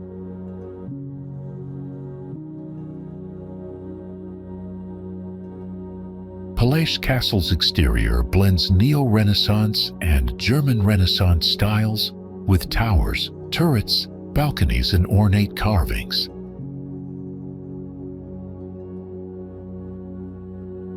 Inside, each room reveals extraordinary craftsmanship, from carved wood to painted ceilings, reflecting the royal family's wealth and artistic passion.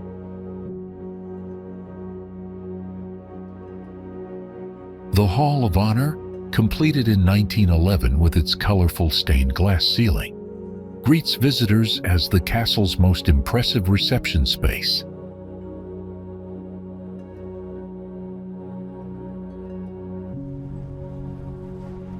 These rocky pillars, high plateaus, and strange boulders glow red, orange, and purple at sunset, creating magical scenery.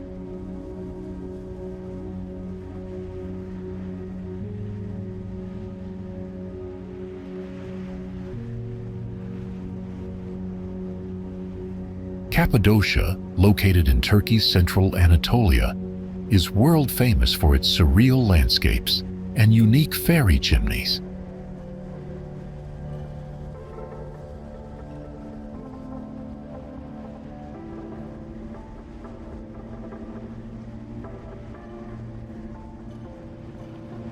At night, the rocks gleam softly under the moonlight, giving Cappadocia an otherworldly atmosphere, unlike anywhere else on Earth.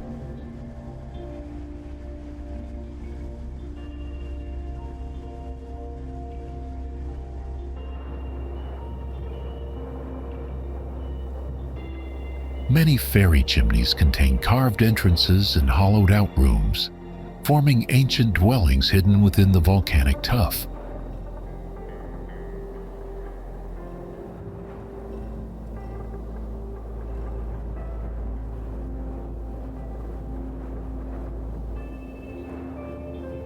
Volcanic eruptions millions of years ago created this landscape, covering the region with ash that hardened into tuff and basalt.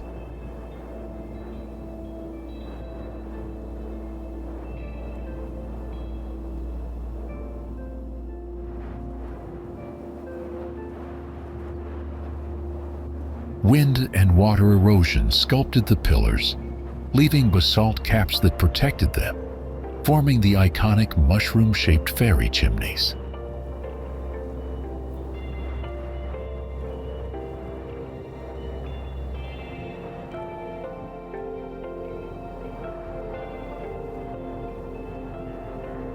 Around 1800 BC, the Hittites were the first to settle here, carving underground cities into the soft rock for shelter and defense.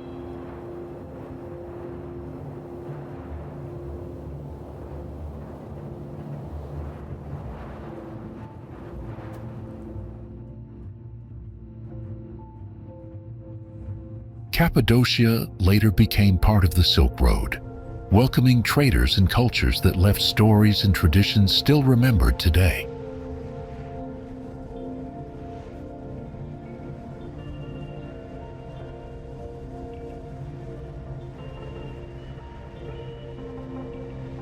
Local legends tell of fairies who emerged at night to help villagers harvest grapes and bless the land with abundance.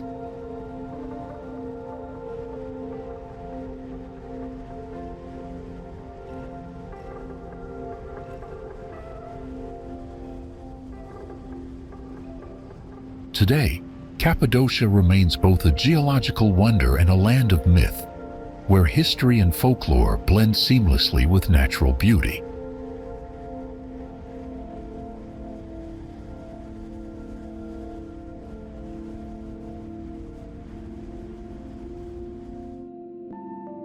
Each year, more than 7 million flowers bloom here, with 800 tulip varieties forming the centerpiece of this seasonal Dutch wonder.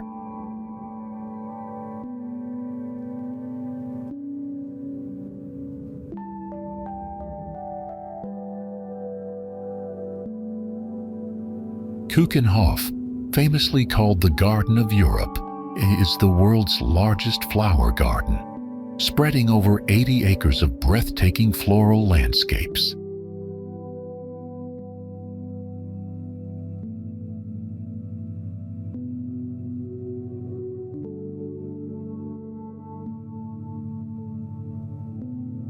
Situated in Lisse near Amsterdam, Keukenhof attracts countless visitors who come to witness its extraordinary springtime spectacle of colors and scents.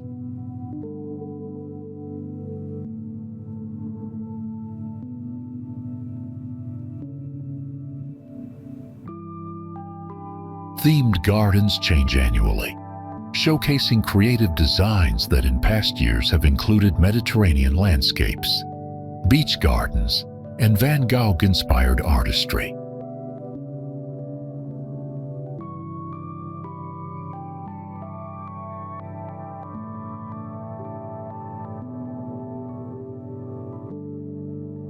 In 2026, the park opens from 19th March until 10th May, giving visitors nearly 2 months of vibrant, flower-filled experiences.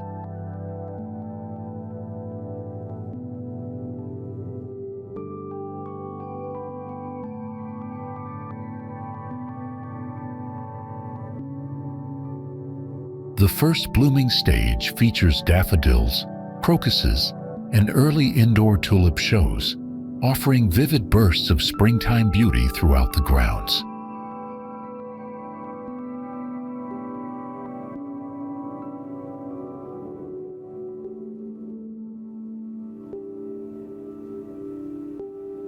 During the second period, hyacinths and early tulips flourish outdoors, complemented by spectacular indoor floral exhibitions with dazzling arrangements.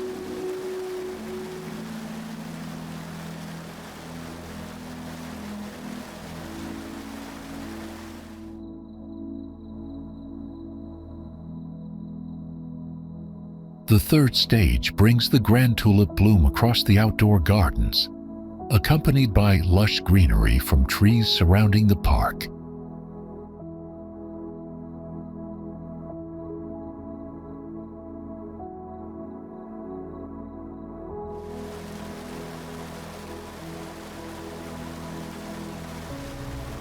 Festive energy fills the air as traditional Dutch brass and percussion bands perform lively music during special days, Keukenhof.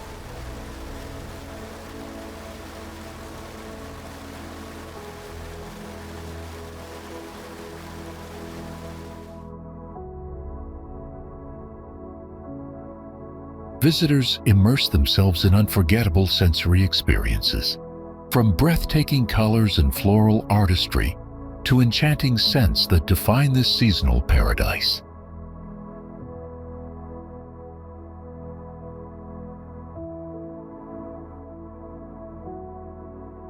The Hagia Sophia Grand Mosque, originally the largest Eastern Roman church in Istanbul, embodies centuries of innovative architecture, rich history, and religious significance.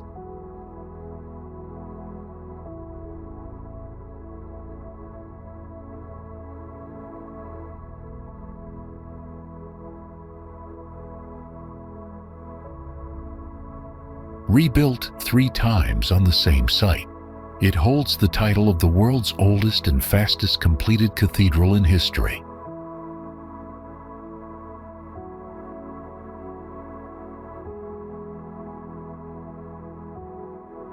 Its breathtaking domes, monolithic marble columns, and intricate mosaics make it one of the most remarkable wonders of architectural achievement.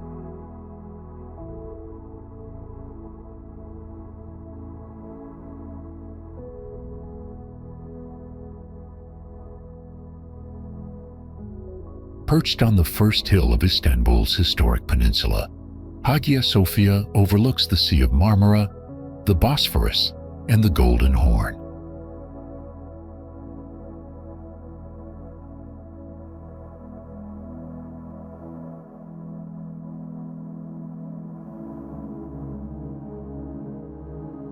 Its decorative program extends beyond mosaics, with floors, walls, and columns crafted from rare porphyry and colorful polychrome marbles.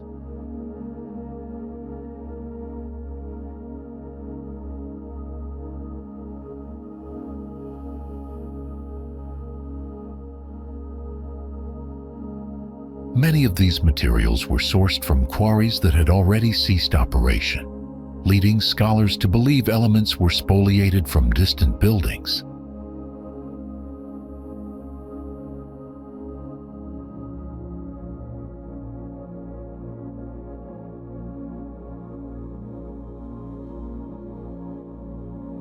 This unique blend gives Hagia Sophia unmatched character, combining architectural perfection with elements that bear traces of diverse origins.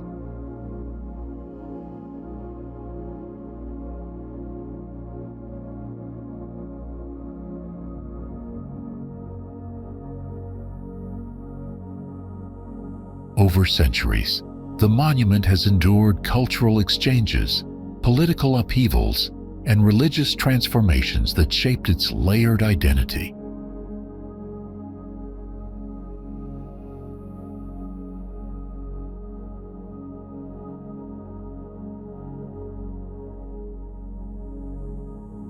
For decades, Hagia Sophia functioned as a museum, allowing people worldwide to appreciate it as an engineering marvel and cultural artifact.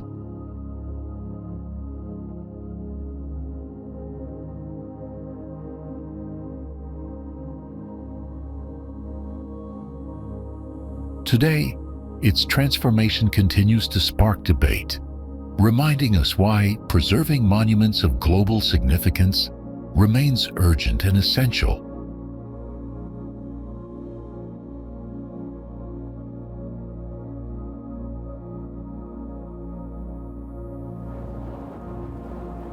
Mount Vesuvius is a stratovolcano situated on the Gulf of Naples in southern Italy, infamous for its catastrophic AD 79 eruption.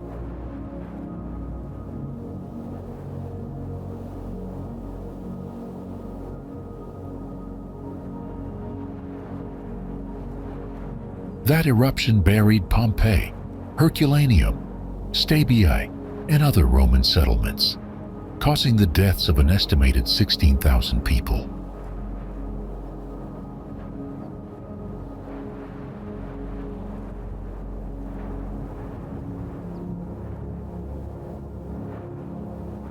because of its location near densely populated areas like Naples, Vesuvius is regarded as one of the world's most dangerous volcanoes.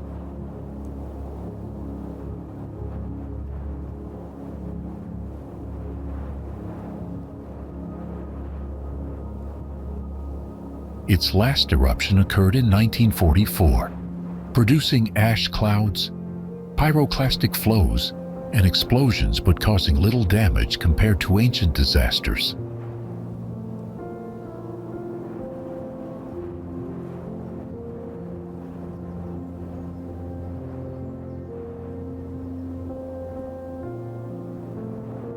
Since then, Vesuvius has remained dormant, though it still shows signs of unrest through ground deformation, gas emissions, and minor earthquakes.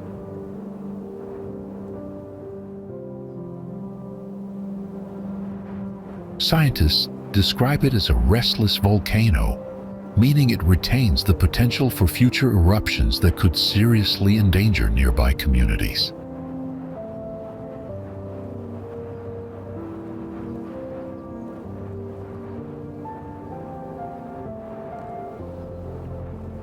Mount Vesuvius is also among the most studied volcanoes in the world due to its historic significance and ongoing threat.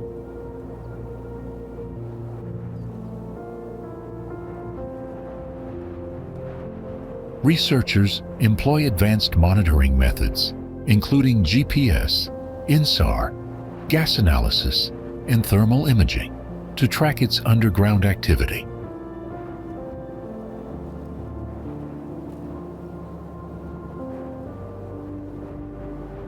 These technologies provide critical data that improve understanding of the volcano's behavior and help forecast possible hazardous events.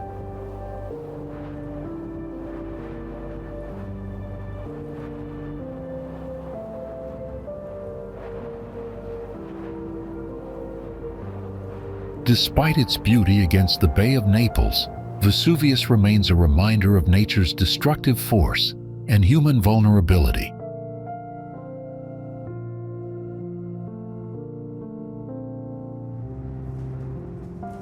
Whether Shakespeare ever visited remains uncertain, but the castle's theatrical aura continues to fascinate generations of visitors.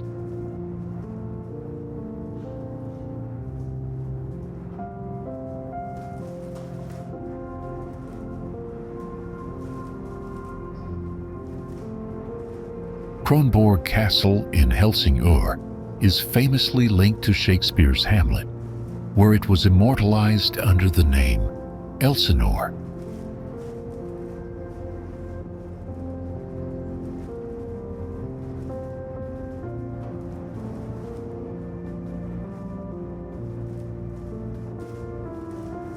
The fortress has stood at Helsingør since 1420, strategically guarding the Øresund Sound, a vital passage for European trade.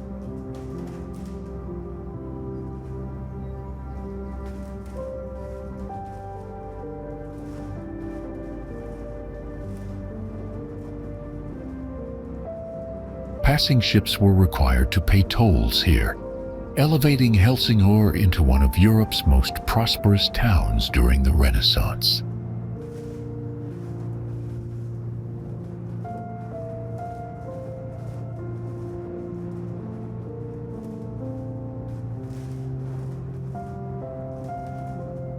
A devastating fire in 1629 destroyed much of Kronborg, sparing only the chapel, before Christian IV oversaw its Baroque reconstruction.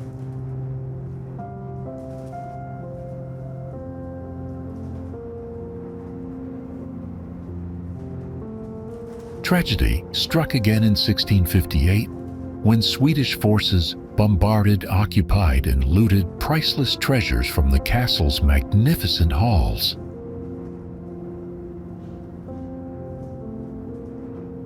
Later, Christian V transformed it into a fortified stronghold with Kronaverket in 1690, though royals gradually abandoned it as a residence.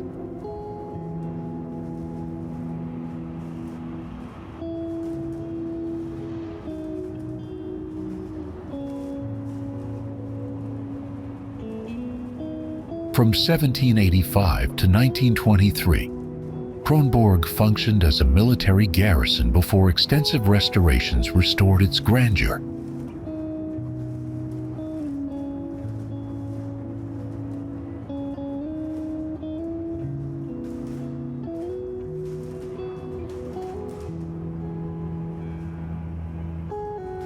In 2000, UNESCO recognized Kronborg as a World Heritage Site, cementing its exceptional cultural and historical value to humanity.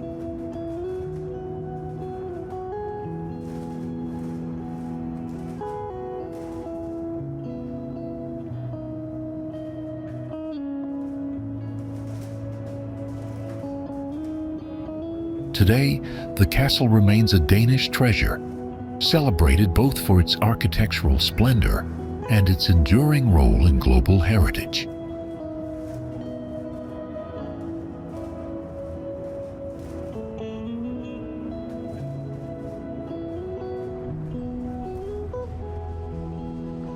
Shaped by glaciers during the Ice Ages, the dramatic rock formation lies near Óbidos, on the western edge of the Hardangervidda Plateau.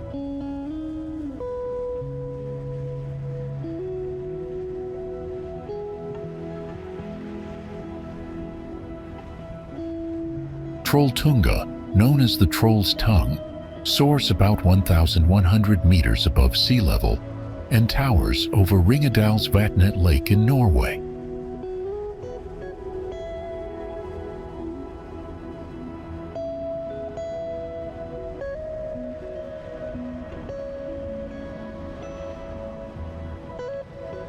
Every summer, thousands of travelers hike here, eager to capture breathtaking photos, standing on one of Norway's most iconic viewpoints.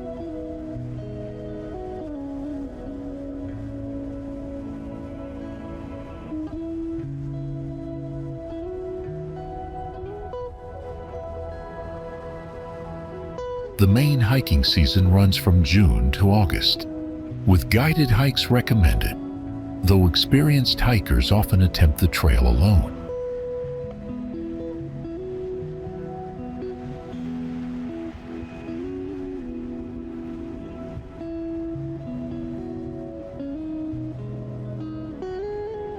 In winter, between October and May, guided snowshoe and skiing trips are necessary for safely reaching the snow-covered rock.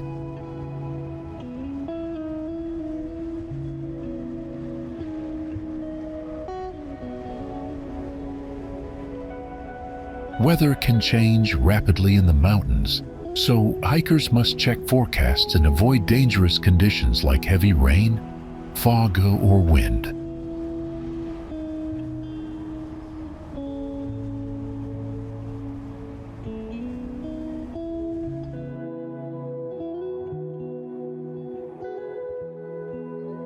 The trail to Trolltunga begins in Skjeggedal Valley, a gateway to western Norway's mountain country and its extraordinary natural landscapes.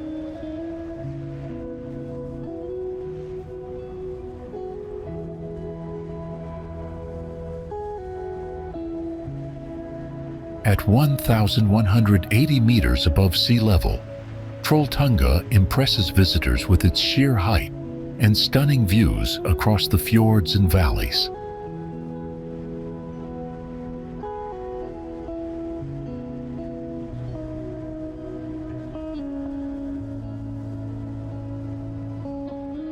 International media attention has made the site world famous, drawing around 80,000 hikers annually to complete the challenging trek.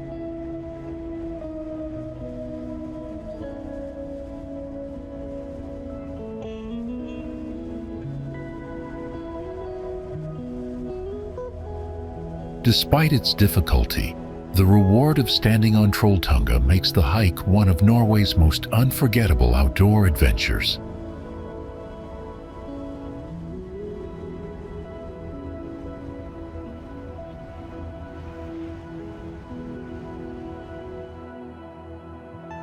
Warsaw's Old Town, a UNESCO World Heritage Site, was painstakingly rebuilt after World War II destroyed most of its historic architecture.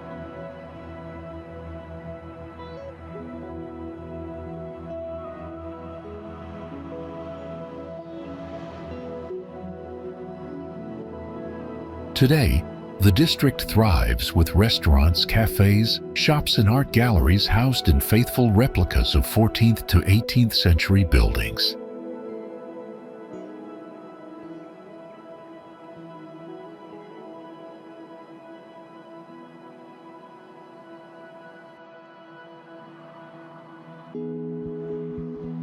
Landmarks such as the Royal Castle and King Zygmunt III, Vasa Column, draw visitors eager to explore the neighborhood's cultural richness.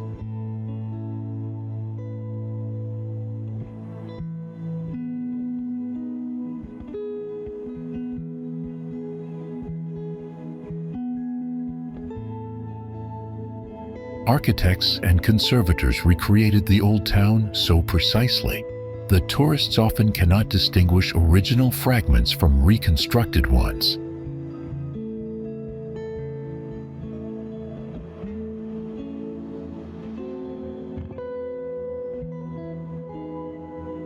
The market square remains the lively heart, where artists display their works. Cafes spill onto cobbled streets, and horse-drawn buggies await.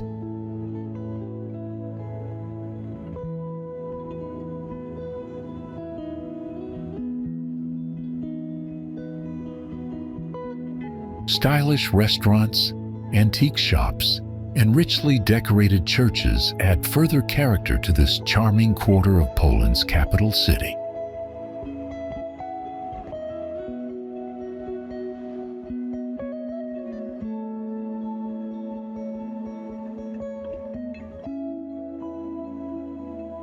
While bustling with tourists, the old town is loved for its vibrant atmosphere, people watching opportunities and picturesque scenery.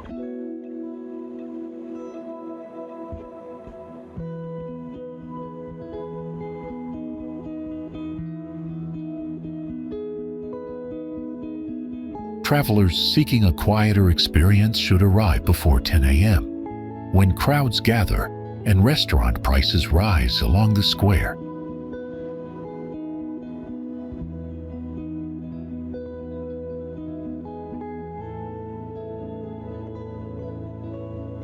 Located on the Vistula River's left bank, the old town is walkable, with daily free tours departing Castle Square at 10 a.m.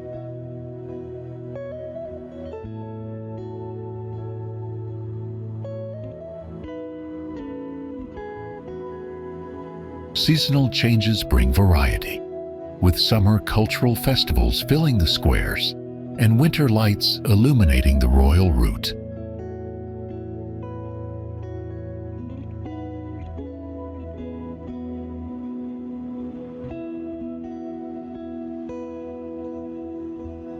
Helsinki Cathedral forms part of the Empire-style city center, originally designed by Carl Ludwig Engel, with planning by Johann Albrecht Ehrenström.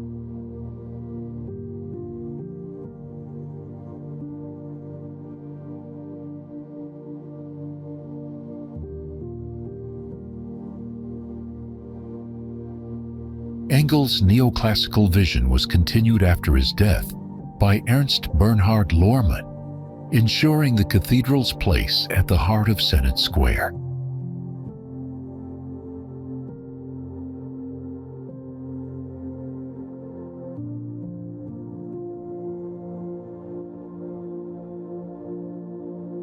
Construction began after demolishing the earlier Ulrika Eleonora Church, whose bell now hangs in the central tower of the cathedral.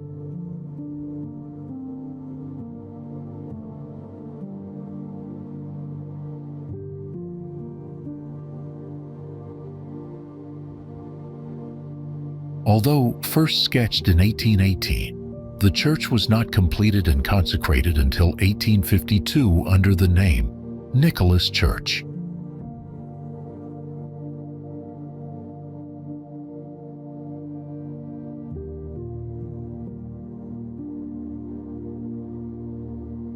After Finnish independence, it became known as the Great Church, later renamed Helsinki Cathedral, when the Diocese of Helsinki was established in 1959.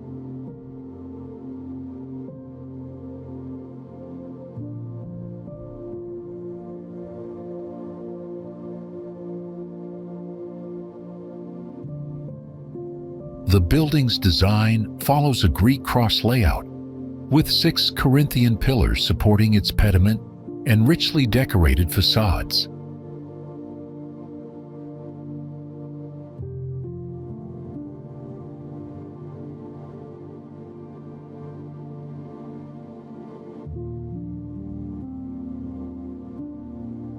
Reliefs of Christ's life and zinc statues of the 12 apostles adorn its exterior, creating one of the largest uniform apostolic collections.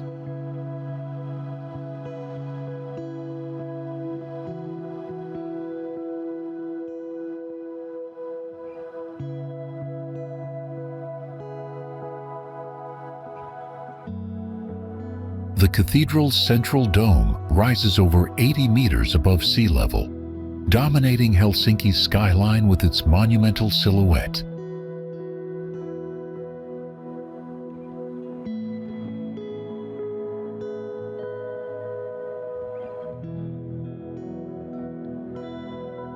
Beyond architecture, the cathedral has appeared in films such as The Kremlin Letter, showcasing its cultural and symbolic significance.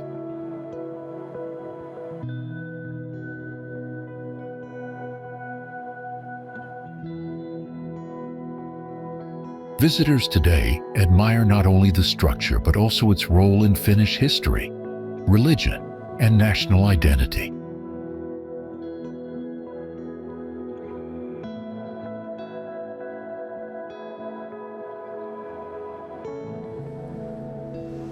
Renowned for its curative mineral springs, St. Moritz rose to prominence centuries ago, offering rejuvenation and wellness long before modern tourism flourished in the Alps.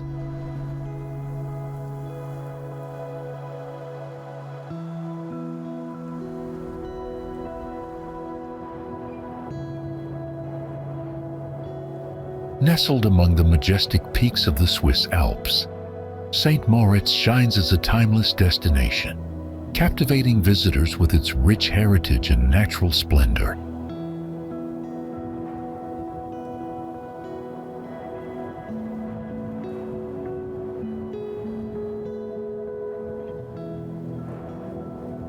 Situated in the Oberengotten Valley, this picturesque commune is surrounded by breathtaking alpine scenery that continues to attract travelers from every corner of the globe.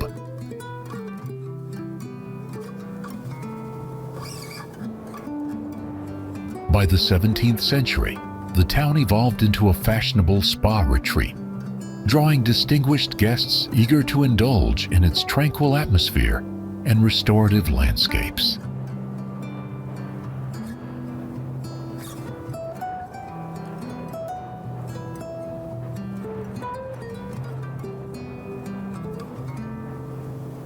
In the late 19th century, St. Moritz transformed into a world-class winter resort, becoming synonymous with alpine sports and luxurious mountain getaways.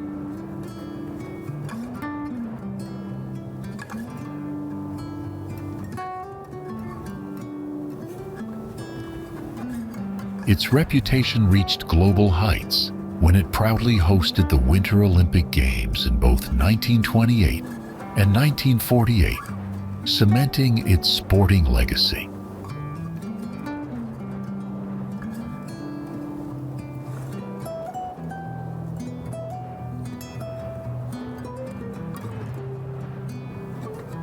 Today, St. Moritz offers a seamless blend of tradition and modernity, maintaining its charm while delivering a premium tourist experience year-round.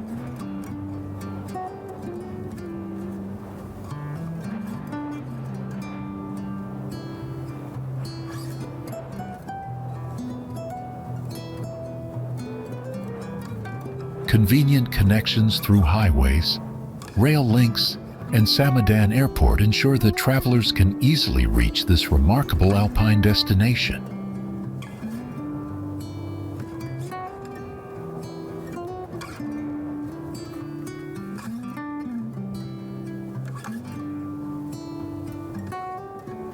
Winter sports are the heart of its appeal, with Corvilia's groomed slopes and panoramic vistas catering to skiers of all levels.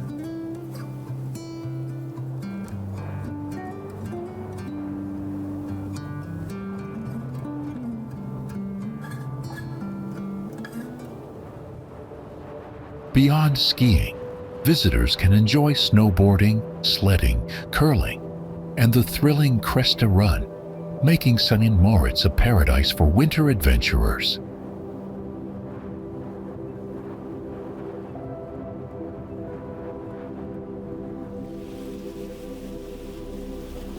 Clouds swept quickly across the Atlantic as waves surged south, striking Portugal's dramatic cliffs along the Algarve coastline.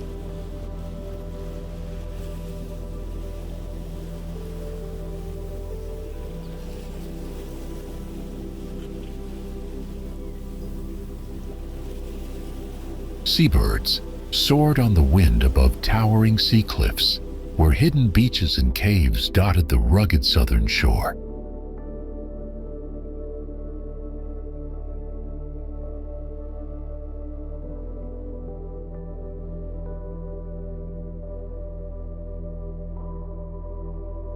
This coastline, long called the end of the world, has inspired myths and legends for thousands of years.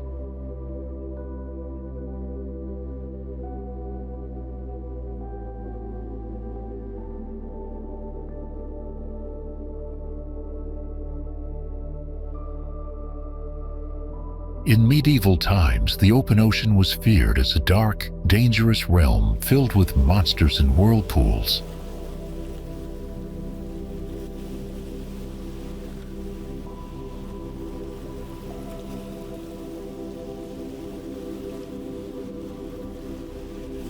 Prince Henry, the Navigator, challenged these beliefs in the 15th century, founding a school of navigation in Sagres.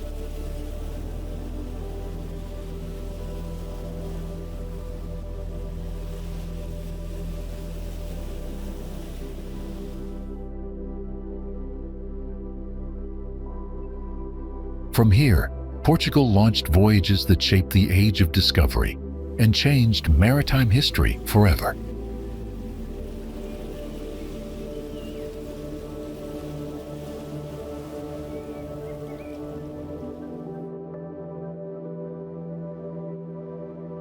Portimão, with its harbor and golden beaches, grew from a fishing town into a thriving destination.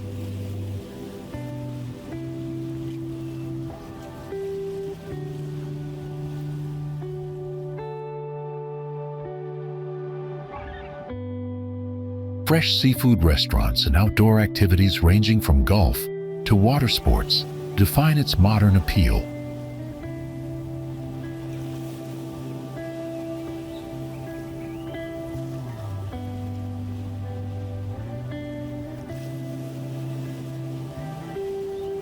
Nearby, Lagos combines history and natural beauty with old streets, coastal cliffs, and inviting sandy beaches.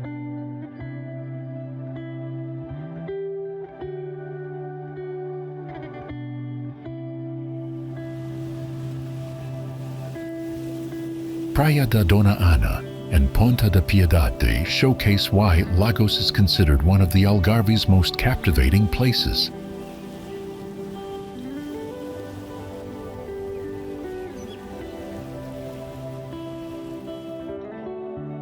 Its tower rises 101 meters, the tallest of any cathedral globally, while the overall structure stretches an impressive 189 meters in length.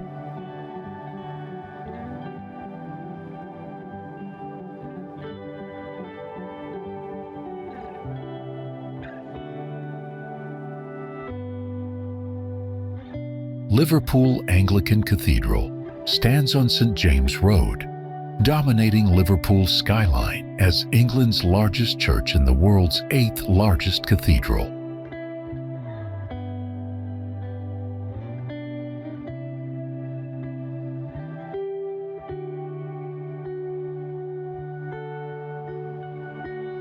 The idea for a new cathedral came in 1880 with the creation of Liverpool's Anglican diocese, replacing the undersized St. Peter's Church.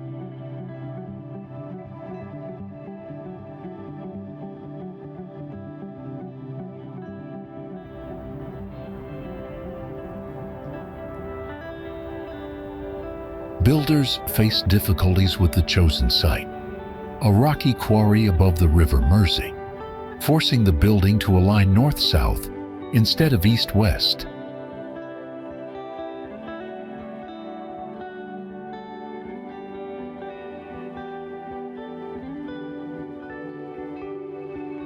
Constructed with hand-carved red sandstone, the cathedral exemplifies English Gothic design, featuring chancel, transepts, pinnacles, and massive buttressed walls.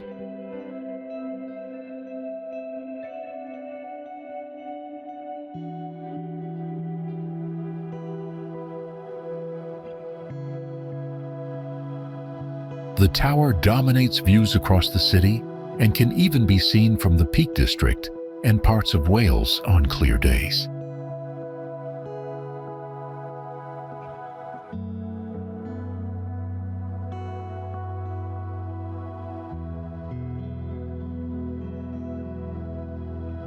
Inside, the design is monumental, with fluted piers, soaring vaults, and decorated windows surrounding a vast central great space.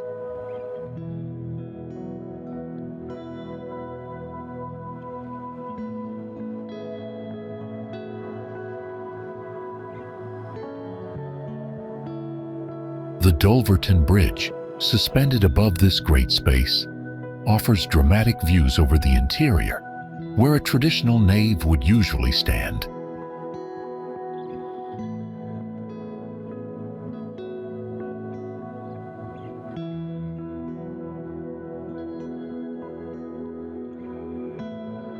Visitors can enjoy the tower experience, including a film, the bell chamber with the world's heaviest peal of bells, and breathtaking panoramas.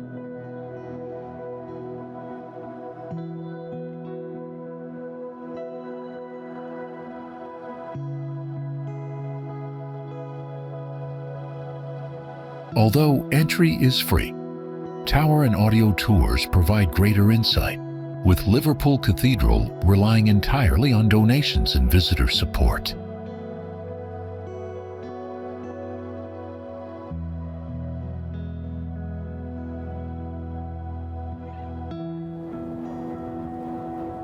These 7 stone pillars reach heights of up to 30 meters, carved over millions of years by natural weathering.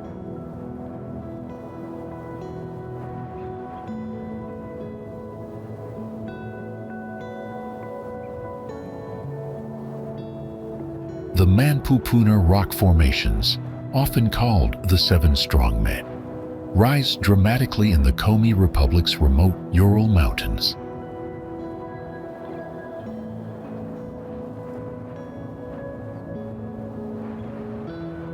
Their peculiar shapes resemble human figures, inspiring legends and giving them an otherworldly, mysterious reputation among travelers.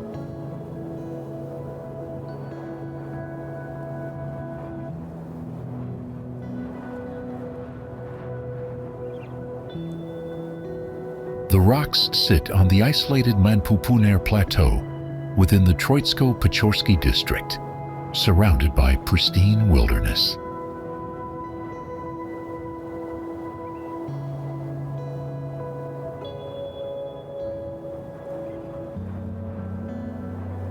Because of their location, visiting the site requires determination, with long journeys by road and challenging hikes on foot.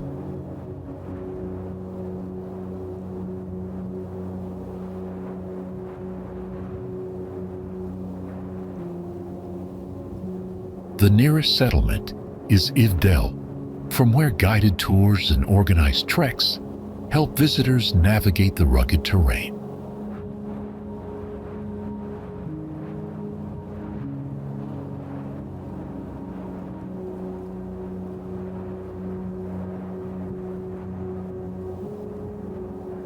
Most people experience the formations by hiking around them, appreciating shifting perspectives as they walk the plateau.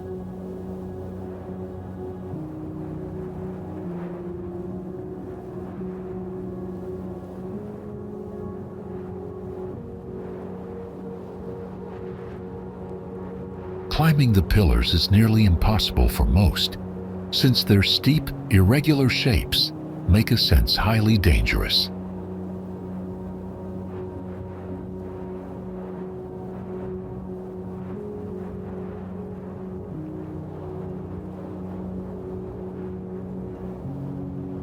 The journey itself adds to the experience, offering stunning views of untouched forests and vast mountain landscapes.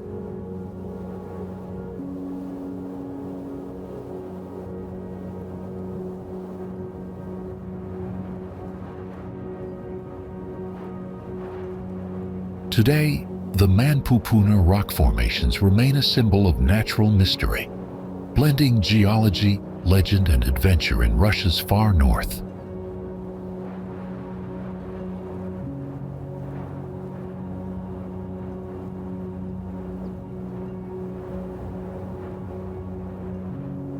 Its name means crossing the Fagarash Mountains, and the route spans 90 kilometers, featuring endless hairpin bends and dramatic scenery.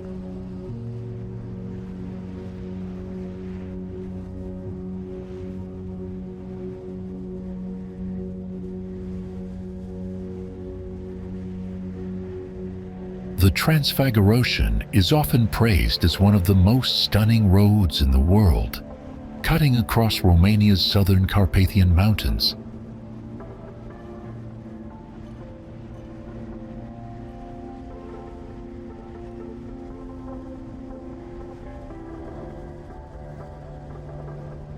The road, built in the 1970s under Nicolae Ceausescu for military purposes, connects Transylvania in the north with Wallachia in the south.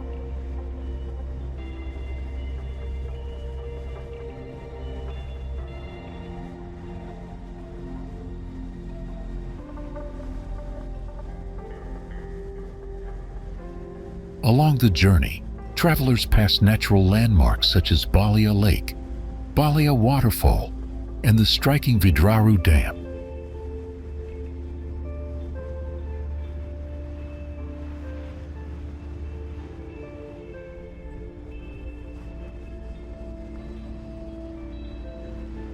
Starting in the village of Kurtishwara and ending in Curtea de Argeș, the road takes visitors through tunnels, viaducts, and bridges.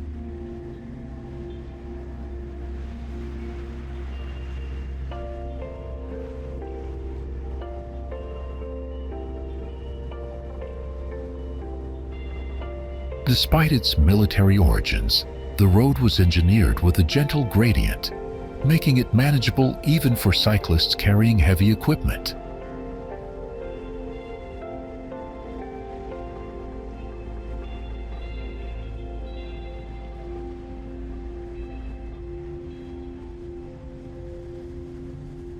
In winter, the 25-kilometer stretch between Piscu Negru and Balia Cascada closes from late October until early July due to dangerous conditions.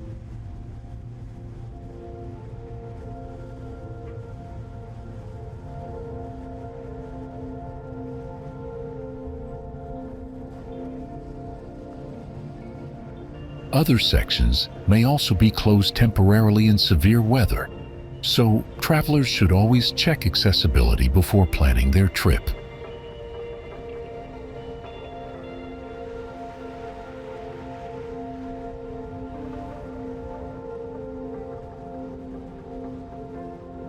Outside of peak months, the Transfiguration remains relatively quiet, offering a peaceful drive through untouched mountain landscapes.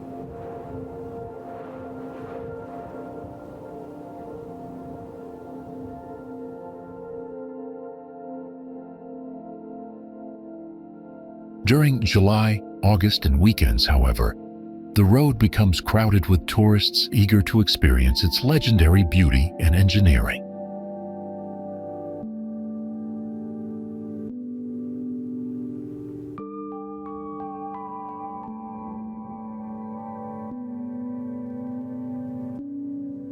The National Palace of Pena, perched on the Sintra Hills, is considered the most dazzling symbol of Portuguese Romanticism.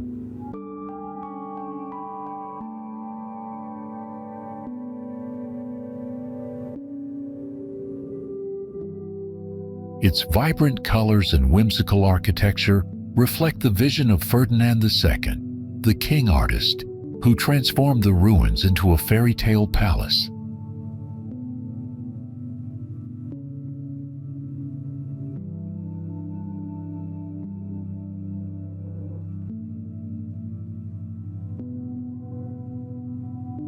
The palace is surrounded by a lush park, where winding paths, hidden grottos, and misty corners inspire mystery and discovery.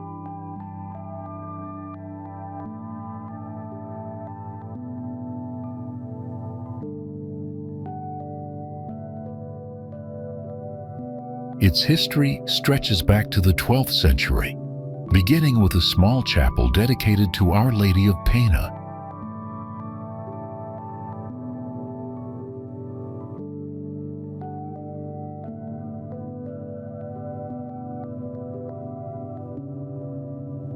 Later, King Manuel I commissioned the royal monastery of Our Lady of Pena, which was given to the Hieronymite monks.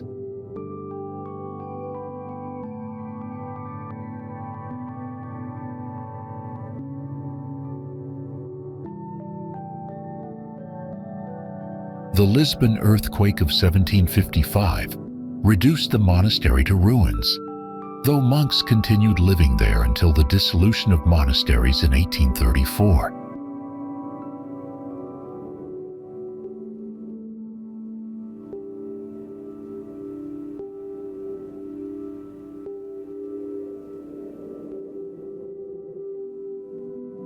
Today, visitors can still see remnants of that era, such as the Monk's Grotto, once used for quiet retreat and meditation.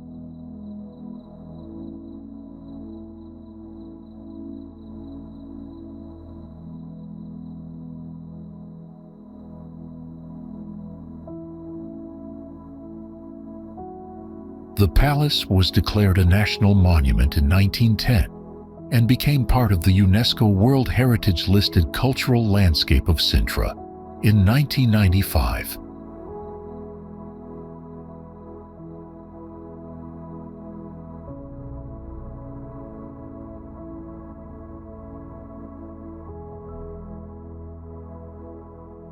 Ongoing restoration projects by Parques de Sintra have preserved its splendor, including the chalet of the Countess of Edla and the Great Hall.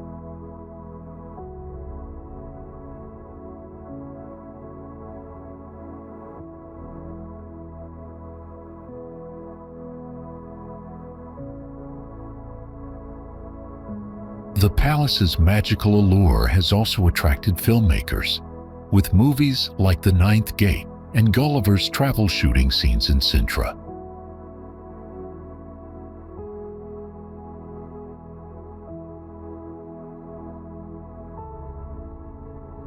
It opened in 2000, but quickly earned the nickname Wobbly Bridge due to unexpected swaying caused by heavy foot traffic.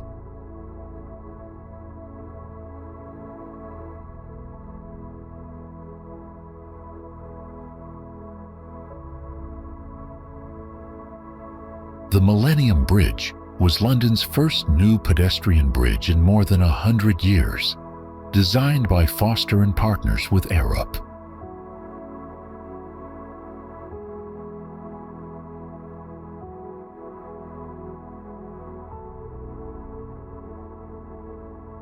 To solve this issue, engineers installed 37 fluid viscous dampers and 52 tuned mass dampers, stabilizing the structure.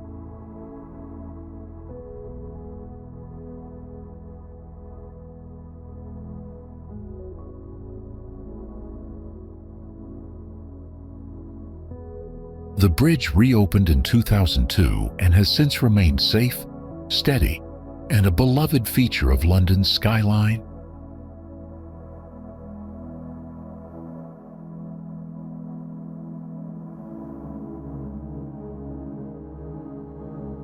Its shallow suspension design provides striking views of St. Paul's Cathedral on one side and Tate Modern on the other.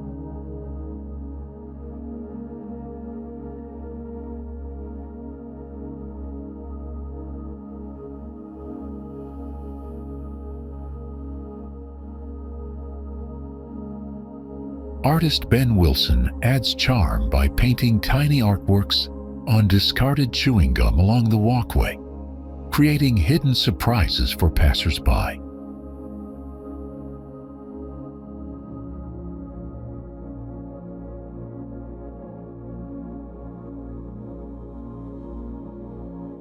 Today, the bridge is reserved for pedestrians only, linking the cultural South Bank with the historic heart of the city.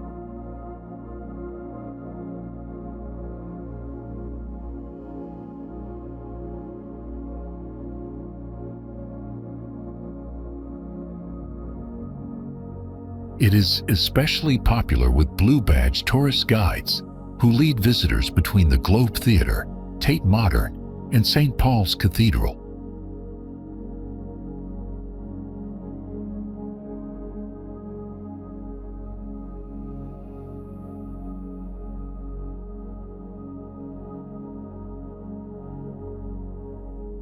Nearby, attractions such as Borough Market and the Southwark Riverside make the area lively and worth exploring.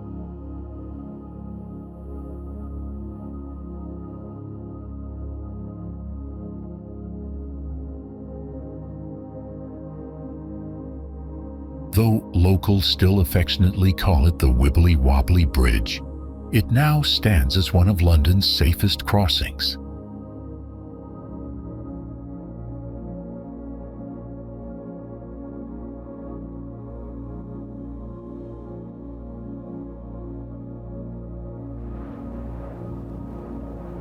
Hidden in Russia's Altai Republic, Geyser Lake stays unfrozen year-round due to thermal springs beneath its shallow blue waters.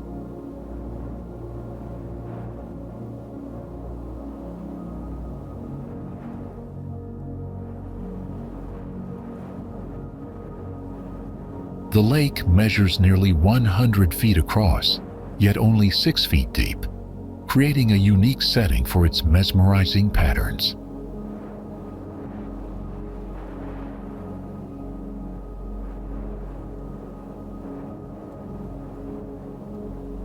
Though called Geyser Lake, the springs do not erupt upward, but instead form circular designs of clay and silt under the surface.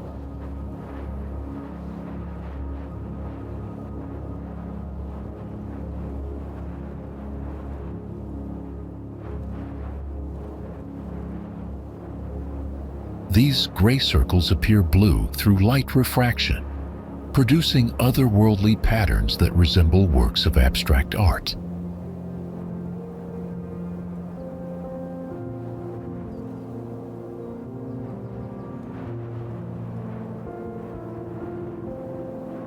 Surrounding the lake, moss and fallen trees add to the mystical, untouched atmosphere of this natural wonder.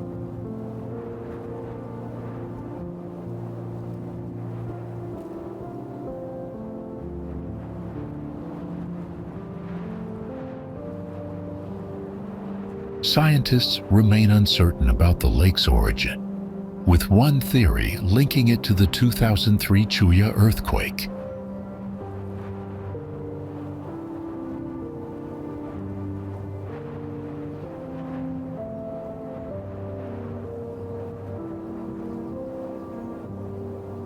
From above, the lake reveals blue, purple, and greenish circles that amaze visitors traveling along the nearby Český tract.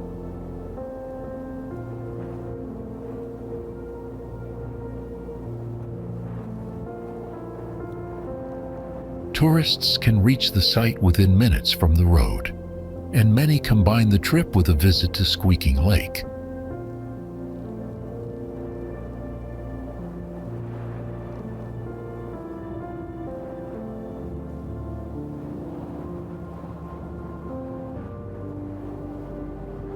Since gaining attention around 2010, Geyser Lake has become popular, with wooden pathways and themed attractions built nearby.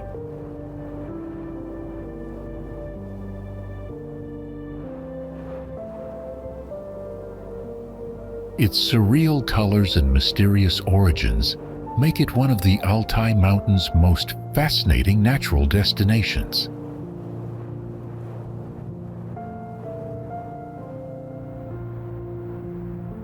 The Rhine River is one of Europe's longest waterways, flowing from Switzerland's Alps through several countries before reaching the North Sea.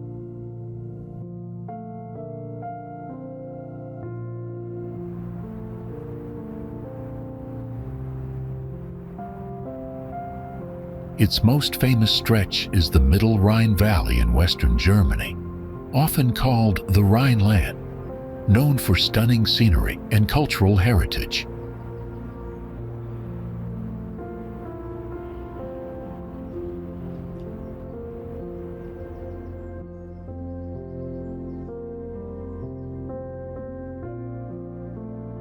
The valley is popular year-round, with spring and summer offering cruises, autumn bringing colorful vineyards, and winter showcasing festive Christmas markets.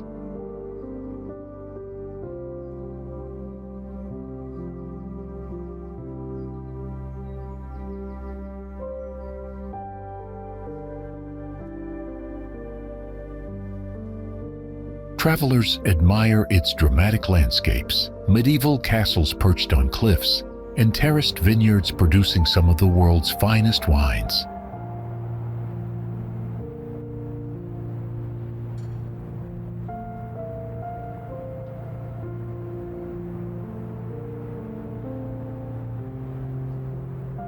River cruises remain the best way to explore, passing towns, fortresses, and hillsides steeped in centuries of history and legend.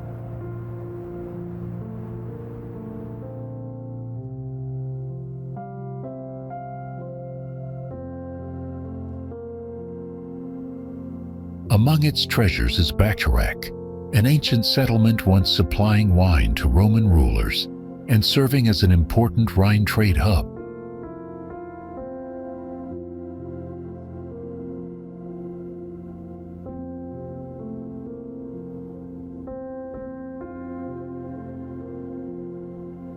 The valley's role in commerce made it historically significant, linking goods from Germany to Britain, the Netherlands, and across Europe.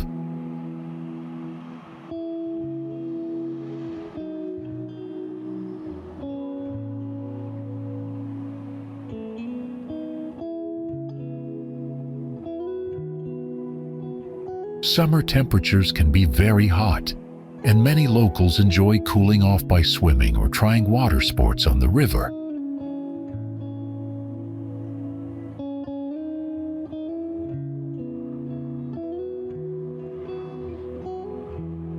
Activities like windsurfing, canoeing, paddleboarding, and kiteboarding attract adventurous visitors during the warmer months.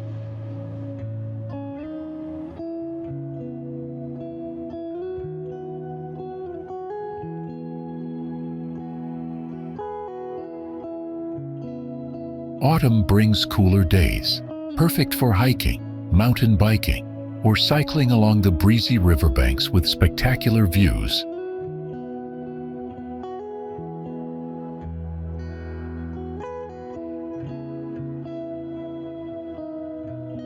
Siena is often regarded as Italy's most beautiful medieval city, attracting visitors even on short trips through Tuscany.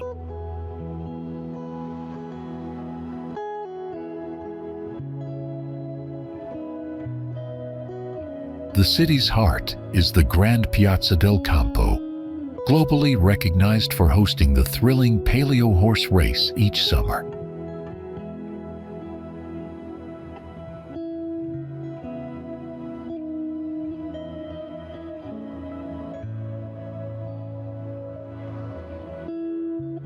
This famous race, held twice annually, sees riders representing Siena's neighborhoods circle the piazza in a vibrant competition.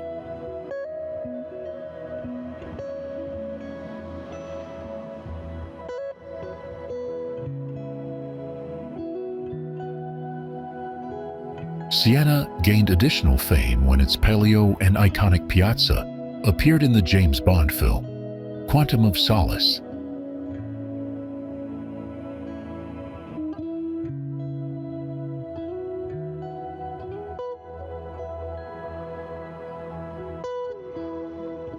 According to legend, Siena was founded by Senius, son of Remus, which explains the city's emblem of the she-wolf.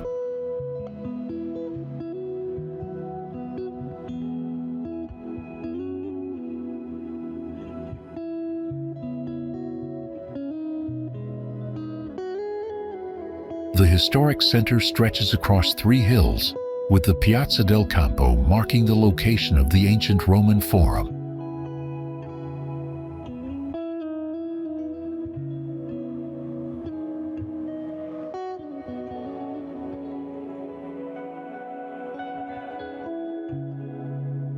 The square was redesigned during the rule of the Council of Nine, a governing body active between 1287 and 1355.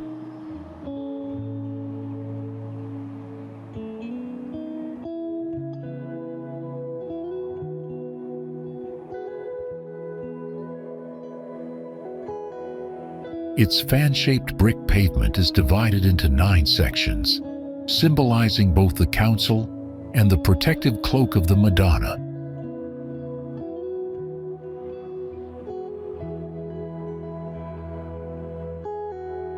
Palazzo Pubblico, a remarkable medieval palace built in 1297, showcases Siena's artistic and architectural brilliance.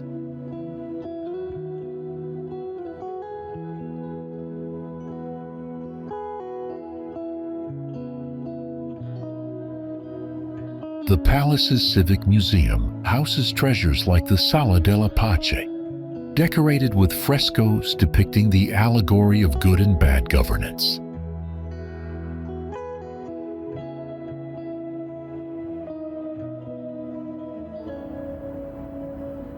This medieval neighborhood, founded in 1252, sits on an island at the city's center and reflects Stockholm's earliest settlement.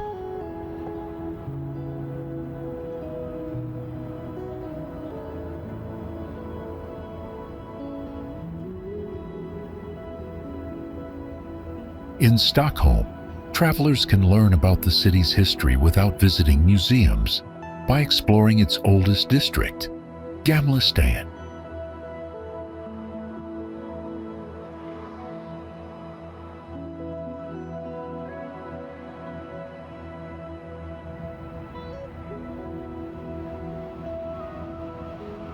Most surviving buildings date back to the 16th and 17th centuries, lending Gamla stan its timeless charm and unique character.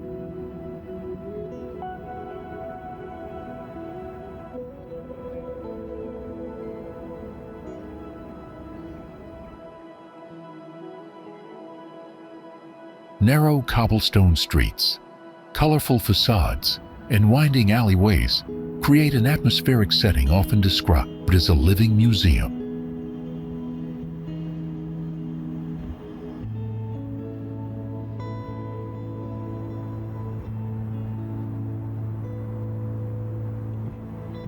Top attractions here include the Stockholm Cathedral, the Parliament, the Nobel Museum, and the Royal Palace, all within walking distance.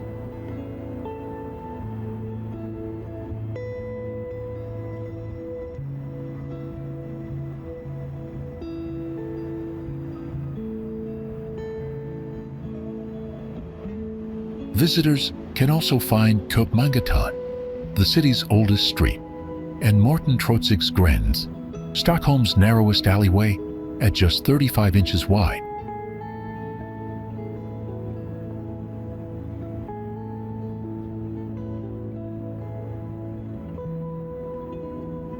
Many travelers enjoy wandering freely, admiring the scenery without spending money, since the area is open around the clock.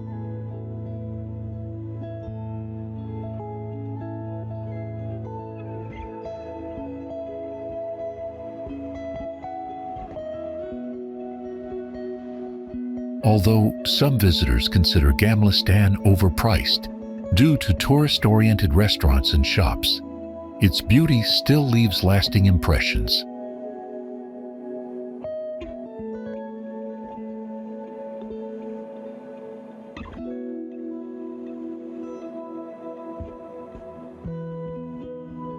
The mix of historic landmarks, medieval streets, and vibrant atmosphere ensures Gamla stan remains a highlight of Stockholm.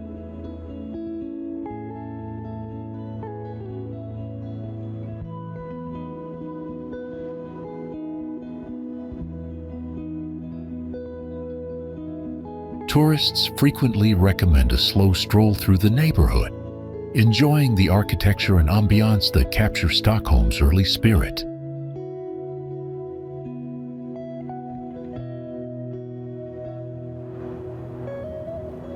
White Cliffs Country is named after Dover's dramatic chalk coastline, with its world-famous cliffs overlooking the English Channel.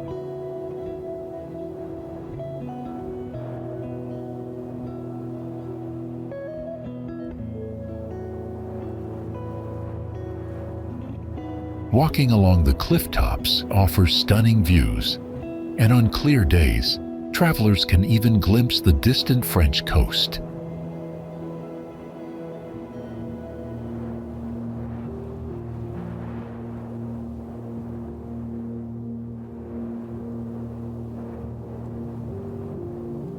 Dover welcomes walkers of all abilities, offering scenic routes, guided tours, and an annual walking festival for outdoor enthusiasts.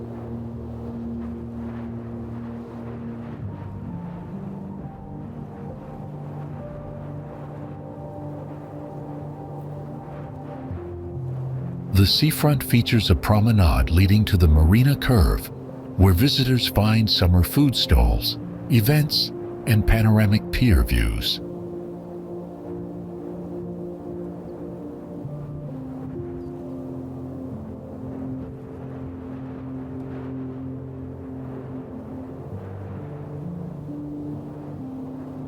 The cliffs hold deep historical significance, from housing prisoners in the 19th century to defending Britain during the Second World War.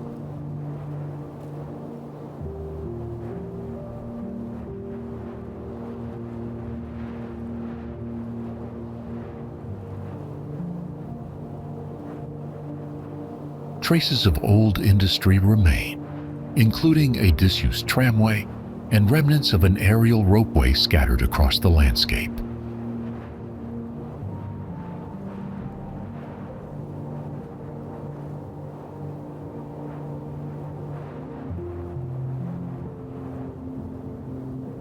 Scientifically, the cliffs preserve one of the most complete records of chalk formation, built up over millions of years.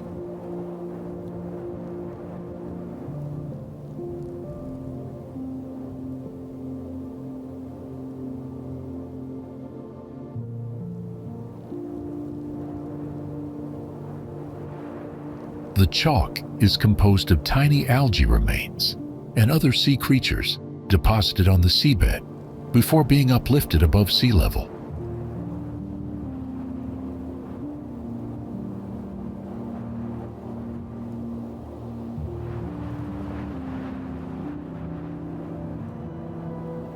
Today, these geological layers form the dazzling white cliffs of Dover, admired for their striking natural beauty and heritage.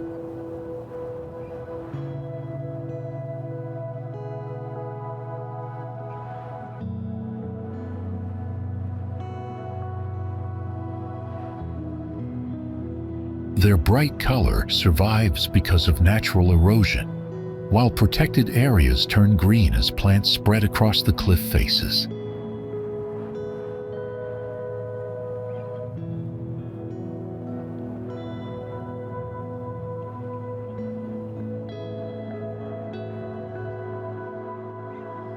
Attending the opera in Verona's Roman Arena is one of Italy's most memorable cultural experiences, drawing countless music enthusiasts each summer.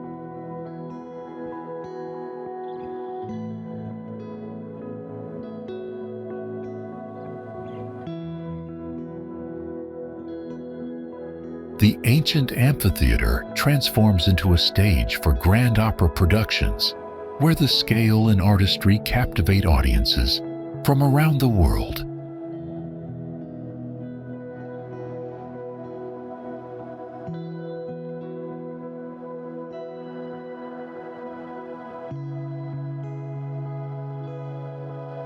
Many visitors travel to Verona primarily for the opera season, while the city's historic atmosphere provides an additional charm to their journey.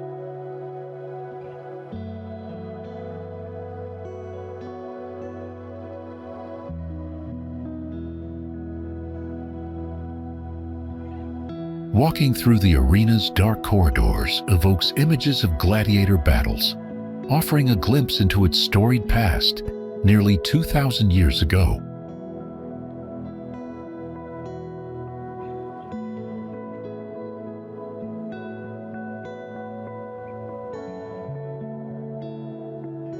Emerging into the stands reveals the architectural brilliance of the Romans and the monumental scale of this preserved structure.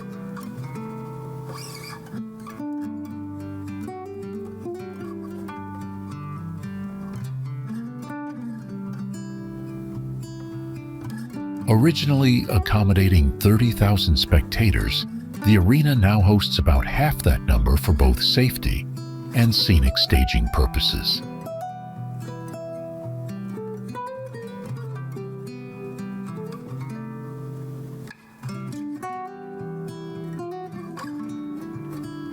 Situated in Piazza Bra, the arena is surrounded by lively cafes and restaurants, making it a vibrant gathering point before performances.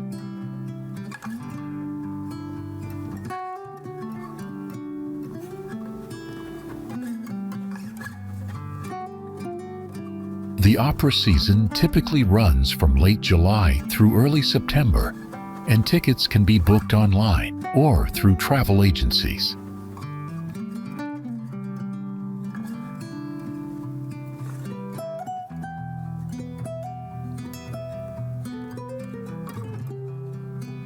Visitors should bring sun protection, insect repellent, or warmer clothes depending on the weather, ensuring comfort during long evenings.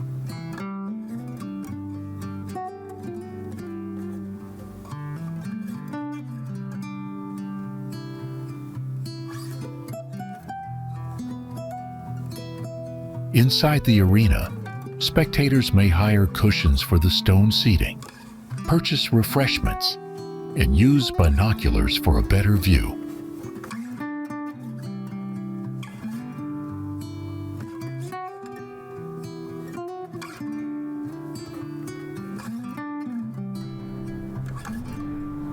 The Kazan Kremlin stands as the soul of Kazan and its most important historical landmark, where churches and mosques coexist in harmony.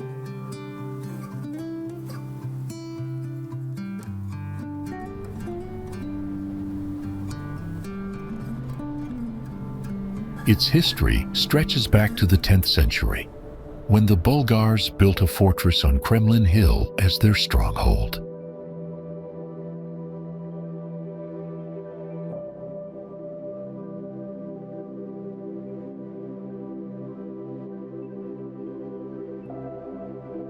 Despite invasions by the Golden Horde and Ivan the Terrible's army, the Kremlin remained the key fortification of the Volga region.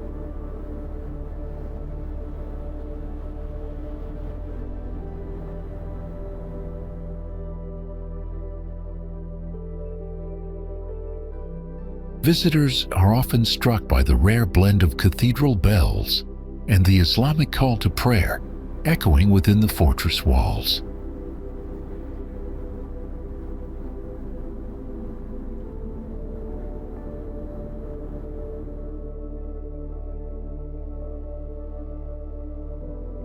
Originally, Kremlin Hill was surrounded by water, forests, and swamps, making it an ideal location for a defensive fortress.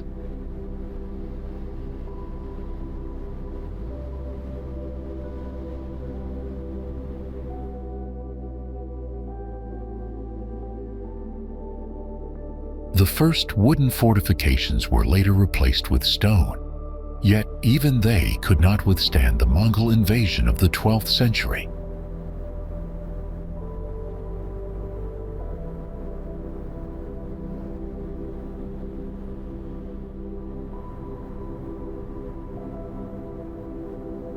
Under Mongol rule, the region was renamed Kazan Ulus, and the Kremlin became the residence of the city's new rulers.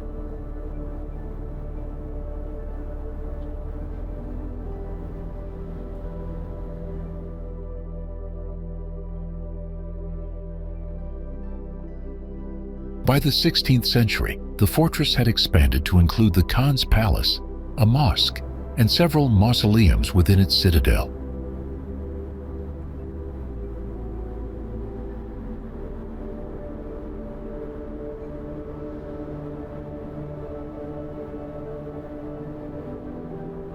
Today, the complex houses museums, including the Museum of Islamic Culture and the National Museum of Tatarstan.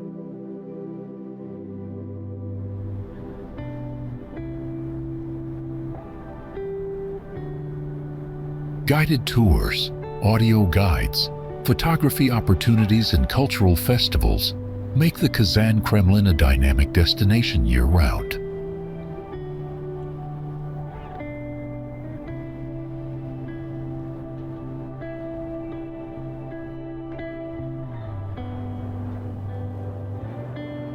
Lake Geneva, shared by Switzerland and France, stretches in a crescent shape and is surrounded by scenic landscapes and cultural landmarks.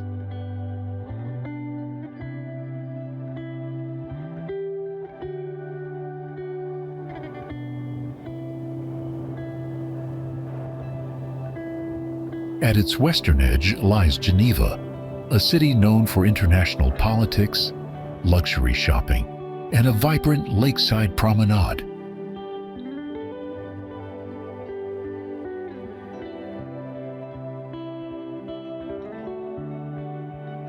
On the opposite side, Montreux is famous for its stunning lake views, mild climate, and the annual Montreux Jazz Festival.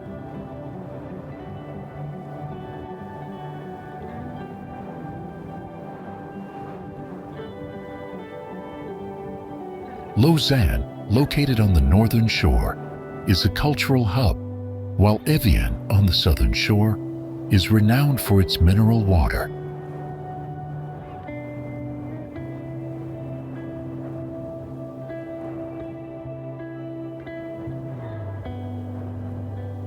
The southern mountains rise steep and rugged, contrasting with northern slopes lined with vineyards, villages, and historic castles.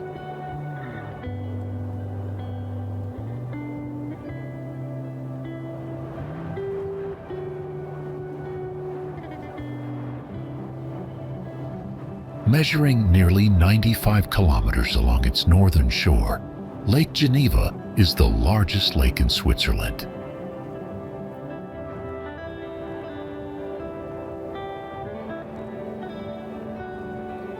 Its deepest point reaches 310 meters, making it one of the deepest lakes in Western Europe.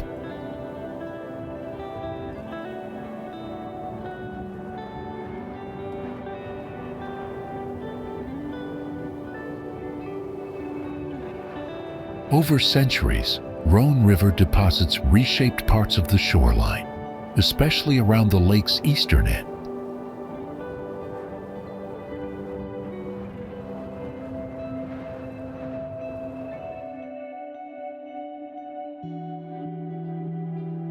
The lake's alpine basin, fed by glaciers, ensures crystal clear waters and diverse ecosystems.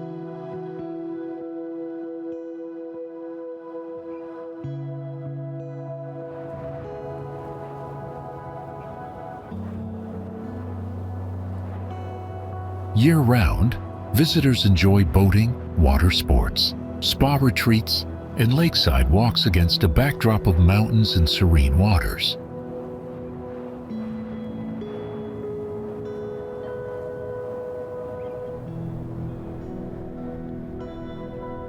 Standing 310 meters at its tip, this 72-story glass skyscraper was designed by Italian architect Renzo Piano to resemble a shard of glass.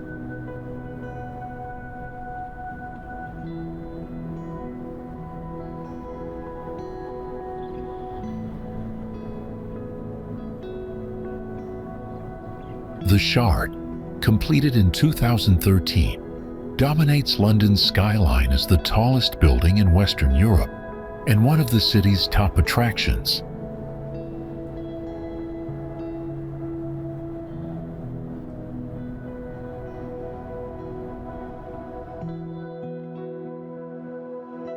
It contains 11,000 glass panels covering 56,000 square meters, reflecting shifting skies and creating one of London's most distinctive silhouettes.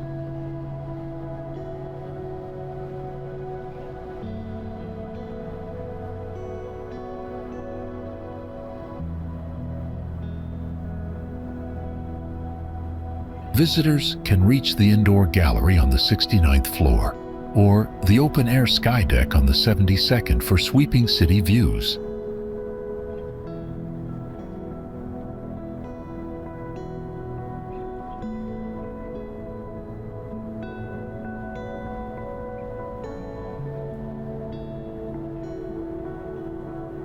From the viewing platform, stretching 244 meters above ground, you can see up to 40 miles across London and beyond.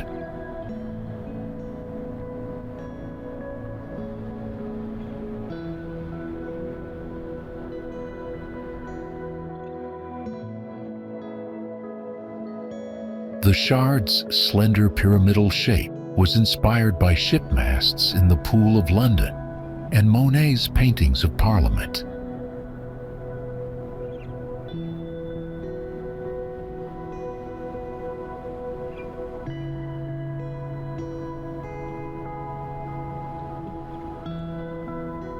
Its structure accommodates varied functions, with offices at the base, a hotel and restaurants in the middle, and residences near the top.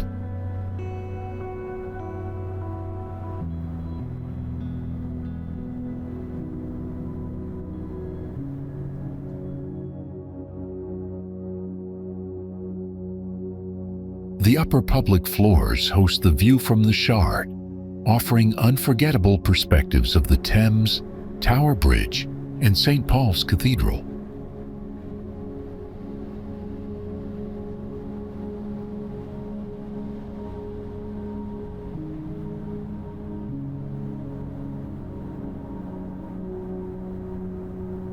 Unlike skyscraper clusters in New York or Hong Kong, the Shard stands largely alone, making it a striking focal point on the skyline.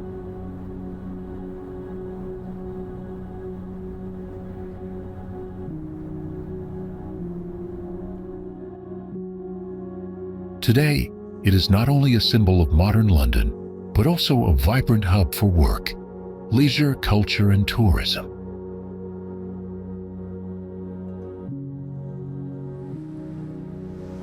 Often called the top of Europe, Jungfraujoch is home to the continent's highest railway station, perched at 3,454 meters above sea level.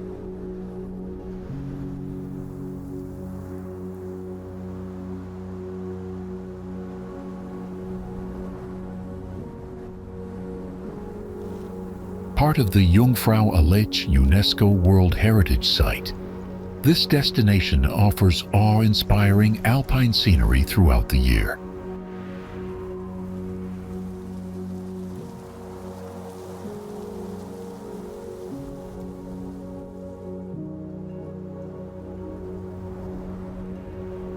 At 3,466 meters, Jungfraujoch marks the lowest pass between the imposing Jungfrau and Munch peaks in the Swiss Alps.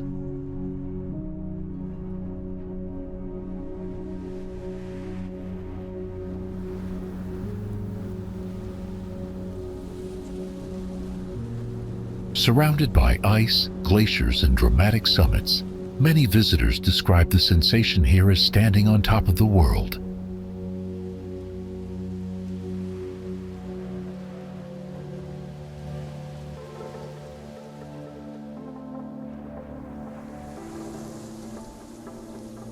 The vision for a railway reaching this altitude was born in the 19th century, considered nearly impossible at the time.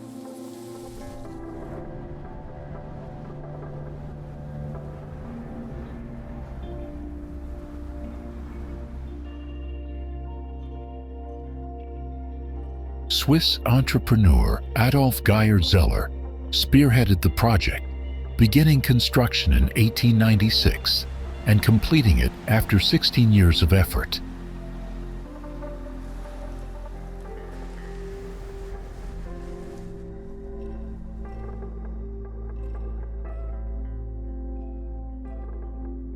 Though the railway never fully matched its original ambitious plan, it remains a masterpiece of mountain engineering.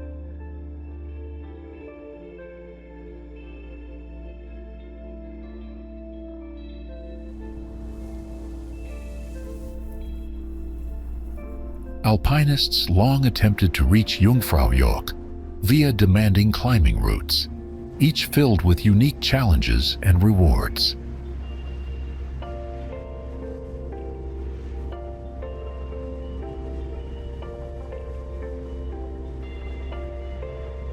The Jungfrau Railway made access far easier, though many adventurers still choose traditional ascents for the thrill.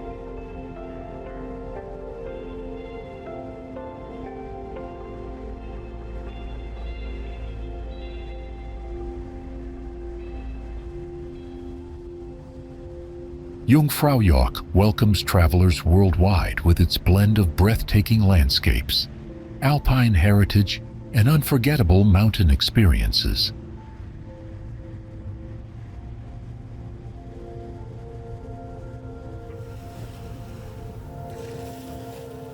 It is one of Scotland's largest and deepest lochs, extending about 37 kilometers in length and plunging to depths exceeding 230 meters.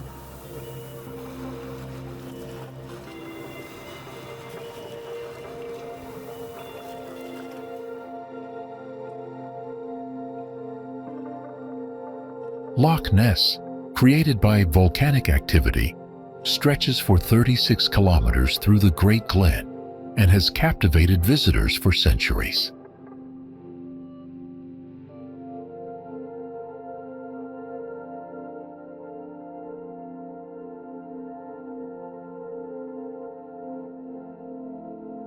The loch contains more water than all the lakes in England and Wales combined, making it an immense and mysterious natural wonder.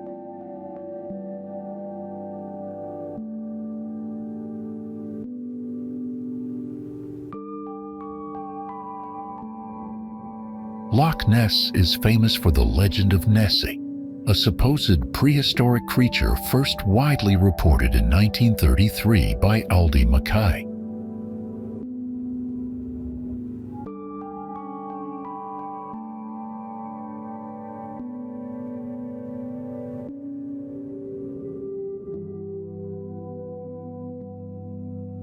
Since then, over 1,000 sightings have been recorded, including the famous but disputed surgeon's photograph, taken in 1934.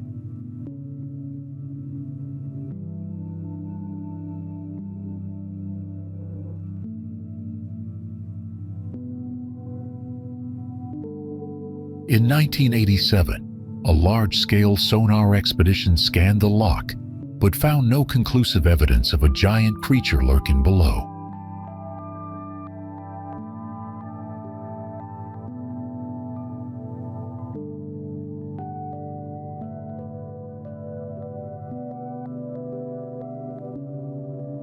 Visitors today can join boat tours across Loch Ness, enjoying views of Urquhart Castle and even scanning the depths with sonar.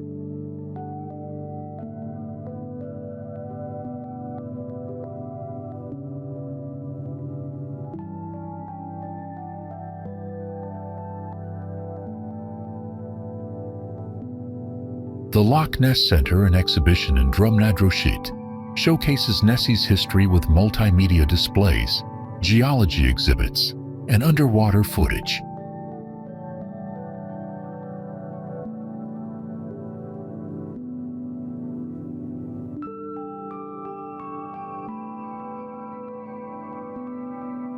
Stretching from Fort Augustus to Inverness, Loch Ness remains a spectacular destination for scenery, folklore, and cultural exploration.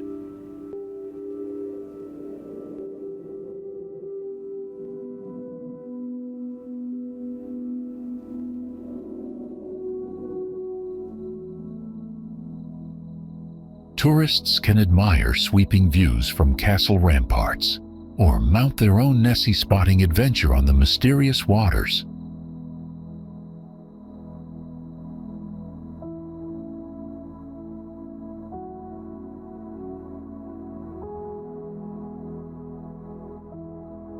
It was constructed in 1514 under King Juan II's defense project and designed by architect Francisco de Arruda to guard the city from naval threats.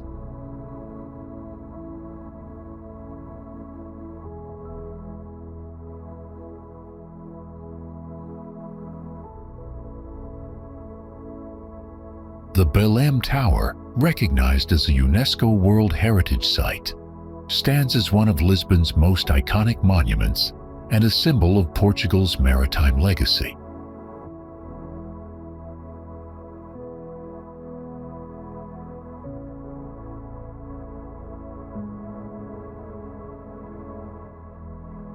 Portuguese navigators' discoveries had already transformed Lisbon into a global trading hub during the 15th and 16th centuries, making the tower's role strategically significant.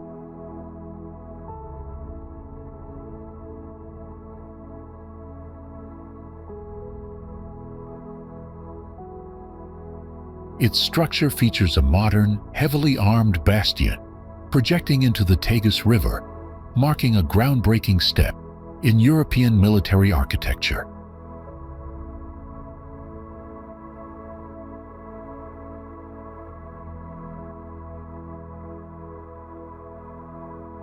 The tower also reflects Manueline artistry, displaying King Manuel I's coat of arms, the armillary sphere, and the Cross of the Order of Christ.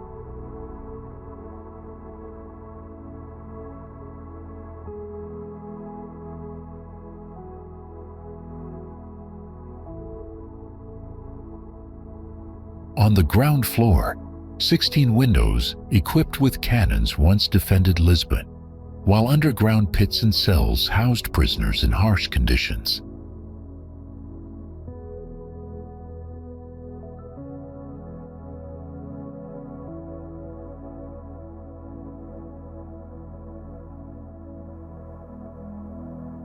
Visitors today climb through 5 narrow spiral-connected floors: the Governor's Hall, King's Hall, Audience Hall, Chapel, and finally the roof terrace.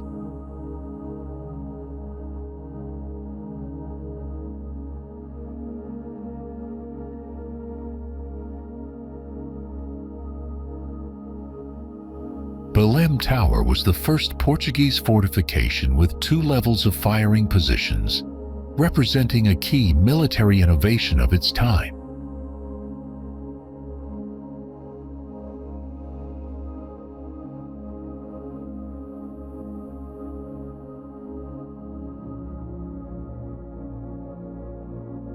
The corners of the platform and upper levels feature ornate watchtowers with domes inspired by Moorish design, adding a unique architectural character.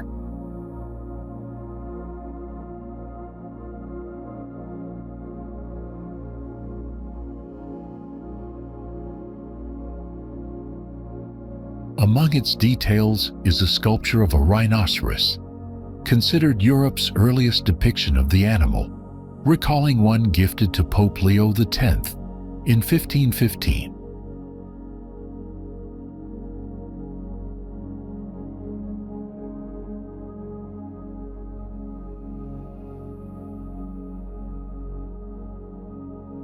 Founded in 1153 with its religious charter, the Abbey of Santa Maria de Alcobaça symbolized Christian expansion after the conquest of Santarém and Lisbon.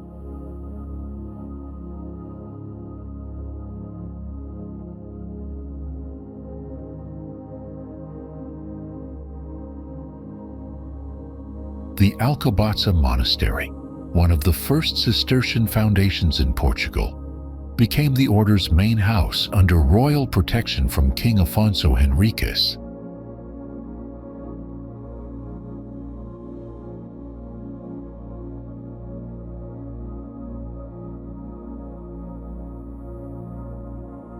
Construction began in 1178, a date of strategic importance, coinciding with the canonization of Saint Bernard only 4 years later.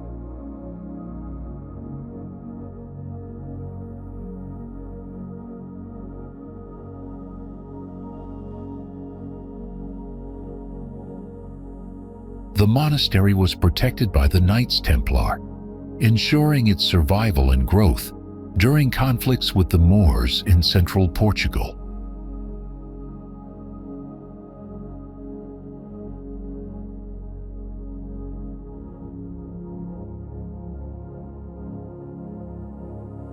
Its preserved medieval rooms, combined with later 16th to 18th century additions, showcase the evolution of Portuguese architecture over several centuries.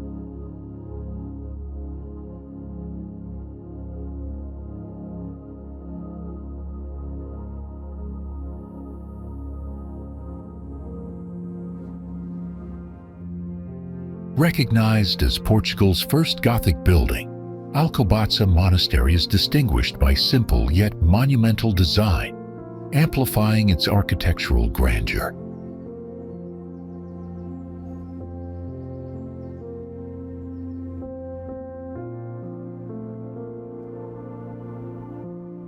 The monastery's cultural, religious, and ideological influence grew steadily, establishing it as a spiritual and intellectual beacon in Portuguese history.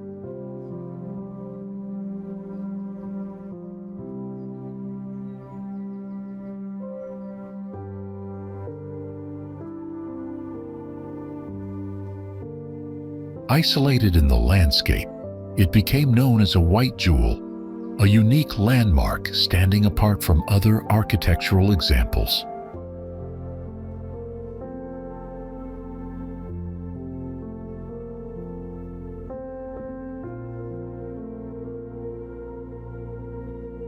UNESCO inscribed Alcobaça Monastery on the World Heritage List in 1989, honoring its architectural and historical significance.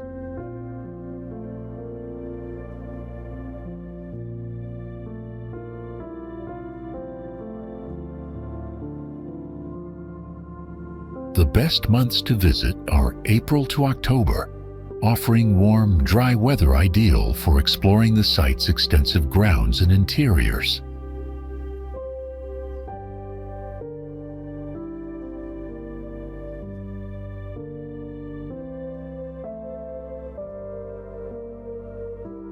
The site has deep historical roots, with Roman remains of a basilica discovered beneath the present cathedral.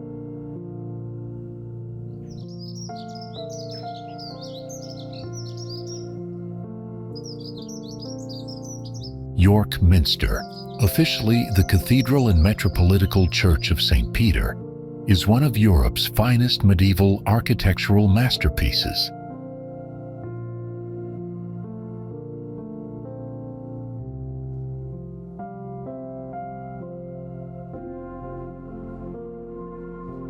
Christian worship here began in 627, when the first church was built, and York's first archbishop was later recognized by the Pope.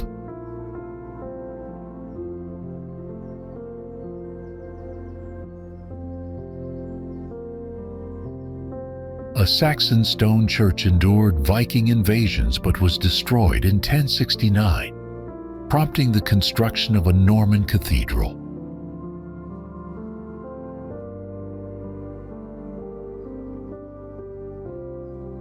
The present Gothic cathedral was built between 1220 and 1472, designed to be the most magnificent in the kingdom.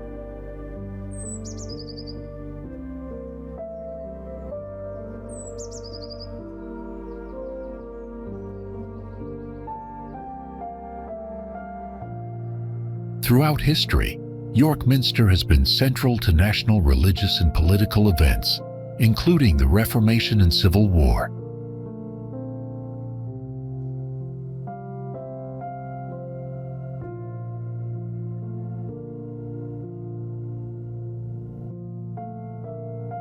Today, the Minster remains an active place of worship, with daily services and choral evensong offered during term time.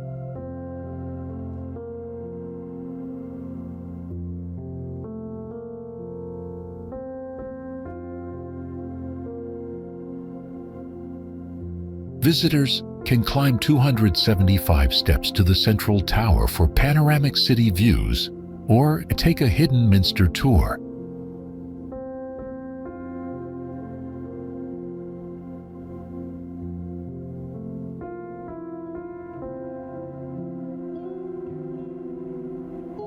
Young explorers can enjoy adventure packs with binoculars, a torch, and compass, encouraging discovery through trails and treasure hunts.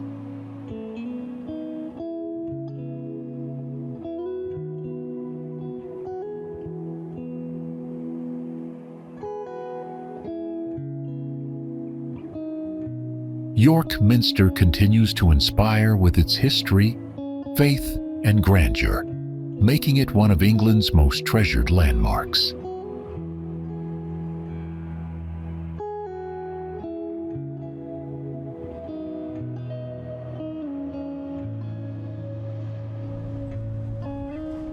Also called Óbidos, this volcano is constantly monitored, with eruptions and lava flows fascinating both scientists and travelers alike.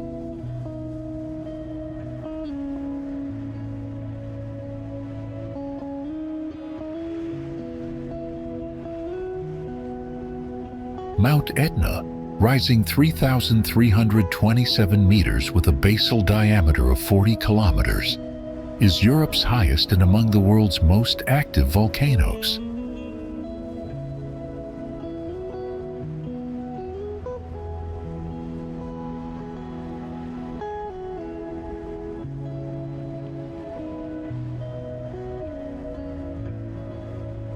Recognized as a UNESCO World Heritage Site, Etna's origins date back 570,000 years, with collapses forming features such as Vallée del Bove.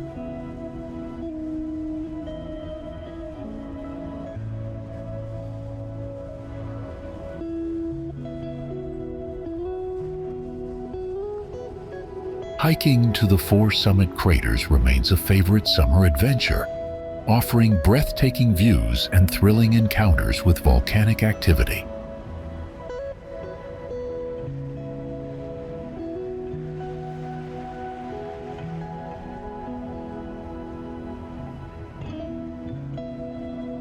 In winter, Etna provides a surprising chance to enjoy skiing and other snow sports, just a short distance from the sea.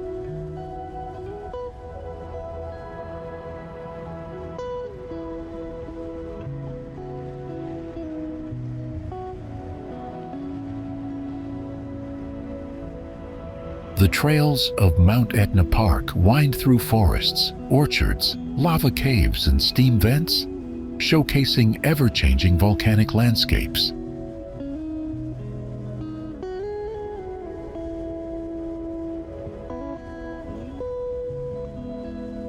Lunar terrains mix with fertile valleys, while the Alcantara River's canyons and the Semedo River's flow add striking natural contrasts.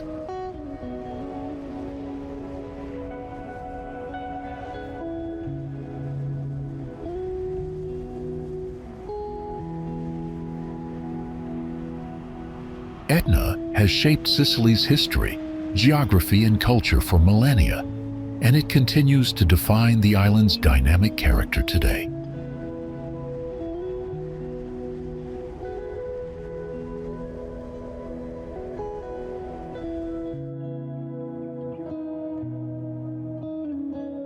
Visitors can explore year-round, but the best times are May, late September, and October, avoiding peak summer crowds.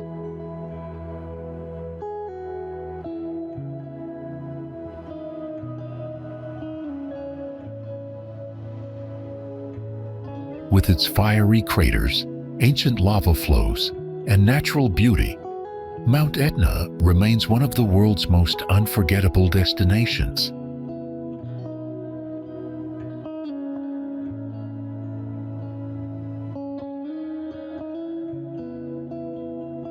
Once a thriving mariners' town with 2,500 residents and 130 sailing ships in 1890, Ia flourished through Mediterranean trade.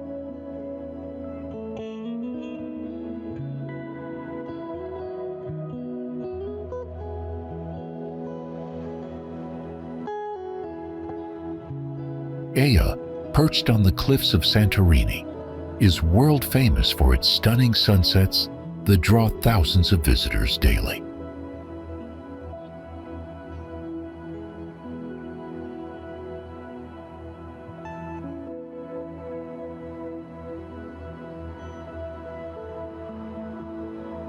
Its economy declined in the early 20th century due to wars, economic depression, and the collapse of seaborne commerce.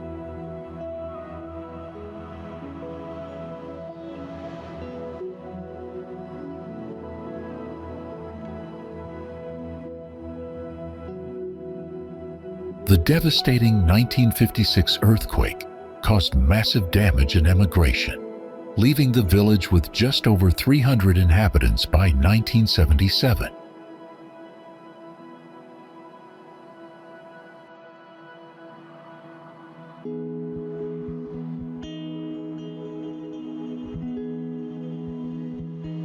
Redeveloped after the quake, Ia transformed into a picture-perfect cycladic town and one of Greece's most iconic tourist destinations.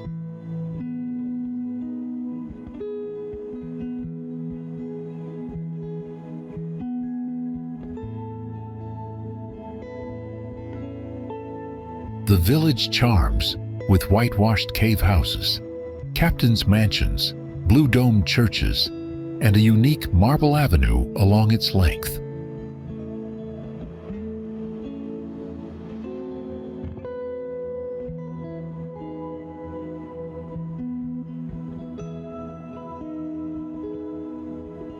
Luxury hotels blend seamlessly with the architecture, while chic restaurants and exclusive boutiques attract international travelers.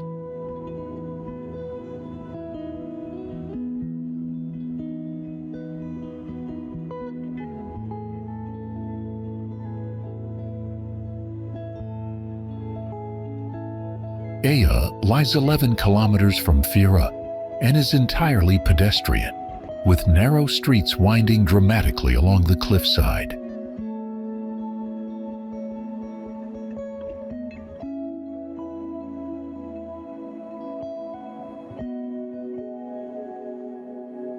While it offers breathtaking views, beaches are located on the island's flatter side, away from Ia itself.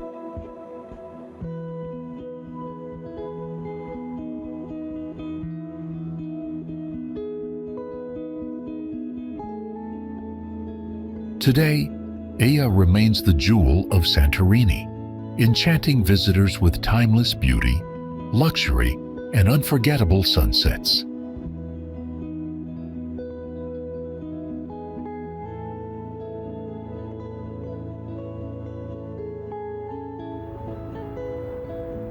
A walk along the Thames near the Tower of London offers history, atmosphere, and iconic London sights.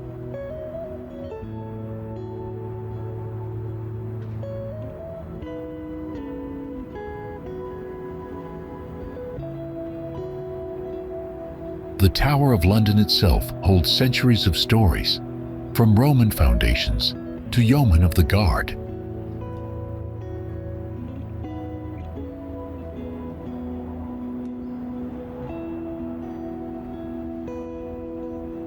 Few know that the area beneath the tower was once a summer beach for Londoners.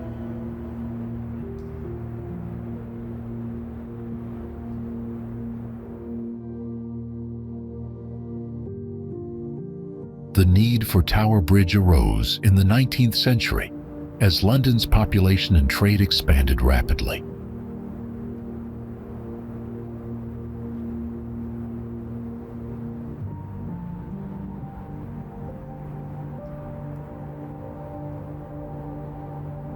Crossing the Thames often meant 2 exhausting hours on foot or a ferry ride before the bridge existed.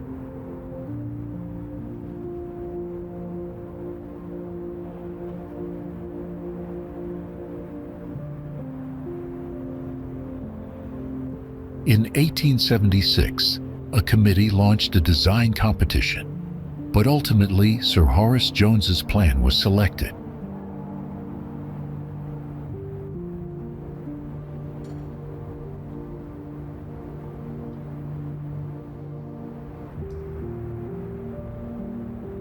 Jones and civil engineer Sir John Wolfe Barry adapted the design into the bascule structure approved in 1884.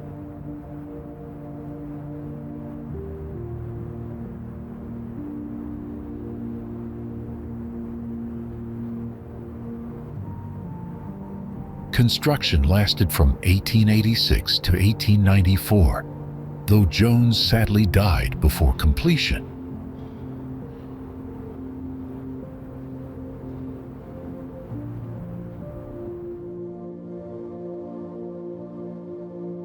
Today, over 40,000 people cross Tower Bridge daily, while 500,000 tourists visit each year.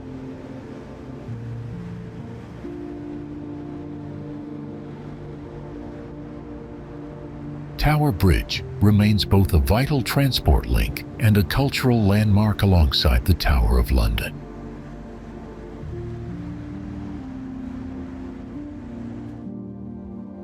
The ancient complex of Dargavs, also called the City of the Dead, in North Ossetia, is a strong candidate for UNESCO status.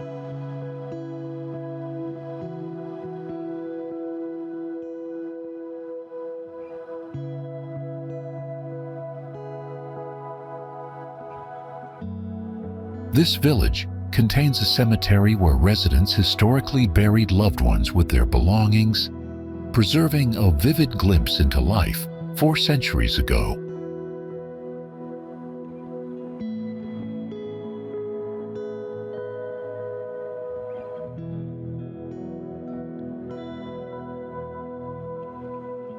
Stretching across 17 kilometers, the cemetery hosts nearly 100 stone crypts, many of which date back to the 16th century.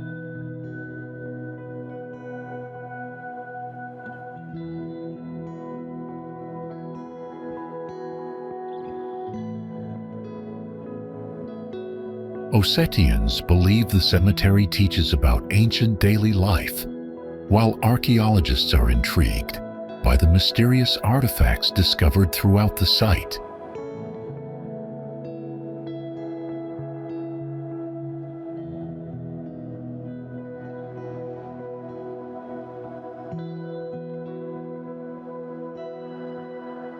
Legends claim that anyone entering the city would never leave alive, adding a supernatural and cautionary aura to Dargav's ancient structures.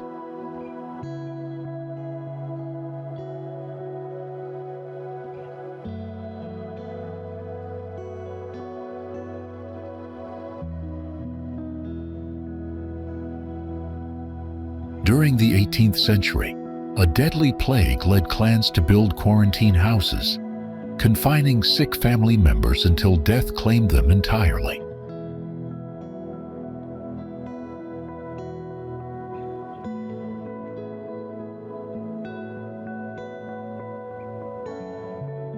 Those without relatives to bury them remained in the cemetery, enduring a slow, grim existence that gave the area its morbid nickname.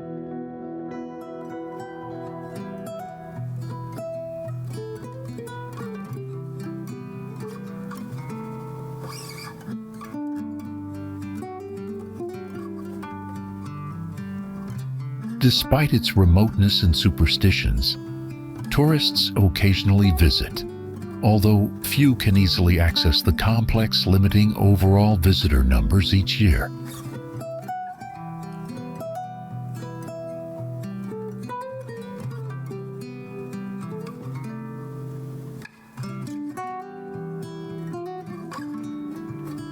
Young locals increasingly move to cities, missing the cultural and historical richness of North Ossetia, despite the region's uniquely preserved ancient sites.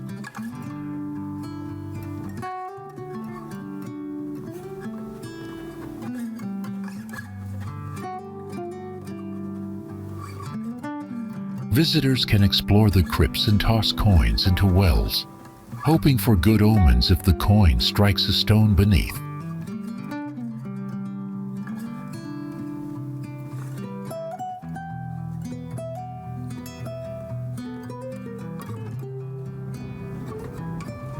Lofoten is a land of contrasts, where majestic mountains meet the sea, and thriving local communities coexist with visitors drawn to its natural beauty.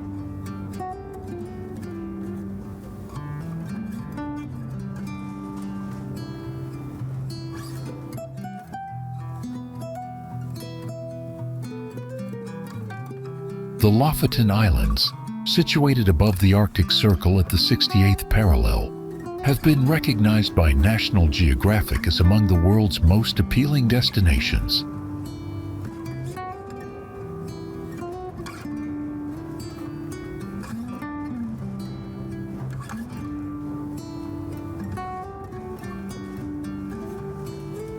During summer, Lofoten basks under the ethereal midnight sun, while from September to April, it becomes a prime location to witness the northern lights.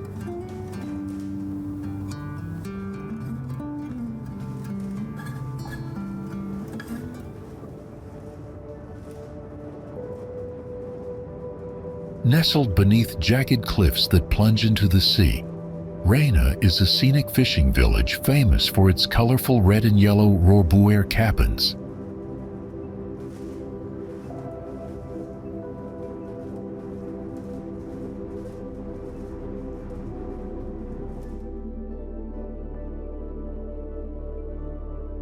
Hikers seeking breathtaking views often climb Reinabringen, where, on a clear day, the panorama of the village and surrounding peaks is simply unforgettable.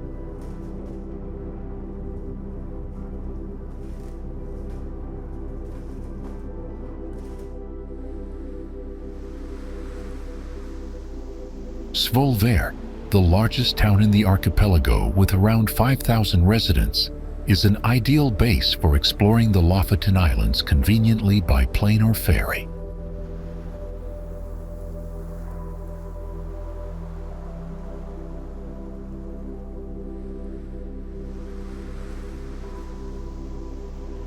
As the cultural center of the region, Svolvær offers attractions like the North Norwegian Art Center and the Lofoten War Memorial Museum.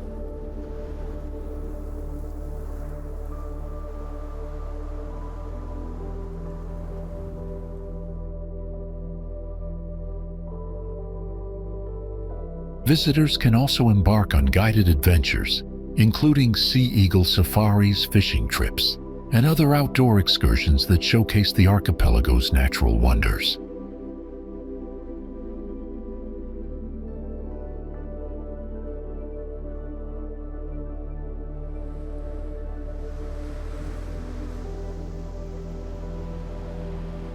The Lofoten Islands are rich in Viking history, preserving heritage through sites like the impressive Lofoter Viking Museum, which houses the world's largest reconstructed longhouse.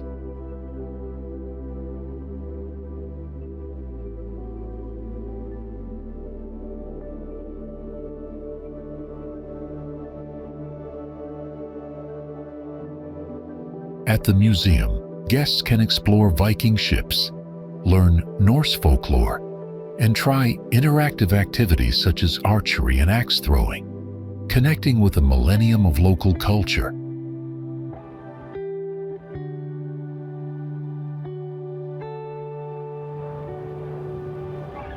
The tour is crowned by a massive tower, the sole remaining structure of the former St. Michael's Church, hinting at its medieval religious importance.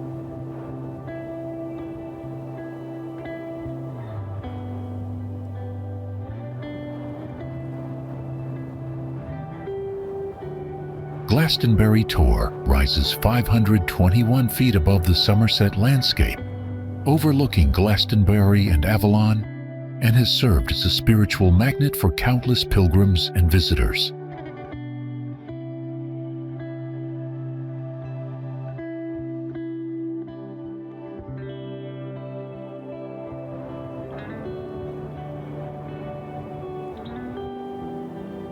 Legend says a hidden cave beneath the hill provides passage into Annwn, the fairy realm, where Gwyn ap Nudd, lord of the Celtic underworld, resides.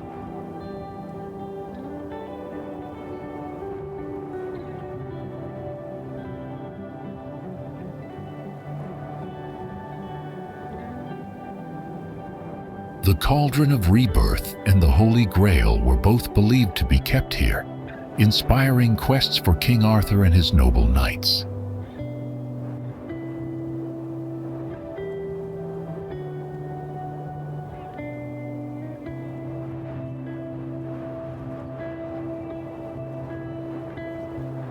Built during the 14th century and restored in 1804, the tower originally formed the church's west end, with the nave gable clearly visible on the east.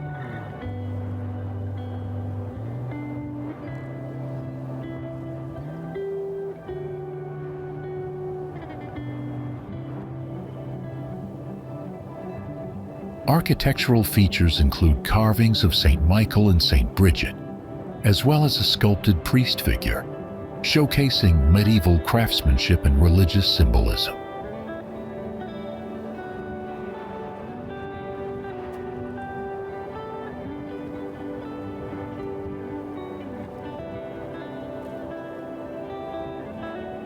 Excavations revealed traces of a Norman church, a Saxon church, and a medieval priest's house, suggesting continuous human activity on the Tor across centuries.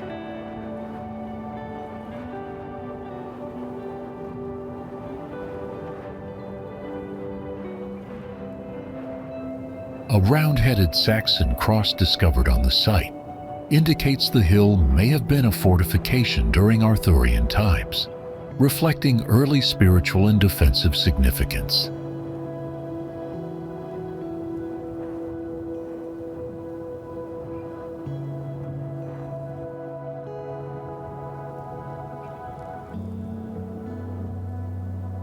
Scattered archaeological finds hint that prehistoric peoples may have utilized the hill long before documented medieval activity, highlighting the Tor's long-standing historical importance.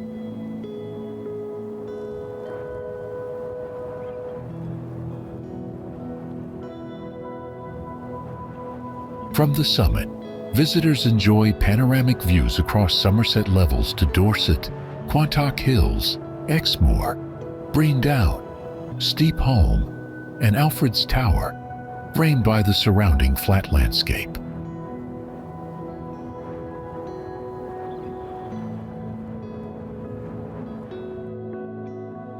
The fjord's stunning natural beauty makes it a world-renowned destination, frequently appearing on lists of the most spectacular and picturesque places worldwide.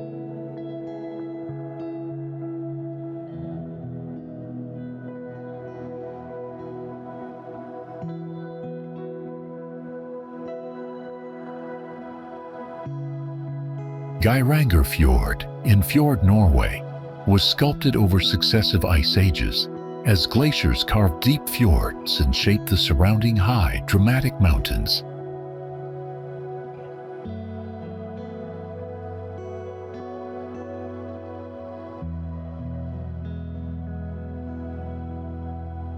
Visitors can enjoy RIB boat sightseeing trips, explore scenic mountain trails, and dine at top-quality local restaurants while experiencing the fjord's charm.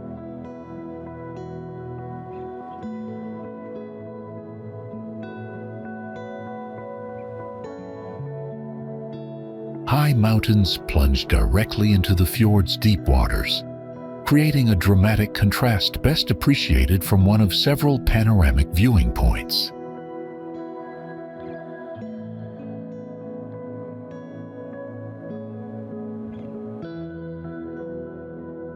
Geiranger Fjord is famous for its waterfalls, with rivers cascading down rock faces to the sea, producing striking effects that mesmerize nature lovers and photographers.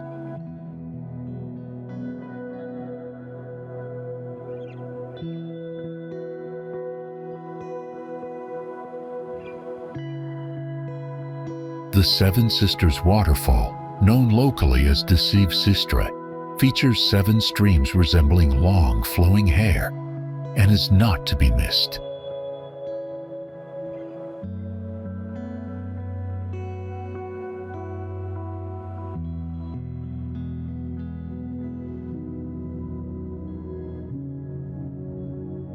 Across the fjord lies the Friaren, or the Sweeter Waterfall, named for a legend of unrequited courtship that parallels the Seven Sisters story.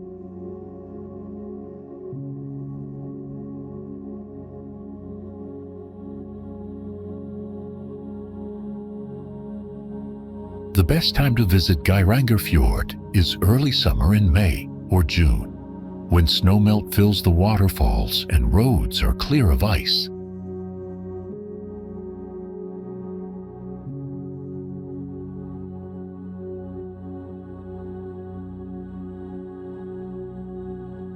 Visiting in mid to late summer offers warmer temperatures, longer daylight hours, and optimal opportunities for photography while still enjoying the fjord's natural splendor.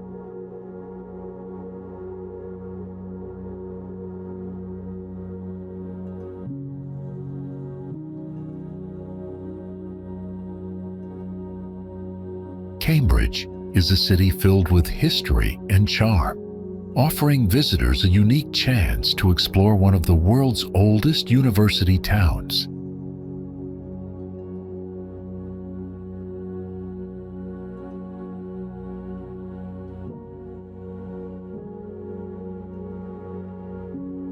The city showcases beautiful architecture, historic college buildings, and picturesque green spaces, reflecting Cambridge's prestigious reputation as a leading academic and cultural center.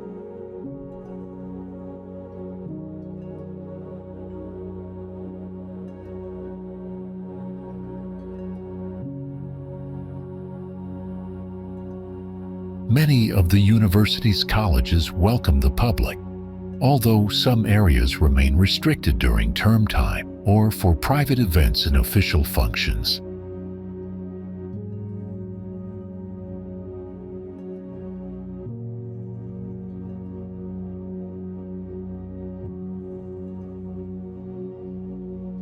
Cambridge University comprises 31 independent colleges, each with distinct history, remarkable architecture, and notable alumni, including famous figures like Sir Isaac Newton and Charles Darwin.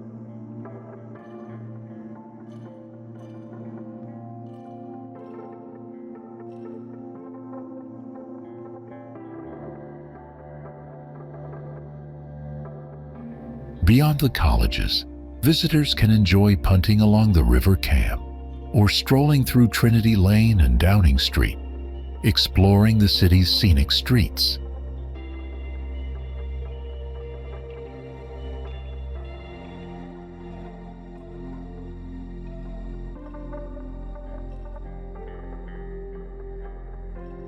King's Parade and Trumpington Street are vibrant areas where visitors can experience authentic Cambridge life, watching students, faculty, and the historical architecture in action.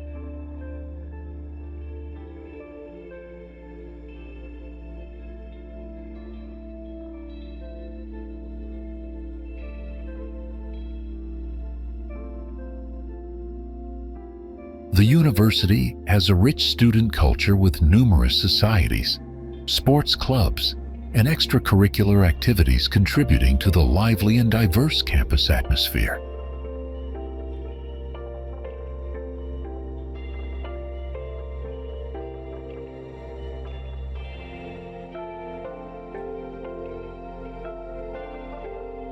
Tourists often debate whether Oxford or Cambridge offers a better experience, as both cities provide unique colleges, historical significance, and visually impressive architecture.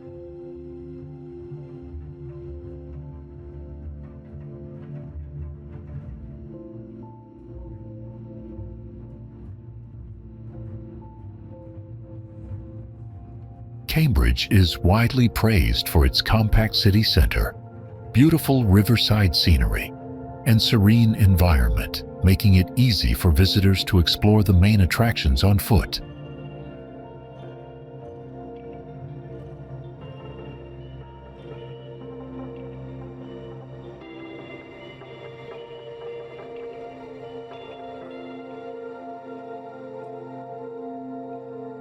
Visitors can also enjoy cultural experiences such as museum visits, gallery exhibitions, and local markets, all while appreciating the city's rich academic heritage and historical charm.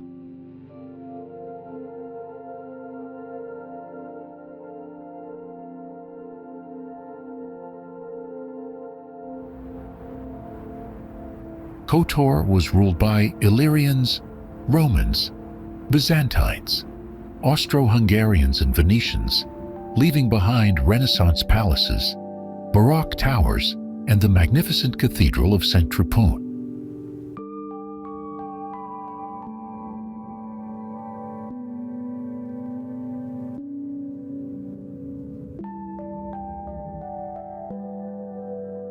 The Cathedral of St. Trapani, older than the discovery of America by over 3 centuries, stands as Kotor's most monumental testament to history.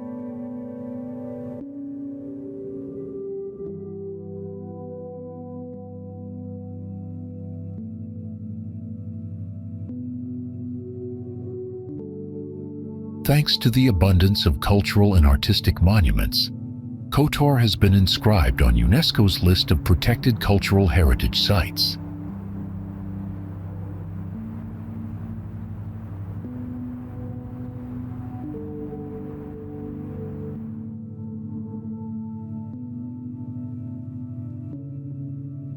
Kotor's fortifications ascended St. John's Hill from the 9th to the 19th century, culminating at St. John's Fortress with 1,350 steps to the summit.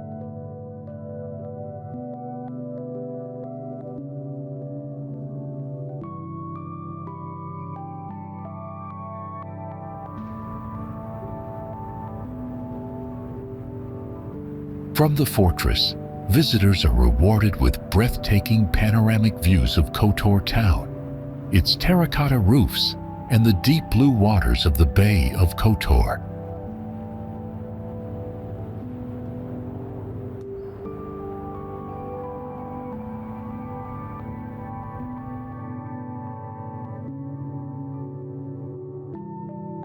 Kotor is situated on the shores of the Bay of Kotor in Montenegro, one of the countries formed after the dismantling of former Yugoslavia.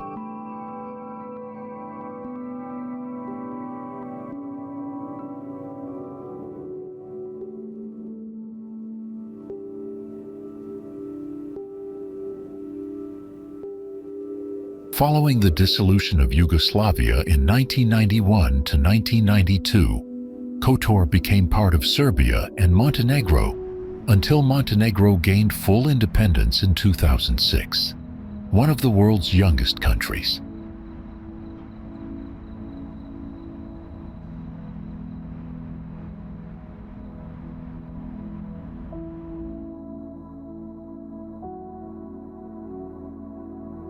The city lies approximately 90 kilometers from Podgorica, Montenegro's capital, and the same distance from Dubrovnik, Croatia, making access easy by land or via Podgorica and Tivat airports.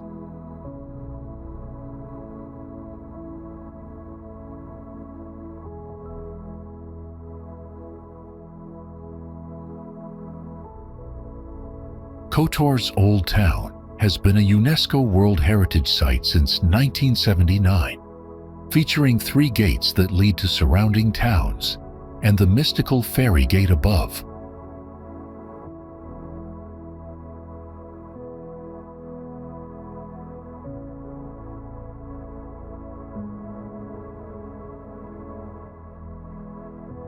Legend claims only the ferry's favorites, descendants of the original sailors, can see her atop the arching rock, awaiting a golden ship to sail into the distant world.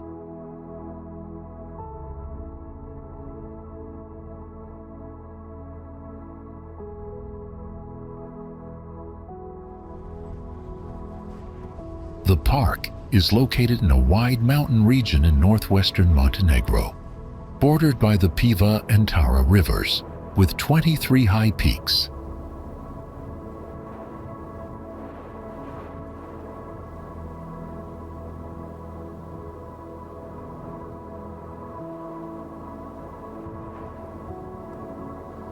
Durmitor National Park spans 39,000 acres and includes the 82-kilometer Tara Canyon, reaching an altitude of 1,600 meters above the river level.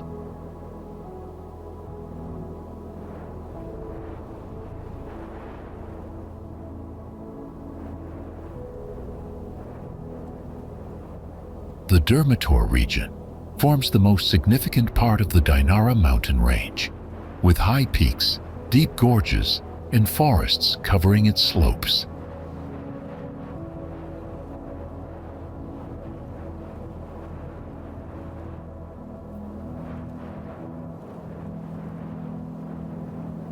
Tara Canyon, the largest in Europe, hosts over 1,500 plant species and approximately 130 bird species, contributing to the park's rich biodiversity.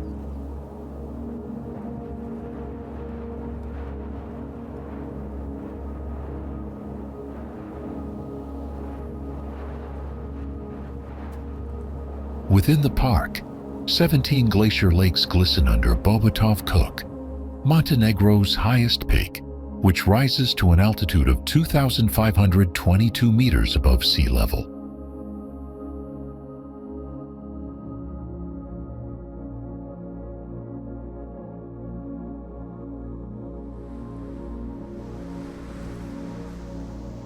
Nearby, Japeljak holds 8 historic monuments commemorating World War II battles, while additional historic and archaeological sites, including Mesolithic traces, are scattered throughout the park.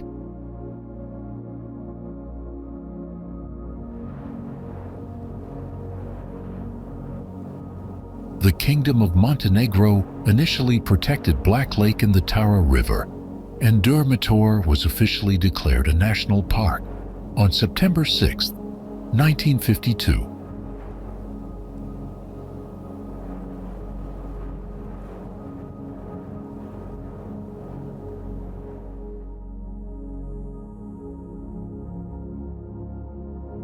The Socialist Republic of Montenegro expanded the park to include Tara Canyon on February 3, 1978, with a comprehensive park spatial plan finalized in 1995.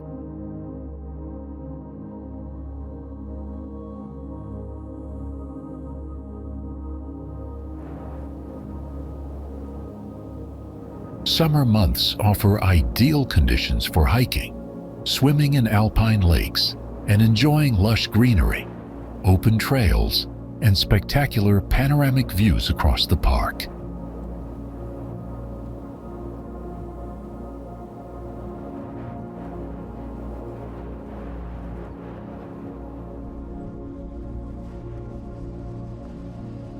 Visitors should prepare for remote conditions by downloading offline maps, saving emergency contacts, and checking roaming options, ensuring a comfortable and safe vacation in Durmitor.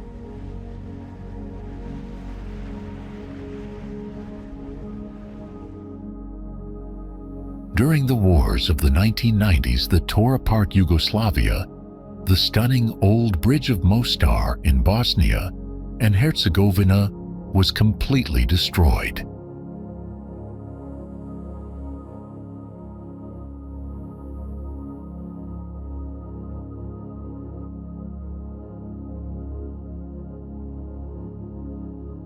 On the 9th of November 1993, relentless shelling caused the elegant Stari Most to collapse into the Neretva River, shocking and appalling the international community.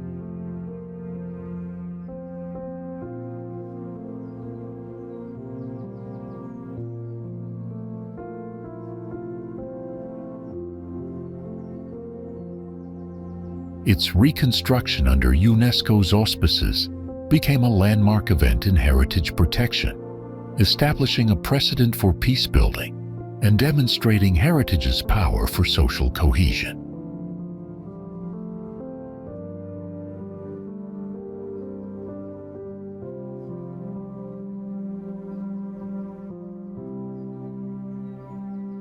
Built in 1566 under Sultan Suleiman the Magnificent by a pupil of Sinan, Stari Most was a jewel of Ottoman architecture.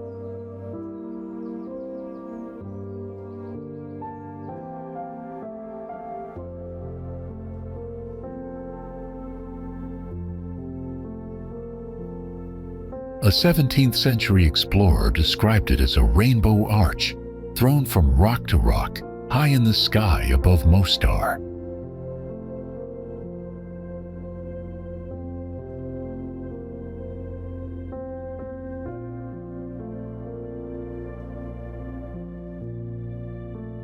The bridge's destruction transformed it into a global symbol of senseless heritage loss, while strengthening its identity as Mostar's defining landmark.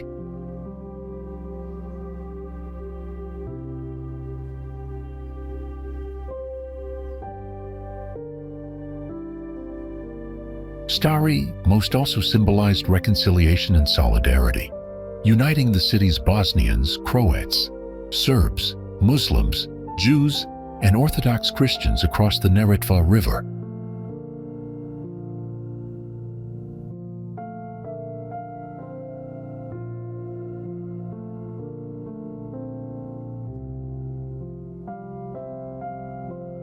UNESCO's March 1994 appeal for reconstruction sparked debates over authenticity. Preserve the ruins, rebuild with modern materials, or create an exact replica.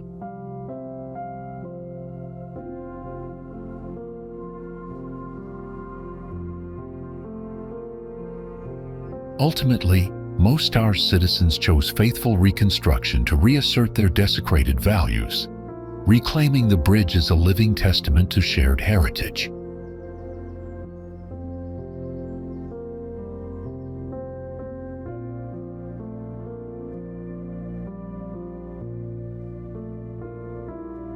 Today, the rebuilt Stari Most is famous for daring dives by local club members and adventurous tourists into the fast-flowing Neretva.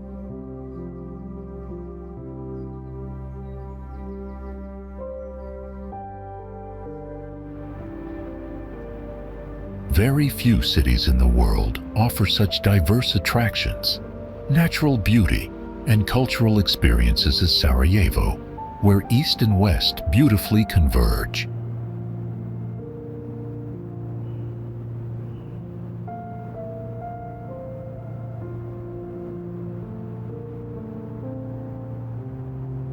Winter brings numerous opportunities for snow sports, as Sarajevo lies at the foothills of three Olympic mountains, Trebević, Igman, and Bjelašnica.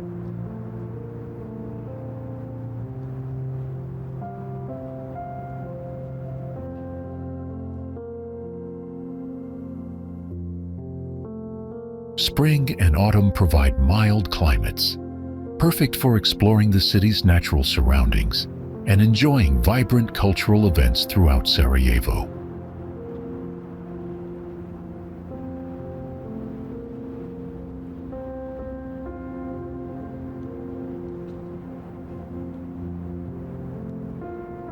In summer, the city's streets and squares are alive day and night, reaching a peak of energy during the Sarajevo Film Festival.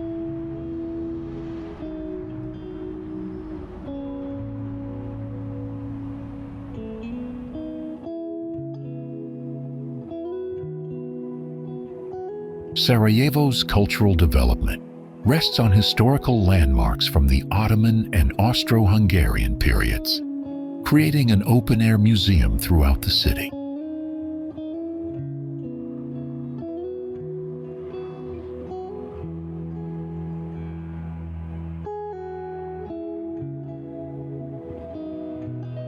Cafes, gardens, and historic caravanserai, such as Kolobarahan, Tashlihana, and Morichahan, highlight Sarajevo's tradition of hospitality and guest accommodation.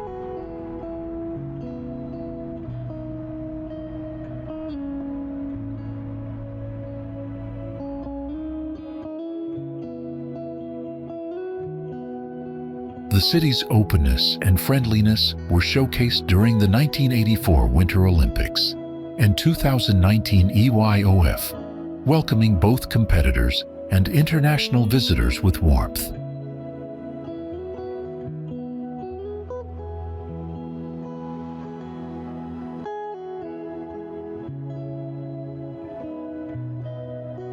Ottoman architecture in Sarajevo includes Gazi Husregbegova Jamia, renowned for Persian carpets and prayer rugs, alongside the restored Neo-Moorish National and University Library.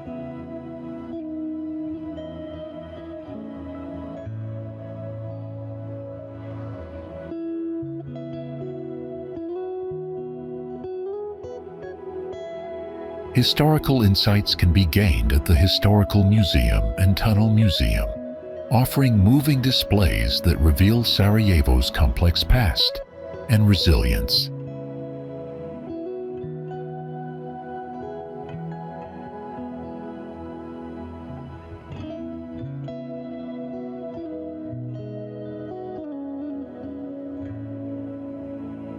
Overlooking the Miljacka River, Courtyard Sarajevo and Residence Inn Sarajevo provide luxurious accommodations, with the latter offering a fitness center, sauna, and spa facilities.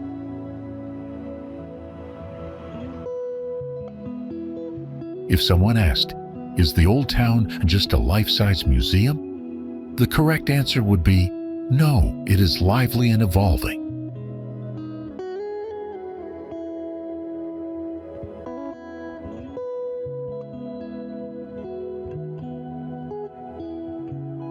Its inclusion in the UNESCO World Heritage List confirms that the Old Town is a valuable cultural treasure for both locals and visitors.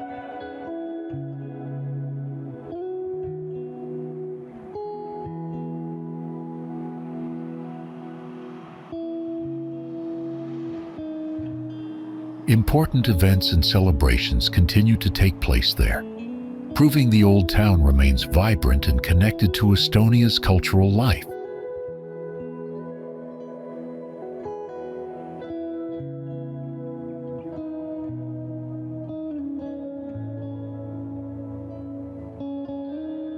The heart of the Old Town, Town Hall Square, welcomes Estonians returning as heroes from major accomplishments abroad, showcasing pride and tradition.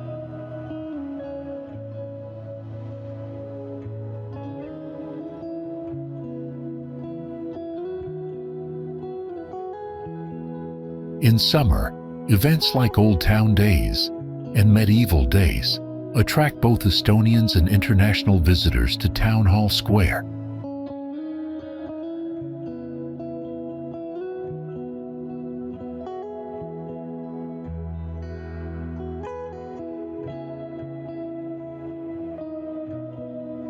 Every mid-November, the Christmas tree is erected on Town Hall Square, marking the beginning of one of the world's most beautiful Christmas markets.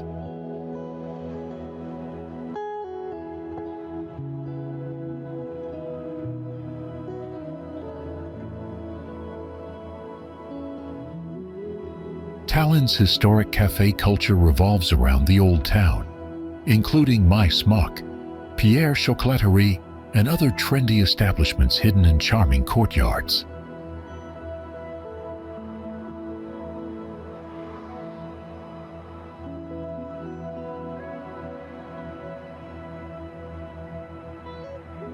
The best views of the Old Town are from its ancient walls, towers, and Tumpei Hills platforms, revealing hidden corners and delightful surprises.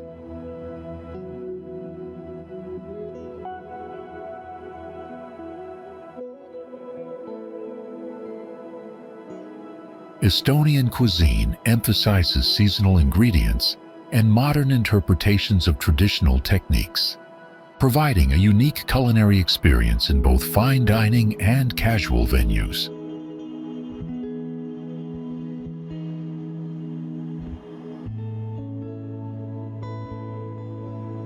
Tallinn hosts Estonia's only Michelin-starred restaurants, one of 3 Green Star restaurants, and numerous bakeries and coffee shops, offering fresh, locally sourced ingredients.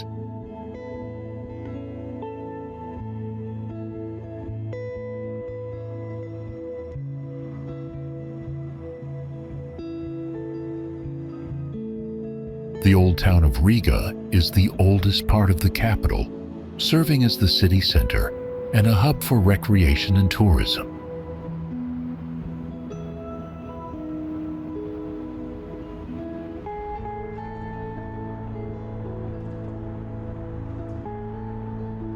In 1997, Riga's historic center was included in the UNESCO World Heritage List, highlighting its cultural, architectural, and historical significance for visitors worldwide.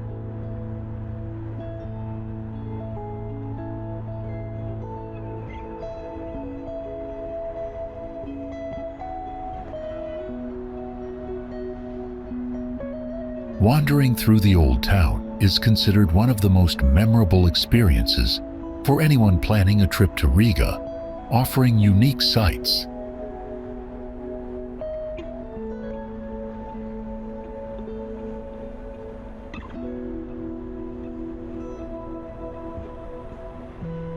Latvia has the second largest concentration of Art Nouveau architecture in the world, surpassed only by Russia, providing a fascinating visual experience for tourists.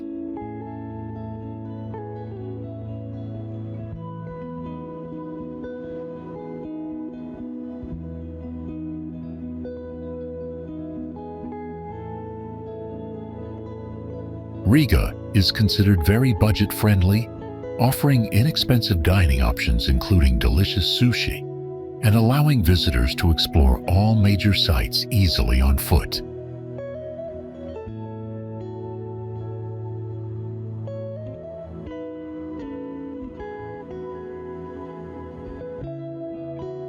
The old town's architecture represents Romanesque, Gothic, Baroque, Classicism, and Modernism, with many buildings designated as cultural monuments of great historical importance.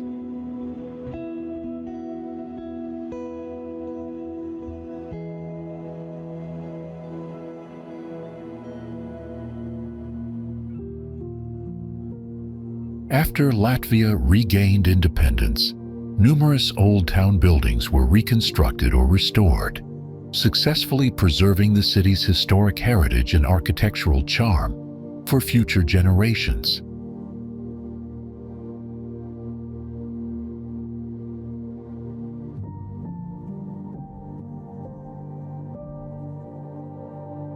Among the most impressive landmarks are the Dome Church and St. Peter's Church, whose observation decks provide magnificent panoramic views of Riga's cityscape.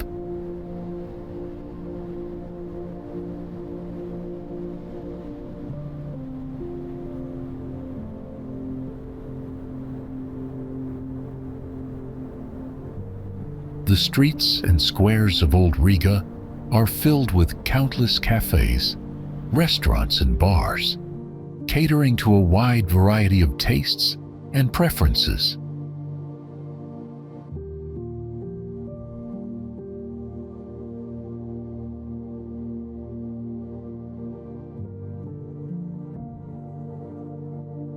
Visitors can spend hours appreciating Riga's architecture, learning its rich history, and enjoying the lively atmosphere of one of Europe's most charming capitals.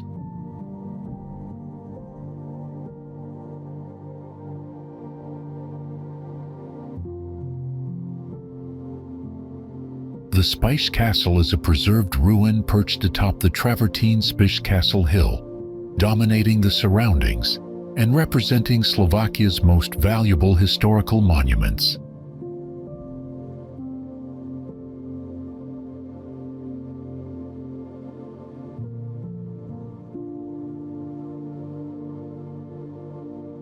Visitors can reach the castle via a short climb from the parking lot beneath Spiš Castle, offering a convenient route for most tourists.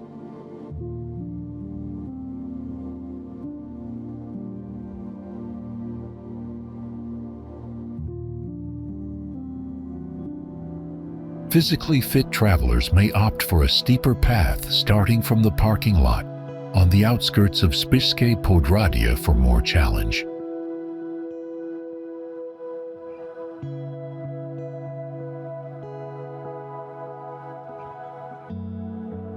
The Spiš Castle is a preserved landmark that brings pride not only to eastern Slovakia's Spiš region, but also to the entire nation.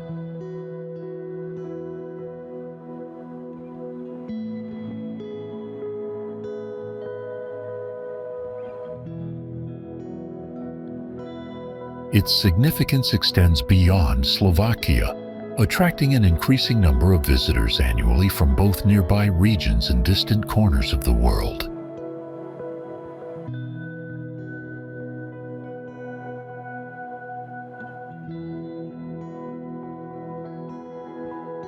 The castle benefits from convenient access via the D1 highway, and its location near many other significant monuments enhances its appeal.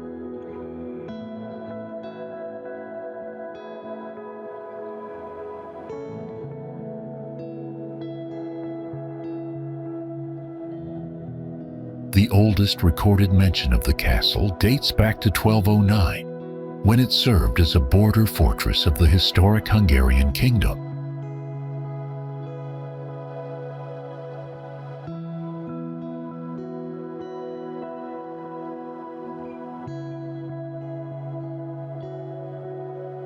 Over time, it transformed into an aristocratic mansion and passed through the hands of various noble families involved in frequent power struggles.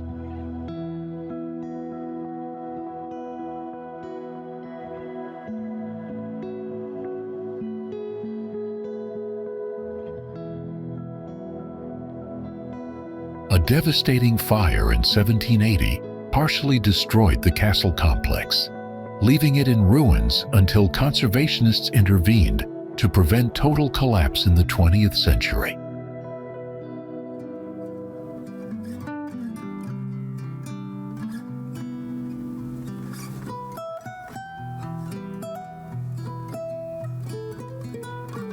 Today, the castle hosts museum exhibitions by the Spiš Museum, featuring medieval weapons, feudal justice, and detailed accounts of the castle's rich history.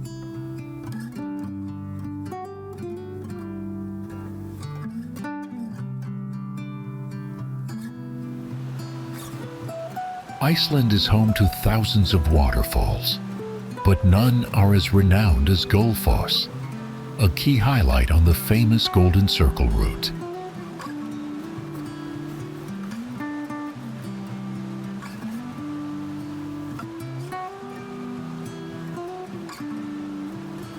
Standing near Gullfoss, visitors experience a pristine, powerful cascade, 105 feet tall, whose sheer force leaves an unforgettable impression on every traveler approaching the falls.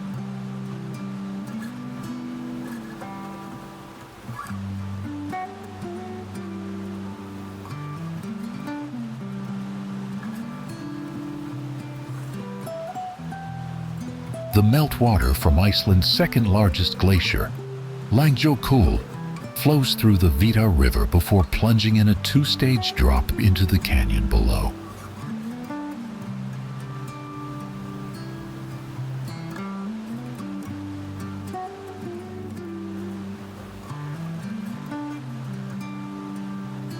Guides provide detailed explanations of the waterfall's formation, its near destruction, and why Gullfoss has become an essential stop for any Iceland itinerary.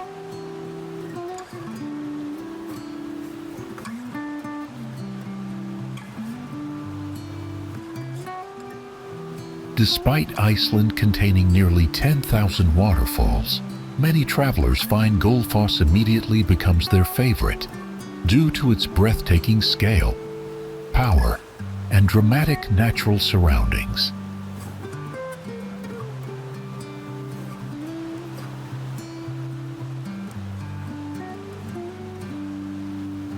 Visitors can hear, feel, and see the immense force of the falls, creating a magical experience that is both calming and exhilarating at once.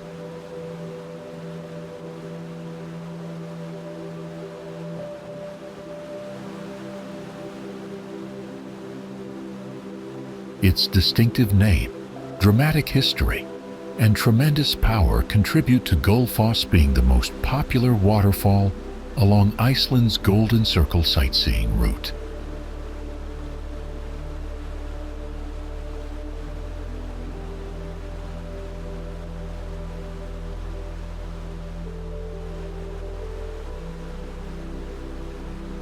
In the early 20th century, investors attempted to build a hydroelectric plant at Gullfoss, but Sigríður Tómasdóttir passionately protested to protect her beloved waterfall.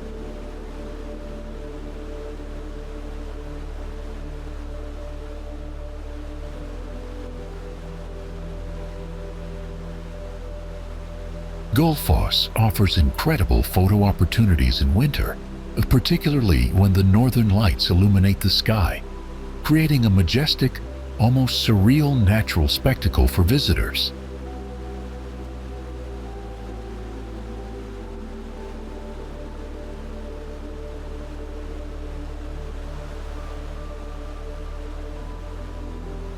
The waterfall has also appeared in popular culture, including films and music videos, such as the American band Liv's video for the song Heaven.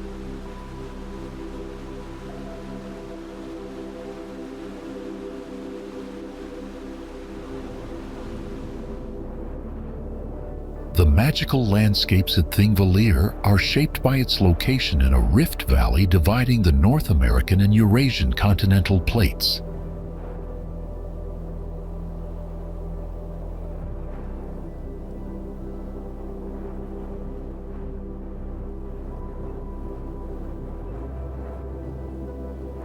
Thingvellir gained prominence because Iceland's first settlers, primarily Norsemen escaping King Harald Fairhair's rule in Norway, arrived on the island during the late 9th century.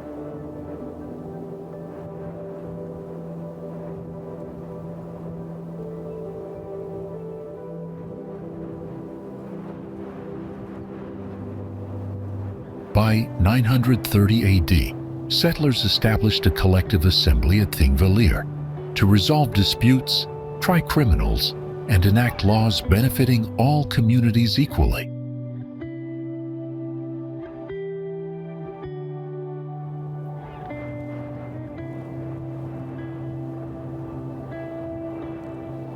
This annual assembly eventually evolved into Iceland's modern parliament, the Althing, considered one of the oldest continuous legislative institutions in the world today.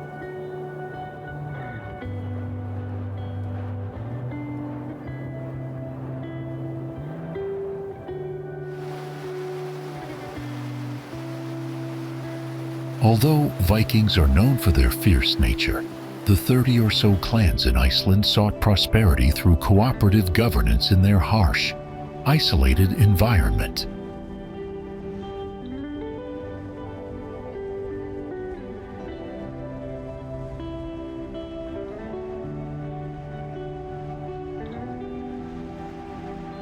The Icelandic Commonwealth was born, representing independence and freedom for Icelanders before they became part of the Norwegian monarchy. Sessions continued at Thingvellir until 1798.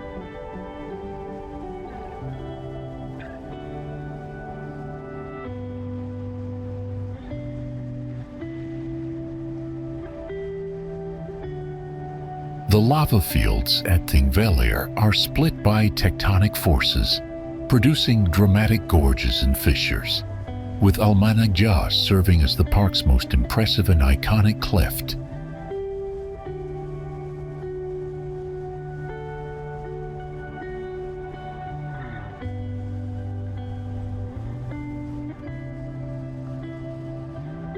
A hiking path runs through Almanacca, leading to the Lawrock and Oxara River, surrounded by majestic walls of dark basalt formations.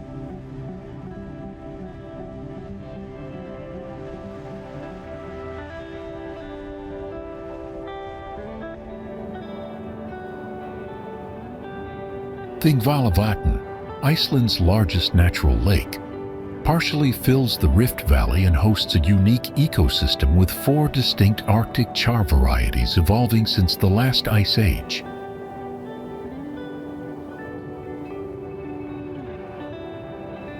The spring river Oxara cascades into the lake via a spectacular waterfall, while the crystal-clear Silfra fissure allows divers to feel as if suspended in midair.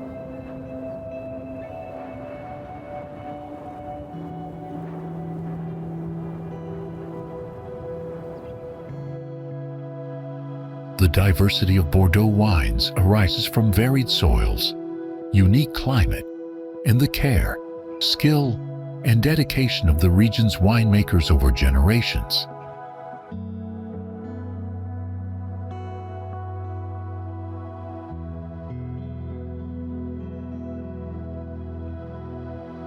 Bordeaux is the largest fine wine region in the world, encompassing both lesser-known appellations and prestigious cru classés of remarkable quality.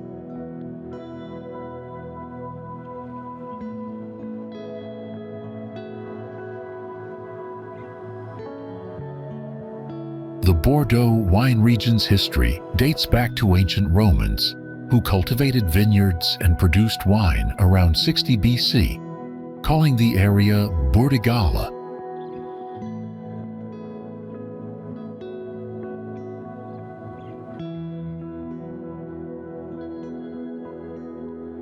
The most complete Roman ruins in Bordeaux are the remnants of the Palais Gallien amphitheater, providing a glimpse into the city's historical past.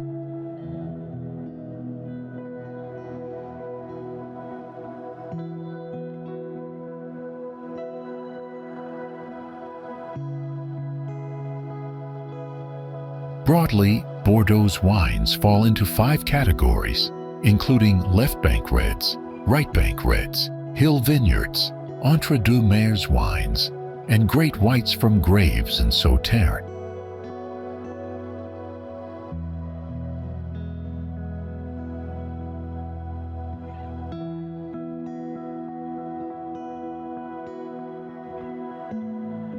Each appellation has characteristic wine styles, yet discerning buyers follow the individual grower and property, rather than relying solely on appellation or vintage charts.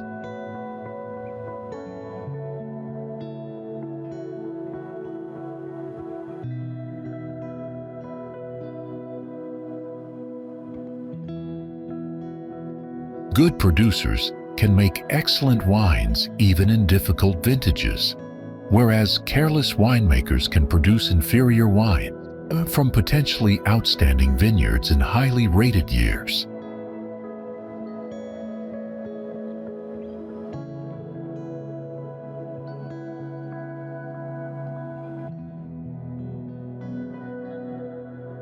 Lighter vintages often mature earlier, cost less, and provide great pleasure, making second wines of top chateau an attractive option at a fraction of the price.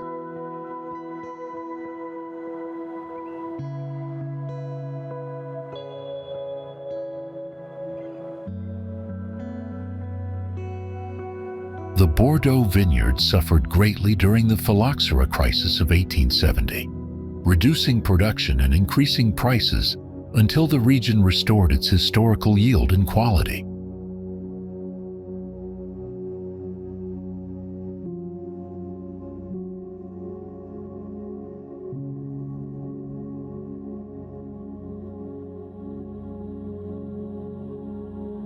Today, Bordeaux wines reflect a persistent dedication to excellence, particularly in blended wines, which remain the hallmark of the region's technical skill and winemaking tradition.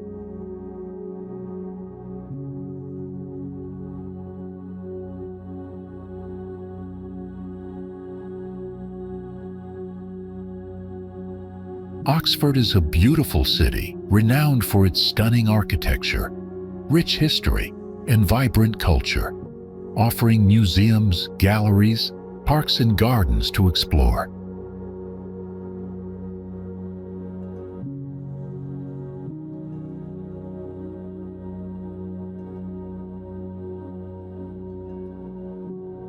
The city center is compact and walkable, making it easy to reach historic sites, colleges, and green spaces from the main rail and coach stations.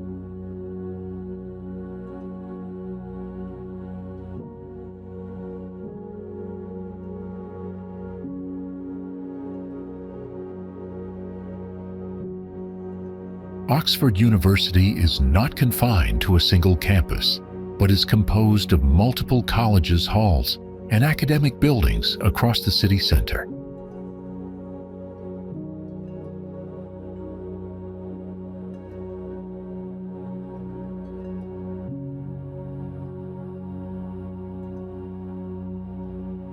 Many university buildings, including libraries, gardens, museums, and several colleges, are open to visitors, although opening hours, fees, and group rules may vary significantly.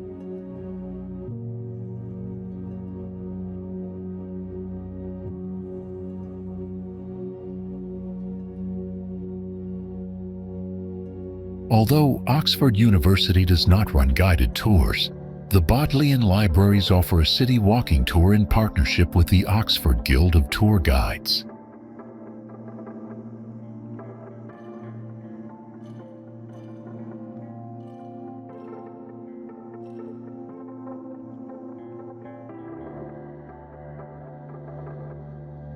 These tours are operated by blue and green badge guides, beginning at the Weston Library before exploring the historic streets and famous landmarks of the city.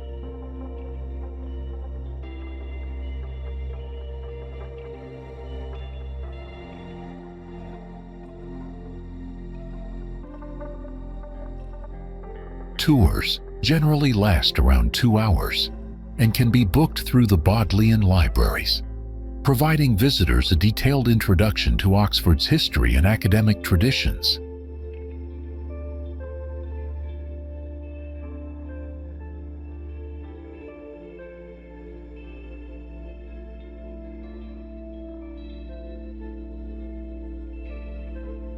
A variety of independent operators also offer guided tours of Oxford, including themed tours, bicycle tours, rickshaw rides, and bus excursions throughout the city center.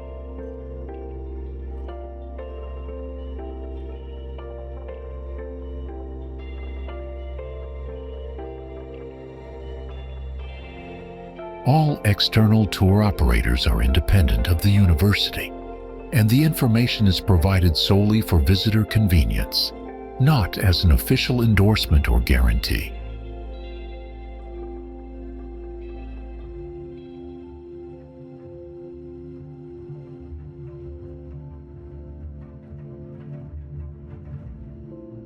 Oxford University is committed to improving access, and its evolving Access Guide offers helpful details on accessible historic buildings, though visitors should contact sites directly when needed.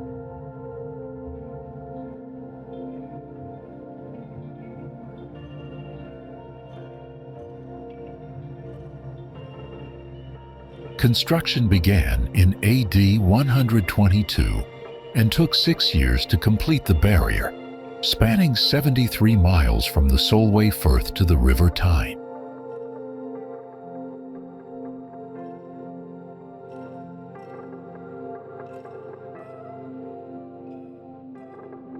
Hadrian's Wall was a remarkable Roman frontier, stretching from coast to coast, occupied by soldiers and civilians, marking the empire's northern boundary.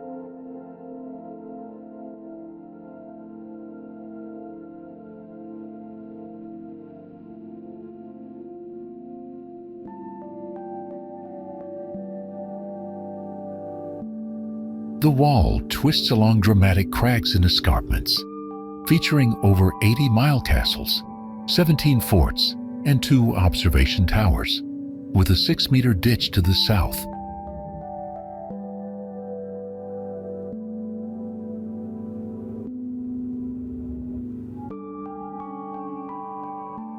After the Romans left Britain 3 centuries later, the wall fell into decay, was recycled into local buildings, and faced quarrying for roadstone.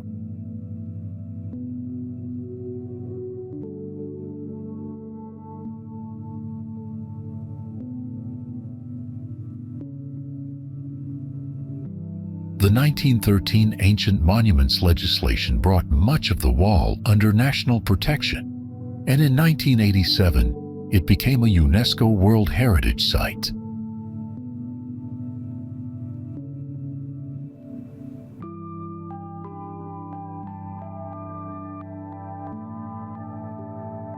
No other heritage site in Europe provides such extensive public access to archaeological remains, connecting visitors to Roman military and civilian life across the frontier.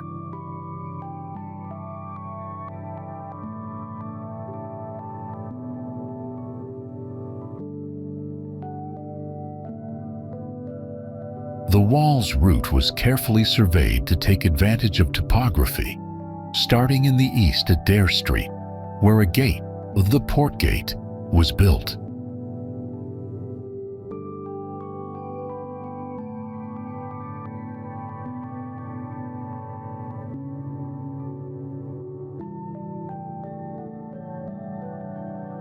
Most of the wall was originally planned in stone, although the eastern 30-mile section was constructed in turf, with a substantial ditch in front where possible.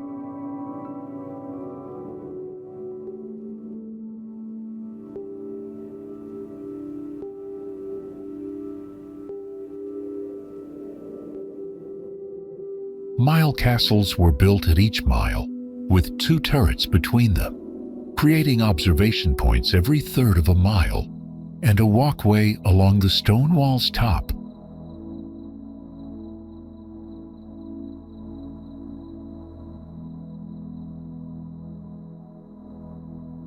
Constructed from local Shelly limestone, the bridge stands 150 feet high and 900 feet long, making it the tallest surviving Roman aqueduct bridge.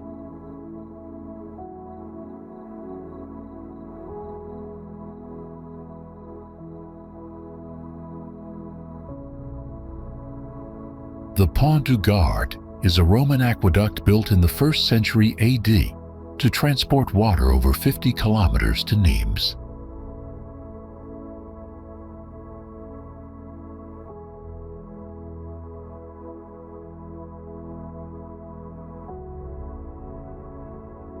Water traveled along the aqueduct from a higher elevation than Nimes, allowing a steady flow of 40,000 cubic meters daily in a 27-hour journey.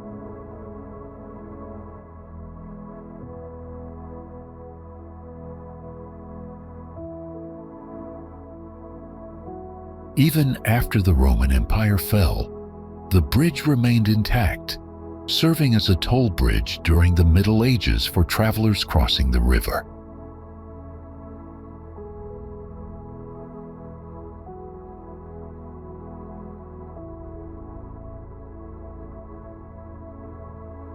The bridge suffered some damage in the 17th century, but underwent restoration under the French state and Napoleon III by 1858.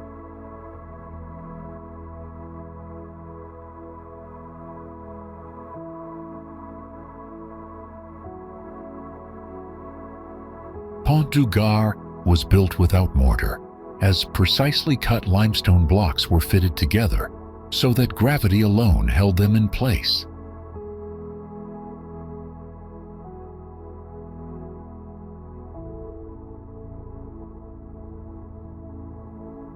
Support blocks that jut out from the structure were used to hold scaffolding during construction, demonstrating advanced Roman engineering techniques.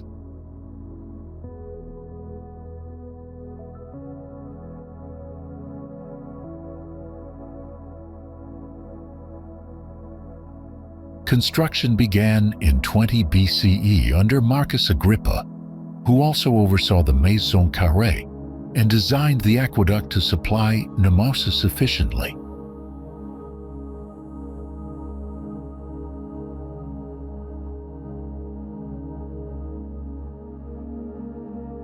The three-tiered aqueduct features arches of varying sizes, with the largest spanning 82 feet across the river without any piers standing in the water.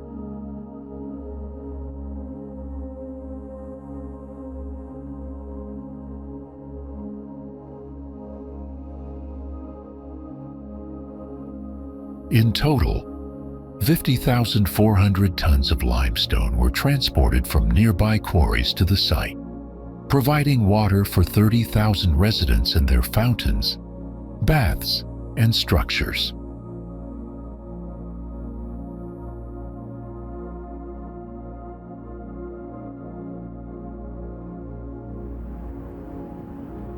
There are several ways to visit the atomium, and your choice depends on how deeply you want to explore this iconic monument.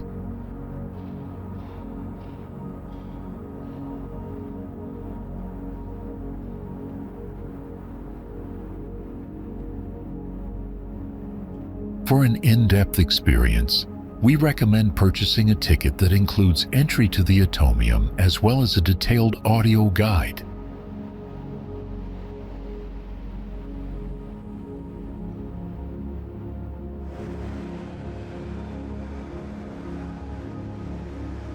Visitors wanting to combine sightseeing in Brussels can use the hop-on hop-off bus, which offers tickets including atomium admission.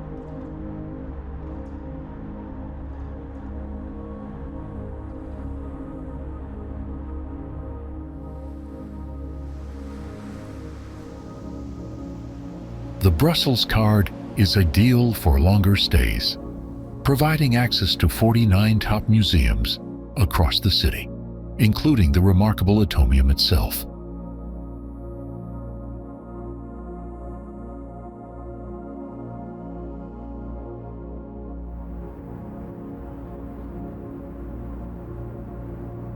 The atomium is to Brussels what the Eiffel Tower is to Paris, a symbol originally criticized, but now celebrated worldwide as iconic.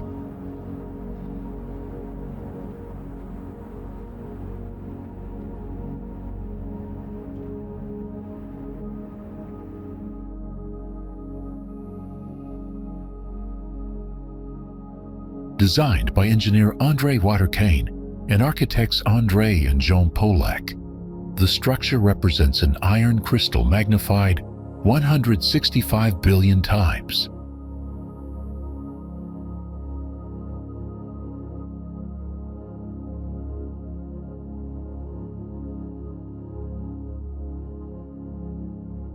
Standing 102 meters tall, the atomium consists of 9 spheres, each 18 meters in diameter, connected by tubes with escalators for visitors.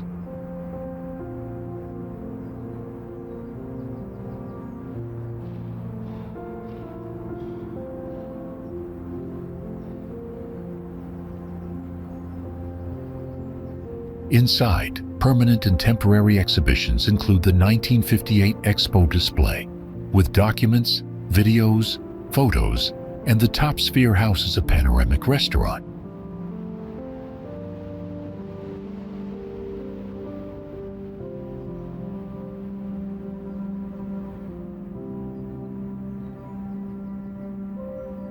Although remarkable from the outside, some visitors may find the interior less impressive, particularly if they have waited long to enter.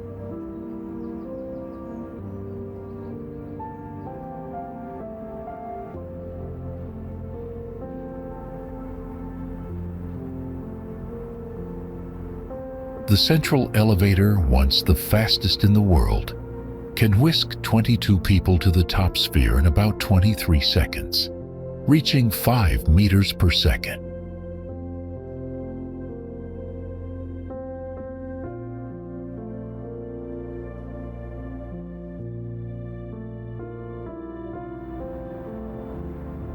The name name, Pisa, originates from a Greek word meaning marshy land, but the cathedral's architects failed to consider the unstable soil beneath.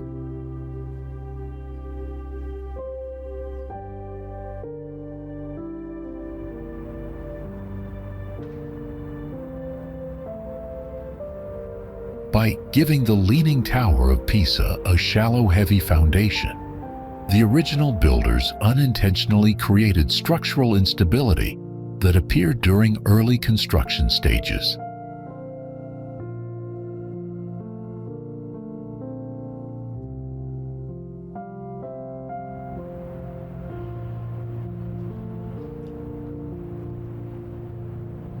As soon as the second story was completed, the tower began tilting to one side, though construction had already advanced too far to halt.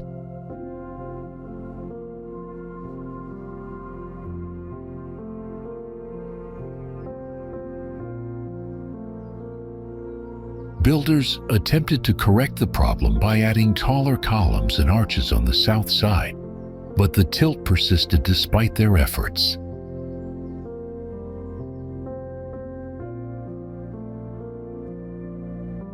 By the fourth story, columns and arches on the south side were 2 inches taller than those on the north, showing visible imbalance.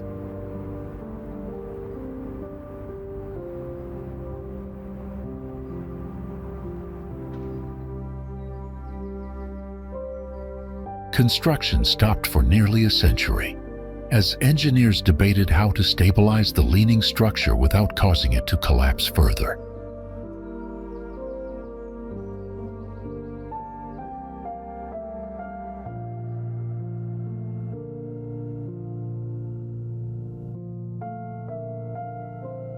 When work resumed during the 13th century, attempts to build vertically shifted the tower's center of gravity, slightly altering the lean's direction.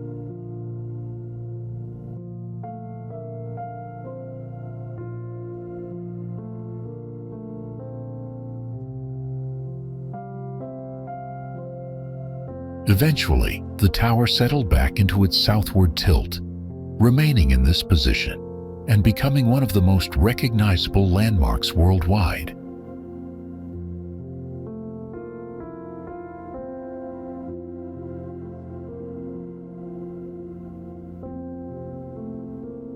Today, visitors can climb inside the tower, explore its unusual architecture, and enjoy panoramic views of Pisa from the top platform.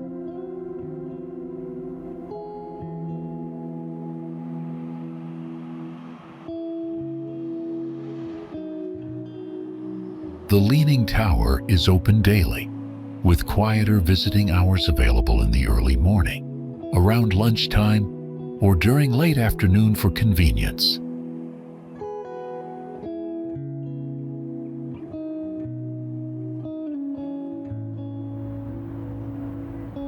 The Cotswolds is home to some of England's most unspoilt towns and villages, with honey-colored stone buildings, providing unique, quintessential English charm.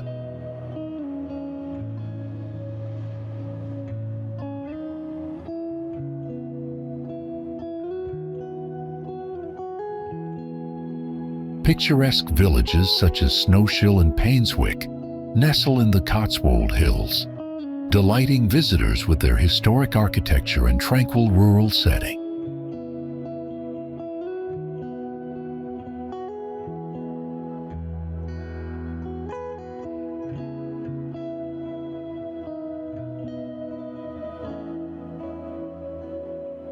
Historic market towns like Cirencester, Tetbury, Stroud, and Tewkesbury offer excellent local shopping with bustling markets full of fresh produce and artisan goods.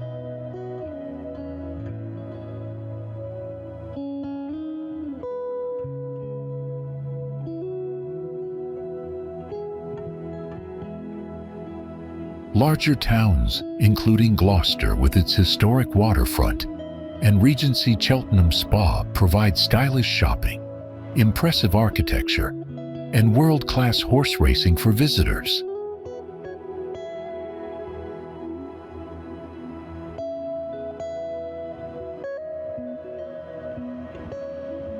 Beyond the well-known towns of the North Cotswolds, hidden gems such as Bourton on the Hill and Naunton offer a quieter, more authentic experience.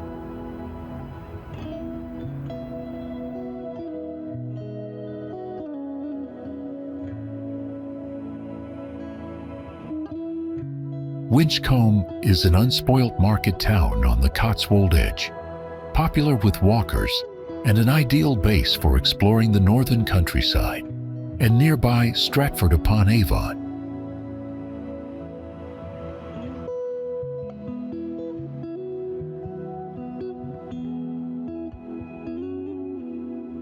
The South Cotswolds around Cirencester and the Stroud Valleys down to North Wiltshire gives visitors easy access to Bath and Bristol while enjoying rural charm.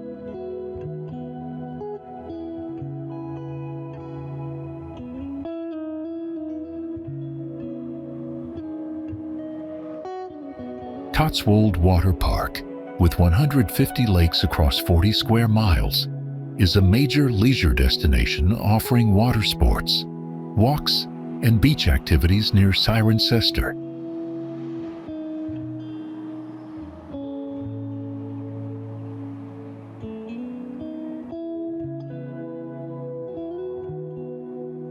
The Five Valleys, meeting at Stroud and surrounded by towns like Nailsworth and Painswick and Tetbury, are home to artists, craftspeople, and serene countryside landscapes.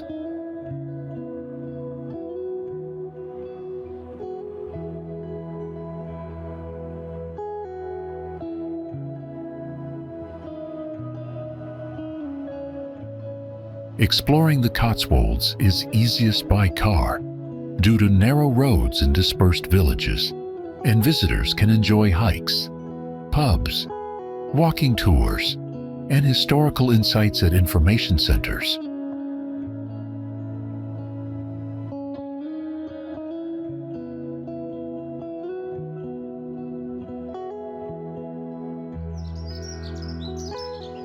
Known as the Dutch Venice, the village offers a quiet atmosphere where the loudest sounds come from ducks and birds.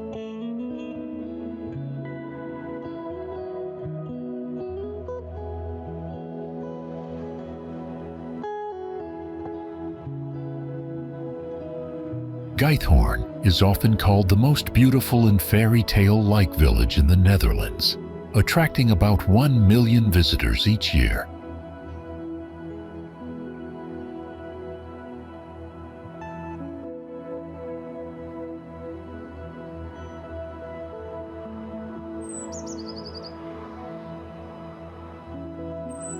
The central part, known as Geithorn Village, features hand-dug canals, small islands, and 176 charming wooden bridges, linking them together.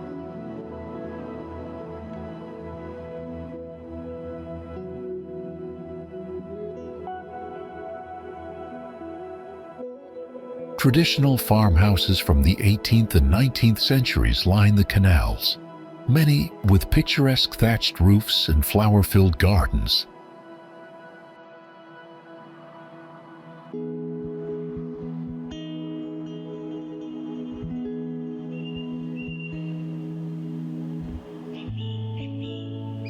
A scenic walking and cycling path called Binnenpad runs through the heart of the village, surrounded by shops, cafes, and restaurants.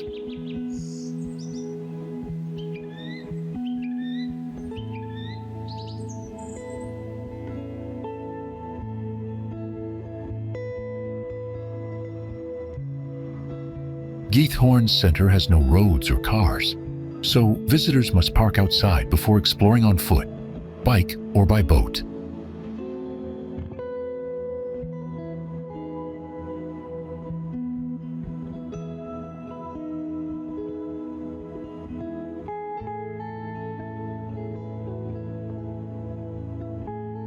The Car-Free Center is the village's lively hub, offering boat rentals, canal cruises, museums, and cozy Dutch eateries.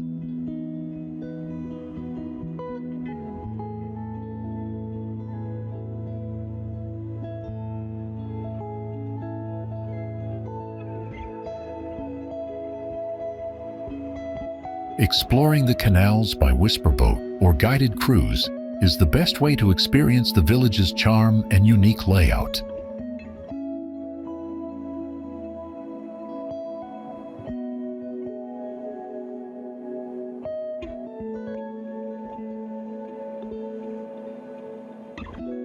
Cycling along the Binnenpad feels like stepping onto a film set, with quaint cottages and serene waterways at every turn.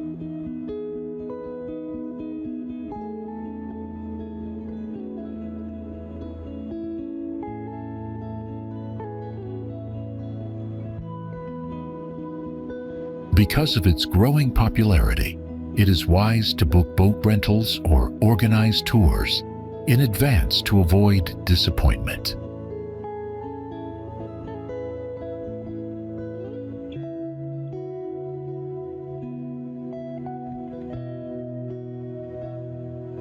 Traveling through Europe leaves every visitor with memories that linger long after the journey ends.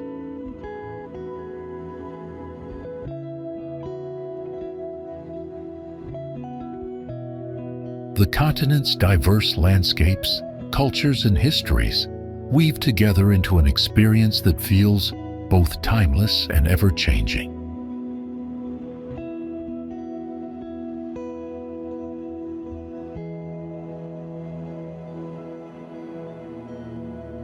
Each destination offers its own story, from bustling cities to tranquil countryside, shaping a mosaic of discovery.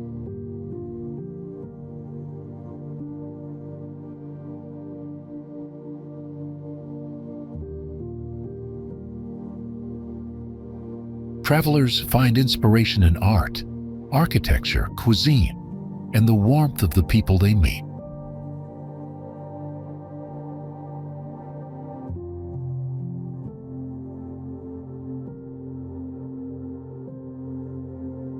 Every path across Europe reveals a deeper connection between tradition and modern life.